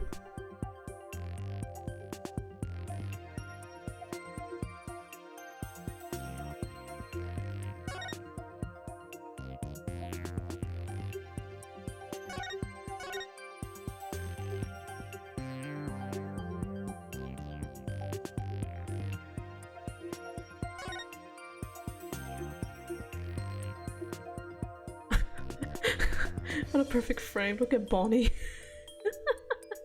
Look at Bonnie's face. Huh?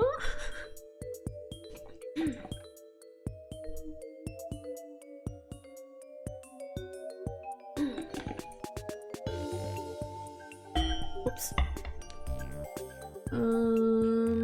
Is it Trucy? No.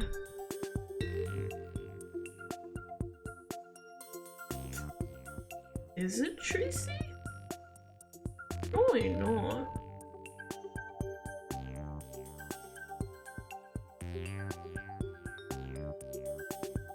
Me too, Bonnie, me too.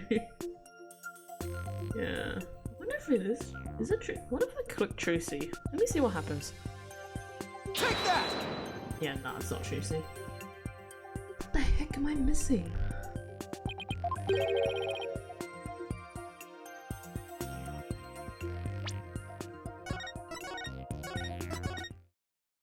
I'm probably overthinking this. And definitely missing something. But I don't know what. Excuse me.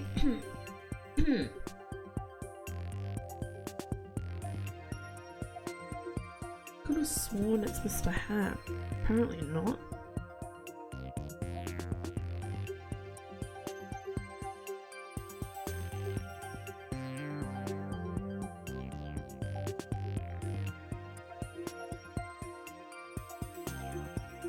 What resembles the shadowy figure seen on stage?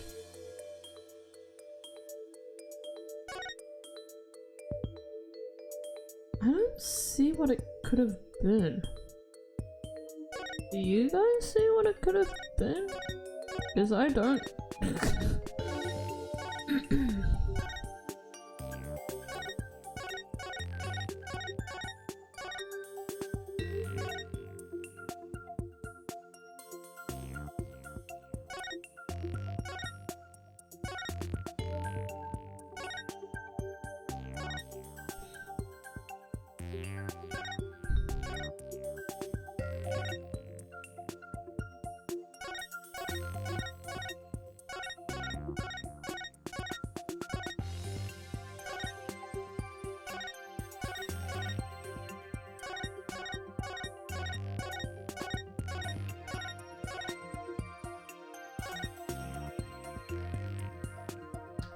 I mean, I don't know if it's that. What happens if I click this? Take that! I tried. I don't know what it is, guys.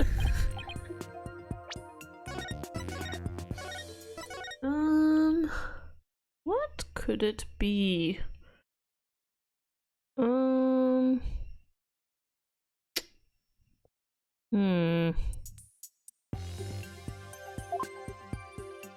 I wish I had consult because my brain right now is not sure. Wait. There's something here.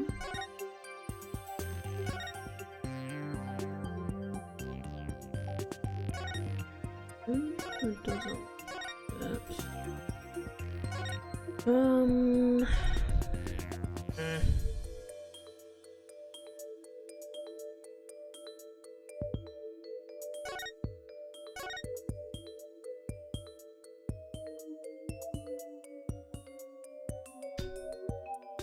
Like, what could it have been?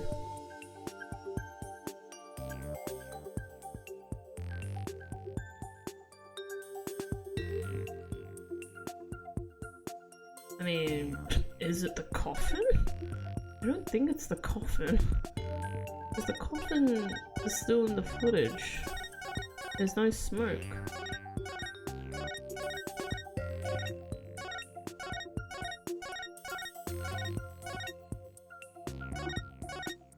Yeah, it's not the coffin.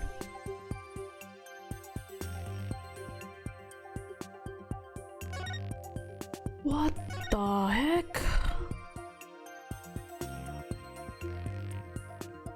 I haven't the slightest idea.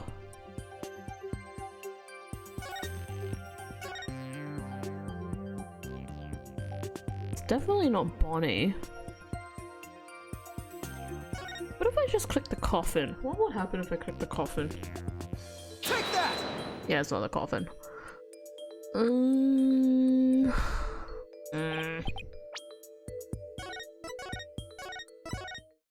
Oh man. What am I not seeing?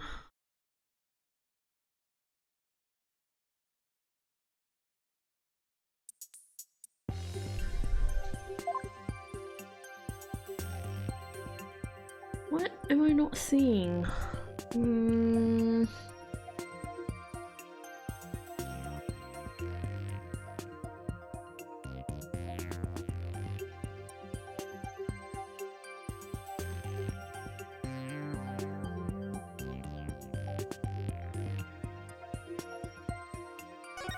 Like, what does that even look like?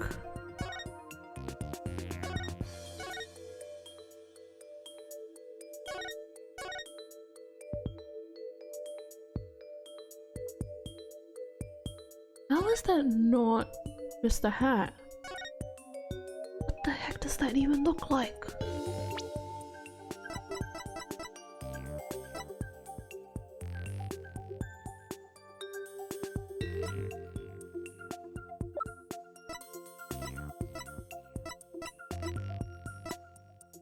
Guys, I really don't know. I might have to look up the walkthrough for this, because I really don't know.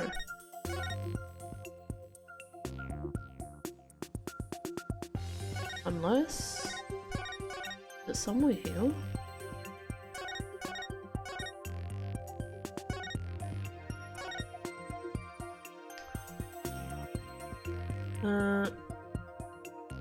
What the heck is this?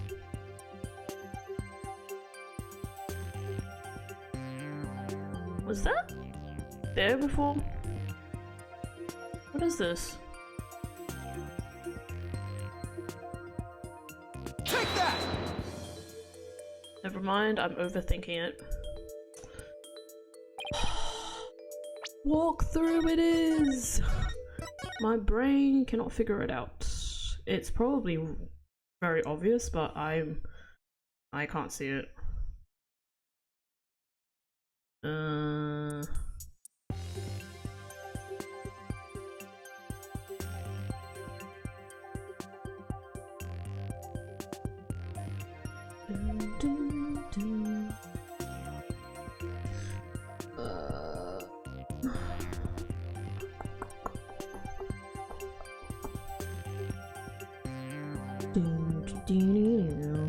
Oops, that's not the one I wanted.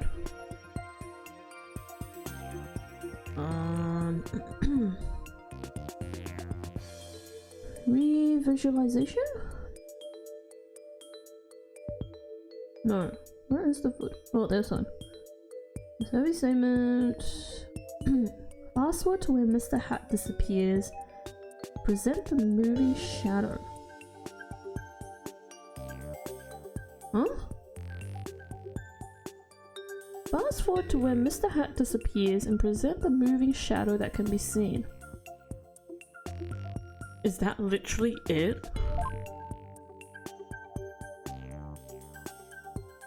Oh, I misread the question.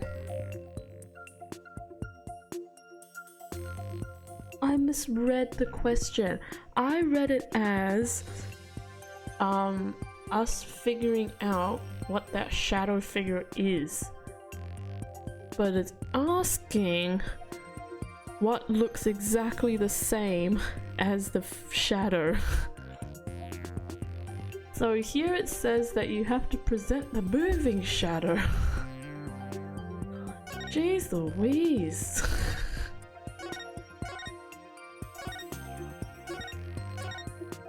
I feel like they should have, I don't know if they would have phrased that properly, but that's, oh my goodness, I can't believe I misread that. Take that! I don't know if you guys had the same thought, but oh my goodness. It's asking from a different... Unbelievable. Doesn't the shadow resemble a suspicious shadowy figure? Now that you mention it, it does, doesn't it? Miss Wright, could you identify the shadow for the court? Let's see. I believe that's Mr. Hat's shadow. It's from when he's being pulled up from the stage to the catwalk overhead by wire. Then could the shadow that's shown later in the footage be Mr. Hat too? No, that's not possible. Later? There was a later? Was I being oblivious to something?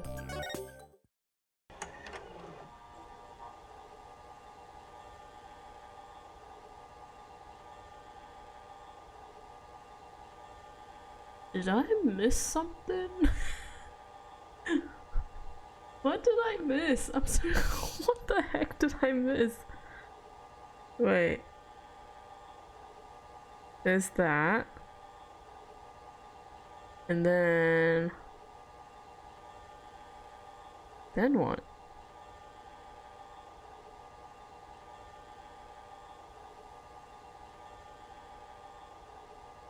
Not in this footage, apparently?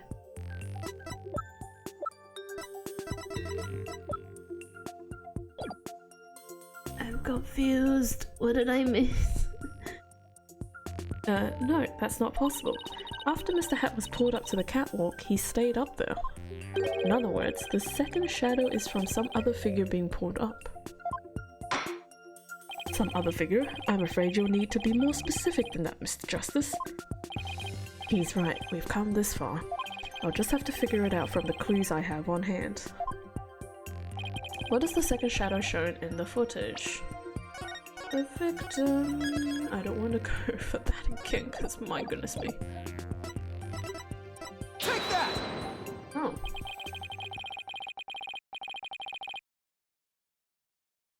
What the heck happened? Was that you, Thick? Or was that one of the bots? If we consider what was happening on the stage at the time, there is only one answer. The shadow belonged to the fake Mysterious. In other words, Mr. Man of Mystery. That was Siri. Good bot. Good bot, Siri. The victim? Please take a look at the prank plan script. I really love how SiriBot can communicate. So cute. Mr. Mystery was to pretend to be dead and then fly up into the air after that. Isn't that right, Mr. Returns? Indeed, and what of it? I contend that it's exactly what happened. There was a sword up there, wasn't it? The victim was wearing a stunt harness around his waist. It was most likely attached to a stunt wire so that he could be pulled up into the air. So you're suggesting that after pretending to be dead in the coffin, the victim flew up into the air just as the prank script says? Exactly. We couldn't see him go up, flying up because the dragon was blocking our view. Oh, that's true. And that last trick, ladies and gentlemen, is the true piece de resistance. Wow. Paula going all fancy now. The true piece de resistance. I'm not saying it's French. Of the culprit's murderous magic show. Oh, he's sweating now, people. Don't tell me you've got it all figured out. French jump scare. Was not ready. Yes, I think so. If we can just look beyond Mr. Returns' last bit of misdirection, we should finally be able to see the real truth. The victim must have been pulled up to the catwalk just like Mr. Hat and hit the cushion up there with considerable force. There was a sword. There's definitely a sword up there. I just have to figure out what else happened up there at the time. The sword!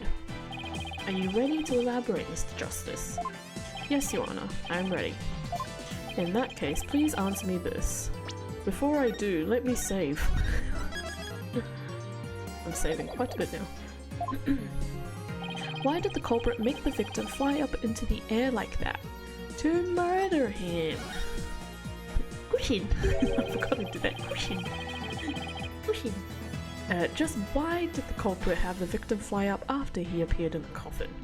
And how did the victim actually die, when he was only pretending to be dead in the coffin? If we can figure out how these two questions relate, the answers should be clear. Could it be? Mr. Mystery must have thought he was still just part of a prank when he appeared on stage. He probably didn't suspect a thing as he was being pulled into the air. Oh!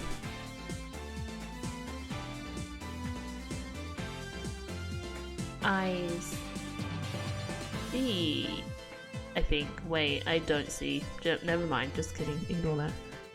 After Miss Wright was caught backstage and just as the set piece fell. Did I read that? Yeah. But the culprit had already planted the real murder weapon in a cushion in the catwalk. I now have to say cushion. It was probably a knife or blade of some sort. What? You mean... Yes, it really was a magical murder. Just as the prank script said, Mr. Mystery was whisked up into the air. Oh my goodness me.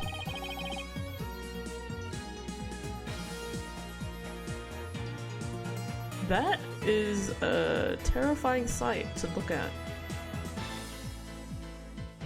That's rough. And straight into a blade there in the catwalk.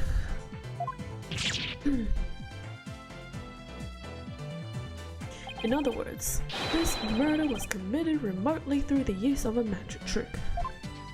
What? Remotely? Using this method, it wouldn't matter where Mr. Renton's was at the time of death. Yeah. Yeah!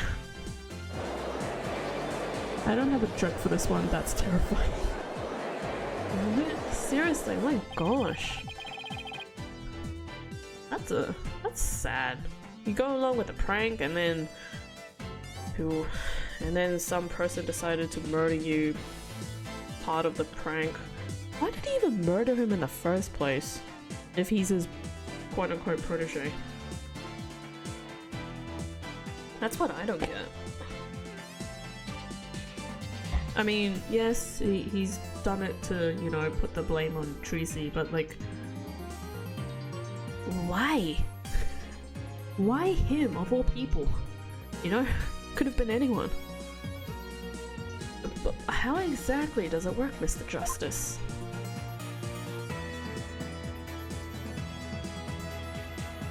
Just before the murder occurred. Nice Lego. The dragon set piece was up in the catwalk. Yeah, that's what I thought. Okay, that was my initial like, oh, kind of thing. Like, he was connected to the dragon set piece. It and Mr. Man of Mystery were connected to each other by a wire at the time. By carrying out the prank plan, Betty made the dragon set piece fall, which caused Mr. Mystery to rocket straight up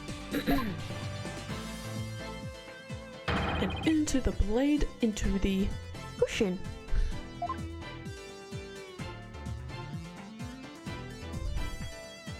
The cushion was high enough to be hidden from the audience's view. That's why nobody saw the blade. Nah. Oh, in that big gash in Mr. Hat's cape. Oh, it brushed past the sword. The blade must have been set up overhead sometime before the magic show. Mr. Hat must have been slashed by it too when he was pulled up into the cushion. I can't believe it. I had no idea. I was told that Tracy would freak out if I made the set piece fall. That's the only reason why I did it. You were used, Betty. Roger Returns used you. I thought he was my little puppet to boss around, but it was the other way around. After the incident occurred, Mr. Returns arrived at the theatre. He got the murder weapon and swapped the rubber sword with the bloodied steel one. That's also when he lowered the victim's body down to the stage. But how did he have time to do all that? When the set piece fell, the audience was evacuated from the building. He was able to do all those things after the fact because there were no one else around to see. I just added words there. A horrific murder camouflaged by a spectacular magic show? That sounds like the kind of murder only a magician could pull off. As long as the show proceeded as it was scripted, Mr. Mystery was doomed to die. That's why it was you, Mr. Returns, who killed the victim all the way from the TV station. This prank plan, or should I say murder plan, proves your murderous intent. Yeah. Robbery! Oh great. You're still here apparently. サトライマオマンドもさましで出し抜けたれがせよそろか Yeah, that. Enough. You dim-witted, ignorant, imbecilic, putrid red pepper. You can't possibly have a counter-argument to make. Talk about not knowing where to let it go and move on. Do you have a rebuttal or something, Prosecutor Sadmati? No blade of any kind was found in the catwalk. But there was a sword in the thingy. The container thingy. The stand. No blade of any kind was found in the catwalk, which means you have no evidence to support your theory. Bless you, sir. You too. But Mr. Returns retrieved it after the fact. Which still leaves you with no way to prove your wildly fantastic remote murder theory. But without proof, does it not make more sense to believe that the murder was committed there on this stage? That's where the bloodstained sword was found after all. That is a very good point. It is. As the only person who could have committed the crime there on that stage, Tracy Wright remains the prime suspect. Egg! It would appear that what you call truth is little more than a cheap parlor trick. In the end, you have done nothing to prove the accused's innocence. It is time at last to let it go and move on. Gag. Oh, are you seeing this magnifique gramarye? My magic is exacting punishment on your granddaughter. The gramarye name is done for. A poet, we need to hit them with a decisive piece of evidence here. I know, that's just what I was thinking. What am I hitting him with? Slapping him with? Throwing at him? Something? Just adjusting my chair. Ugh. Mr. Justice, do you or don't you have anything to prove that the witness committed this remote murder you proposed? Of course I do, Your Honor. This entire incident was carried out exactly according to the script. Right, so theoretically there should be no evidence for us to find or use, which means our best bet is to see if something unscripted happened. There's gotta be something Returns couldn't have foreseen, and once I find it, that's how I'll expose his murderous trick. Get ready, Mr. Returns, because I'm about to reveal the secret to your magic. There are no tricks or gimmicks here, just some good old-fashioned logic. Yeah. What am I looking for? Oh, it's a brain blast. I was joking about the brain blast earlier, but we have one. As long as the magic show went as scripted, the murder would happen without fail. Everything in this case was carefully planned so that no evidence would be left behind. Still, one thing happened that definitely wasn't in the plan. What part of the magic show wasn't a part of the show's original script? Bonnie's mistake.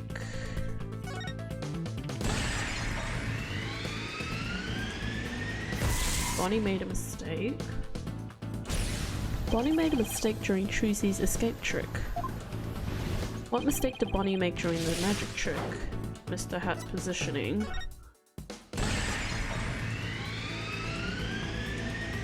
Placing the wrong spot. Because Bonnie placed Mr. Hat to the right of the coffin instead of to the left, Trucy had to reappear on the side of the coffin opposite to the one in the show's script. Her life choices.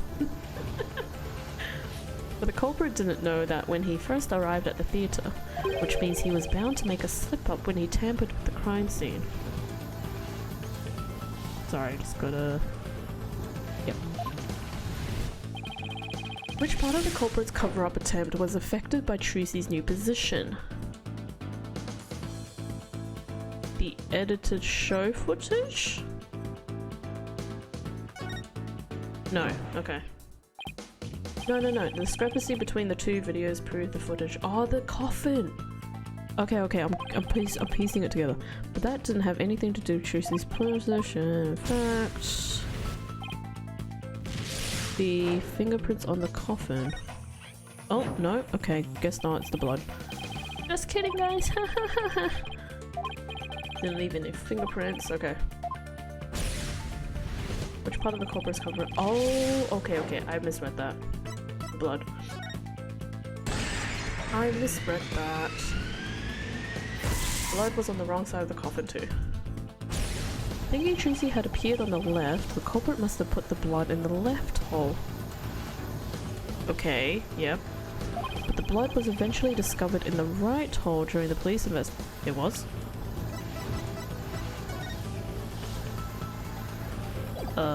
Where?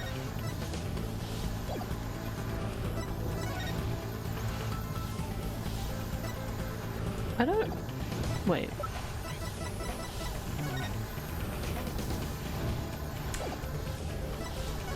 Okay. I must have missed something. If the killer had originally put the blood on the left side, that means he must have tampered with the scene again afterwards to make it line up with the facts. To make the crime scene consistent with the facts, the culprit must have... swapped?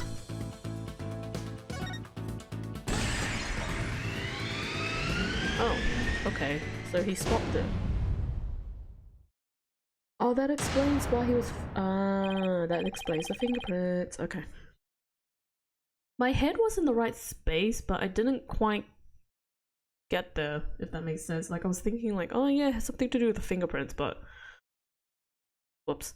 That's right. The left and right panels of the coffin are interchangeable. The culprit must have switched the two panels to make the bloodstain fit the facts. But the switch might have also given rise to something unnatural. Oh, I remember now. There was something unnatural about the coffin, and it's just the evidence I need. Okay, so, yeah. I'm always thinking a bit ahead. I always do this. Sorry, Mr. Redhens, but I have some very conclusive proof of your guilt. Another bluff, is it? There's no way you have anything of the kind. My magic is real, not true. Objection! No. There are tricks and gimmicks to it, just like any other illusion. What? After the murder, you switched the left and right panels of the coffin, didn't you? Yeah. And because you did, you left behind something very unnatural for us to find. The fingerprints. This proves that Roger Reaton's tampered with the crime scene after the murder took place. I'm going to save. This will be very embarrassing for me to stuff up. Watch me stuff it up right now. The fingerprints, right? Take that! The fingerprinting results? What about the fingerprints is unnatural? Let's take a look at the prints the victim left inside the coffin, shall we? If the victim was facing forward in the coffin, his prints should have looked like this. However, what we found was... they were facing the opposite direction.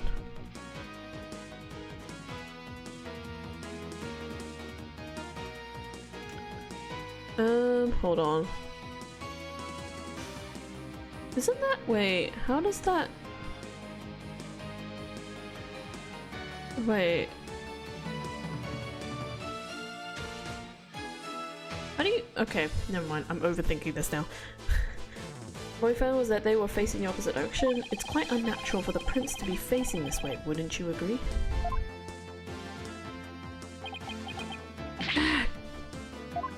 It is strange, isn't it? But how did they get this way? They got this way because the culprit thought the magic show had gone according to the script. The culprit thought Mr. Hat would be on the left side of the coffin, and that Miss Wright would also pop up to the left of the coffin as per the show's script. He then assumed she had thrust the sword into the hole on the left side of the coffin. Oh, okay, no, sorry, I'm overthinking where the prince should be. Never mind. He then assumed she had thrust the sword into the hole on the left side of the coffin. That's why he put blood in the left hole where he was trying to cover up his crime. But sometime after leaving the bloodstain, the culprit must have realized his mistake. He found out that due to Bonnie's mistake, Mr. Hat was to the right of the coffin, and that despite the script, Miss Wright had thrust the sword into the hole on the right. In short, the hole with the blood in it was on the side opposite the one that Trucy used. To make the blood's location fit the facts, he had to tamper with the evidence yet again. So he tried to cover up his tracks by switching the coffin's left and right panels. Oh, and that's how the fingerprints in the coffin ended up backwards. Because the culprit switched the two side panels around, the prints ended up facing the opposite direction. But instead of going to all that trouble with the panels, why didn't the culprit just wipe the blood away and redo it on the other side? Because he didn't know. I'm afraid that wouldn't have worked, Your Honor, because of a little something called luminol testing. Ah, right, luminol. I almost forgot. Luminol can detect trace amounts of blood even if it's wiped away, right? That's right. Wiping the blood away would have only served as proof of his meddling. How about it, Mr. Returns? I did a pretty good job figuring out your trick, didn't I? Yeah. Objection! Trucy Wright could have done the same just as easily. You have no proof that it was this witness who tampered with the evidence. Objection! But it was the script. Ah, but I do have proof. What? The person who was in the magic show would never have made the same who would never have made the mistake of putting the blood on the wrong side. Least of all, Miss Wright, who surely would have remembered she was on the other side. Oh my, you're absolutely right. Yeah, why, you impudent. I'm sure you've realized by now, Prosecutor Samari, that your claim that Miss Wright is the culprit just doesn't hold up. You and the accused are most certainly— Objection! I missed that word. Oh, you and the accused are most certainly bound for help. Really, Miss Wright and I? Because I think you're the one with the ticket there for trying to convict an innocent girl. Yeah. Yeah! Oh, hello, beads flying everywhere. Oh, dang.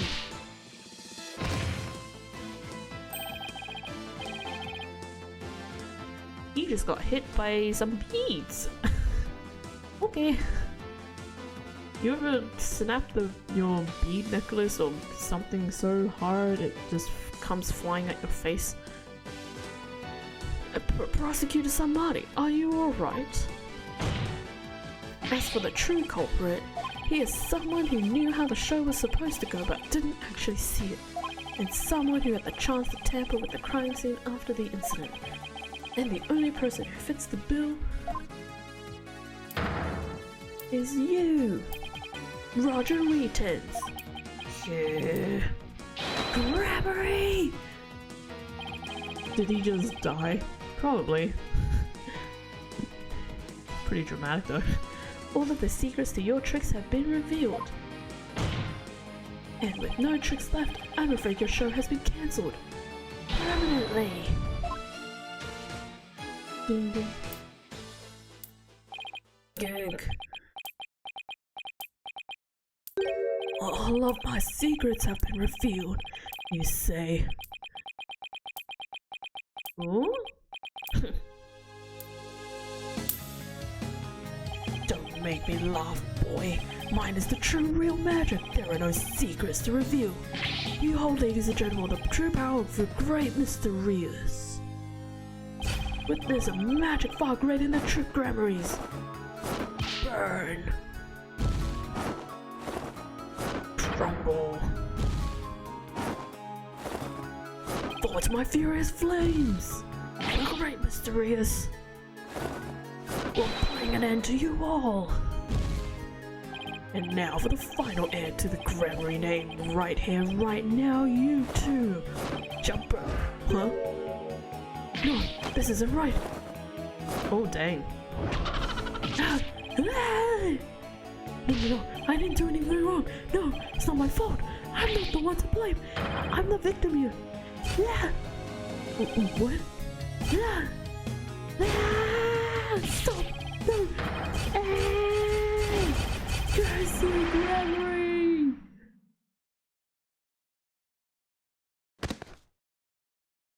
Oh, he died.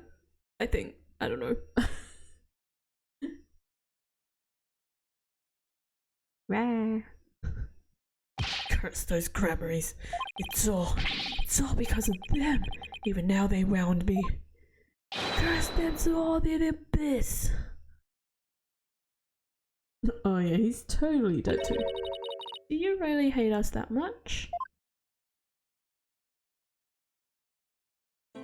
Does your hatred run that deep? Deep enough to kill an innocent man? You're damn right. You have no idea what You have no idea what humiliations I had to suffer. Your grandfather, Magnifique Grammary, kicked me out after I got hurt practicing my magic. He said I was too unskilled, that I would mess up on stage.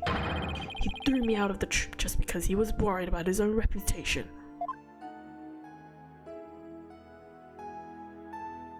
Since I was but a child, it was always my dream to become a great magician. That Magnifique, he took it all from me.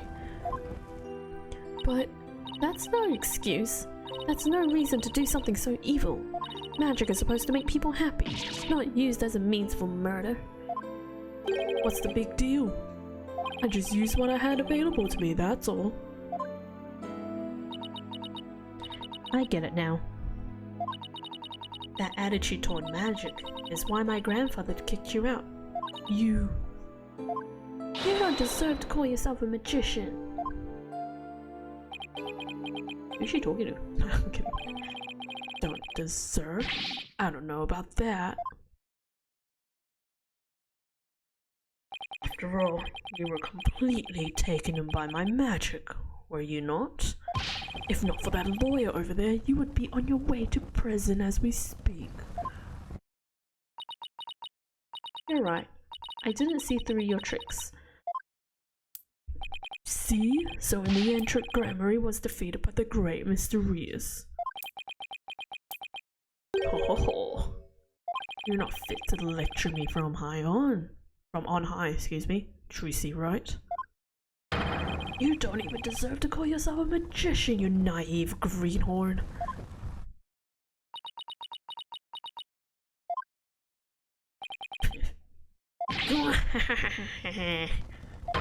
Yeah! Take that, Grammary! You lose. Anyone needs to learn to let it go and move on? It's this guy. Yeah! This corner of my prison can both burn in the flames of my creation. A lot of laughter. Bailiff, take Mr. Returns away and bring a fire extinguisher just to be safe. He's gonna be throwing fireballs along the way. Pew, pew, pew, pew. It looks like we've reached the end. I feel as though I've been watching a grand magic show. Really? I feel like this was all just nonsense. It was close, but we just barely made it through somehow. Huh? Why does Tracy look so down? This right? Yes, Your Honor. I'm about to announce my verdict. Could I see that wonderful smile of yours? That smile of a true entertainer, as I do? Aww. Yes, Your Honor. Now then, this court finds the defendant Tracy Wright not guilty. Confetti! We have confetti! Yay!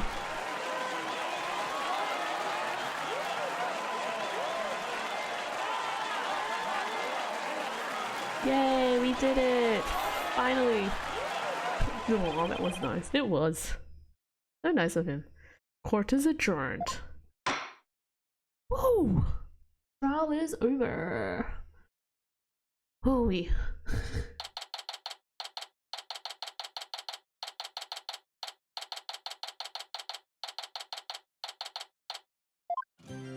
Thank you for everything, Polly. Oh, Tracy. Huh? Graziadio? What does that mean? Also, how do you even pronounce it? Now you can open your show tomorrow, just as planned. Yep, and it's all thanks to you two. Oh, but now that Mr. Rios is gone, I'll need to find somebody to replace him. Oh no. I don't like the way she's looking at me. Oh, Truce, I'm so sorry about everything. Hey, what are you apologizing for? Roger Returns used us. We're victims too. He even made me an accomplice to murder. But Betty, we have to take some of the blame for this too, you know. Even if we didn't know he was planning to kill Mr. Mystery, we did cooperate with him. it looks like, thank God. That's all. Okay. Sure. It's all my fault, isn't it? You weren't here for last stream? Vic? Were you not here for last stream? Yeah, we established that there was two of them because of the fingerprints, and oh my gosh, I forgot what the other thing was. I think it was something to do with the lift or the positioning. I don't know. Was I? I don't know. Maybe? Maybe not? I don't know. Neither one of you is to blame. The only one in the wrong is the person who used magic to commit murder, Roger Reitons. So yeah, one of them is a bunny, the other one is a bat bunny? A bat. Bat bunny. A bat. Bunny bat. A bat. Don't think I know that. Oh, don't you think I know that? Say what you want, but I don't think for a second that I don't still hate you. I guess she really does hate me. Last time I saw her, I thought she was possessed. Yeah, so that time you saw her quote-unquote possessed was actually the girl on the left. The bat girl. So yeah, that's what you saw. Obviously her hair is not what it... So yeah, essentially she just looked like Bonnie. Obviously. But we established in the previous... first half of the trial that it was her twin, which is Betty. I didn't even figure it out. I think it was something to do... It was the fingerprints here. And then oh, I forgot how we found out the other part. Yeah, I feel like the stage lift was the other major thing. I can't remember. It was like a week ago. Anyways. But Betty, why? I used to be a huge fan of Trucy's. Hey, shut it! I've always hated her. Really? But if we hadn't seen Trucy's magic show, we never would have tried to become professional magicians ourselves, right? Speak for yourself. But Betty, you still have her autograph and... Just shut up! Was she acting that way this whole time because she secretly loves Trucy?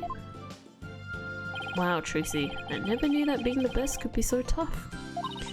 Come on, Bonnie, we're leaving. We have to get ready for tomorrow's show. Hee, you're really excited about performing with Trucy again, aren't you?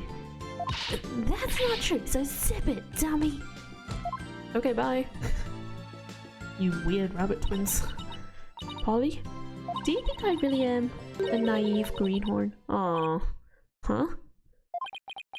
No, wait. She's not. Aww. You hurt her feelings, you meanie. After all, you were completely taken in by my magic, were you not? If not for that lawyer over there, you would be on your way to prison as we speak. You're right. I didn't see through your tricks. You see? So in the end, true Gramarye was defeated by the great Mysterious. Ho ho ho. You're not fit to lecture me from on high, Tracy, right? You don't even deserve to call yourself a magician, you naive greenhorn. Tracy, don't tell me you're taking what Reed said to heart. Well, maybe a little. I didn't see through his tricks, and I let myself be taken in by his magic.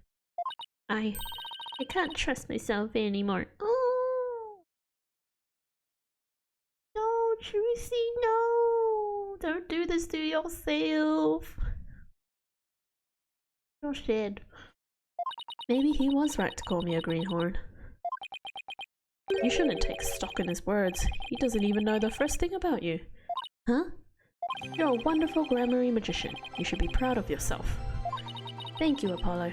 But what makes you say that? I know you're a wonderful Gramarye magician because of this. The book. Take that! My grandfather's notebook. The Gramarye Creed. A true entertainer always keeps a smile on their face. Give that poor kid a hug this instant. Where's Mr. Hat? Yeah, I said that.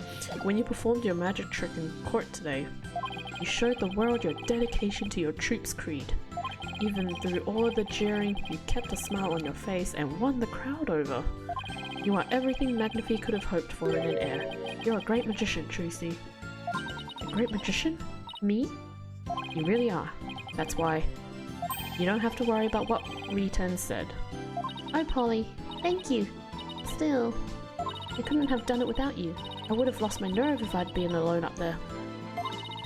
But I was able to keep on smiling because of you. Me? I remembered what you said to me in the detention center. After all, you're sure you swapped the swords, right? Yes, I remember doing it. Then I just know it wasn't your fault, Tracy. But how can you say that? You don't have any proof it wasn't me. I mean, I know you're a great lawyer, Polly, but I believe in you, Tracy. I believe in your skill as a professional magician. I'm going to prove your innocence. Don't worry. You're going to be fine. Fine, fine, fine. Your words were what kept me going. Apollo, thank you from the bottom of my heart. Now I can be everything I was meant to be. Tracy's real smile is the best. I'm so glad I could help her make that happen. Oh, I'm so glad I could help make that happen. Oh, hey Emma, I forgot you were here. Emma? I'm really sorry, Tracy, for everything. But why? Oh, her snackoos! Well, I wasn't able to convince Prosecutor Sanmari what a good person you are. I had to testify against you too. You have nothing to apologize for. You were just doing your job. You're too kind. Oh, I don't know about... Huh? Is something wrong, Emma? Oh. Oh, jeez Louise. Scared me. That actually made me jump a bit. It's like, bam! Surprise! I'm here too. Anyways, his ribbon thingy is moving. How does that even work? Like, physics-wise. I mean, there's... Obviously, this is no way near logical to physics, but... Huh? Prosecutor Samani, what are you doing here? Detective Sky? Yes? I require forensic expertise in order to close this case. Come, let us go. Oh! He just vanished. Like that. Okay. Wait, Prosecutor Samani. He disappeared again. The trial is over, Mr. Justice. You and I are strangers once more, with no further need to interact. Strangers? Have you really forgotten all about me? What?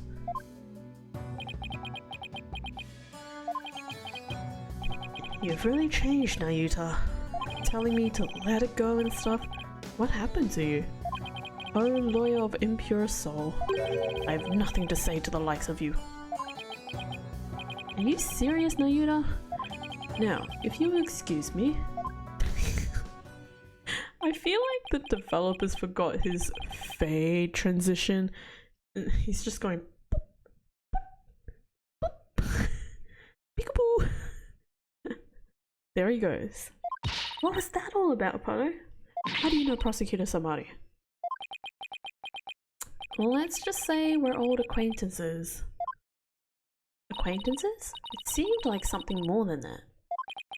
Yeah, well, you don't like to talk about your past, do you? Because you always change the subject. I guess I'll have to talk about it someday. But for now, come on, let's forget about the past and celebrate Tracy's future. Sure, if you say so. Oh, our phone.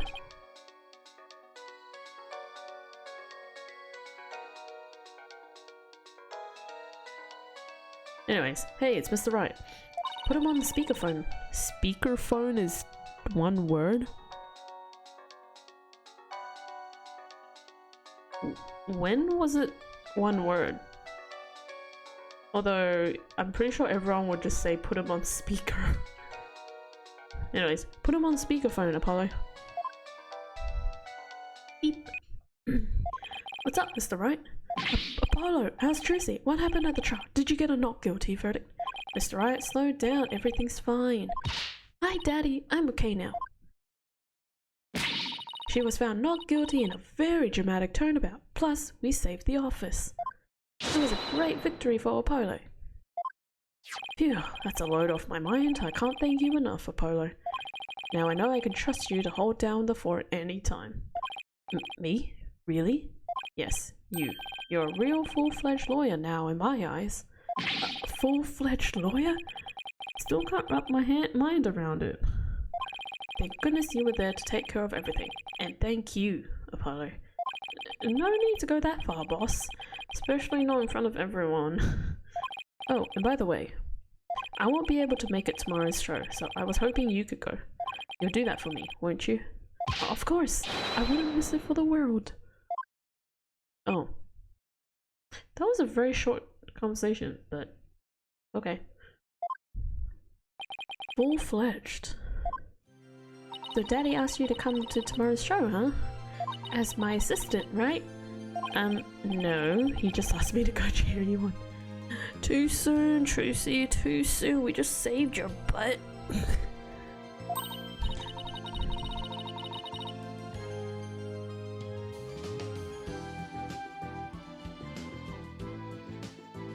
Sorry, there's a bit of noise outside. I'm just trying to figure out what's happening. Okay. Okay, then I'll be sure to save you the best seat in the house, Polly. The best seat in the house? I really appreciate the thought, but good, then it's settled. Where are we sitting? What's happening? I'm scared.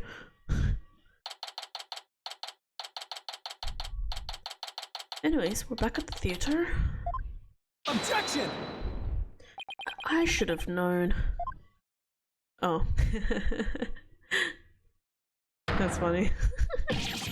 That this is what she meant! Magical girl Tracy Wright will now perform her greatest illusion yet. There are no tricks or gimmicks here, ladies and gentlemen. This is the real magic.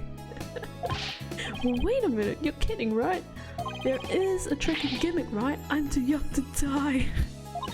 Now then, Mr. Hat, you know what to do with that sword. No, wait, stop. Yeah! And that is how Tracy in Memory Land ended on a rousing high note. With a big round of applause and Polly's ear-splitting screams. What kind of ending is that? That's a great ending. The whole thing, not great. The ending, pretty good. The end. Hey! Case 2 is donezo.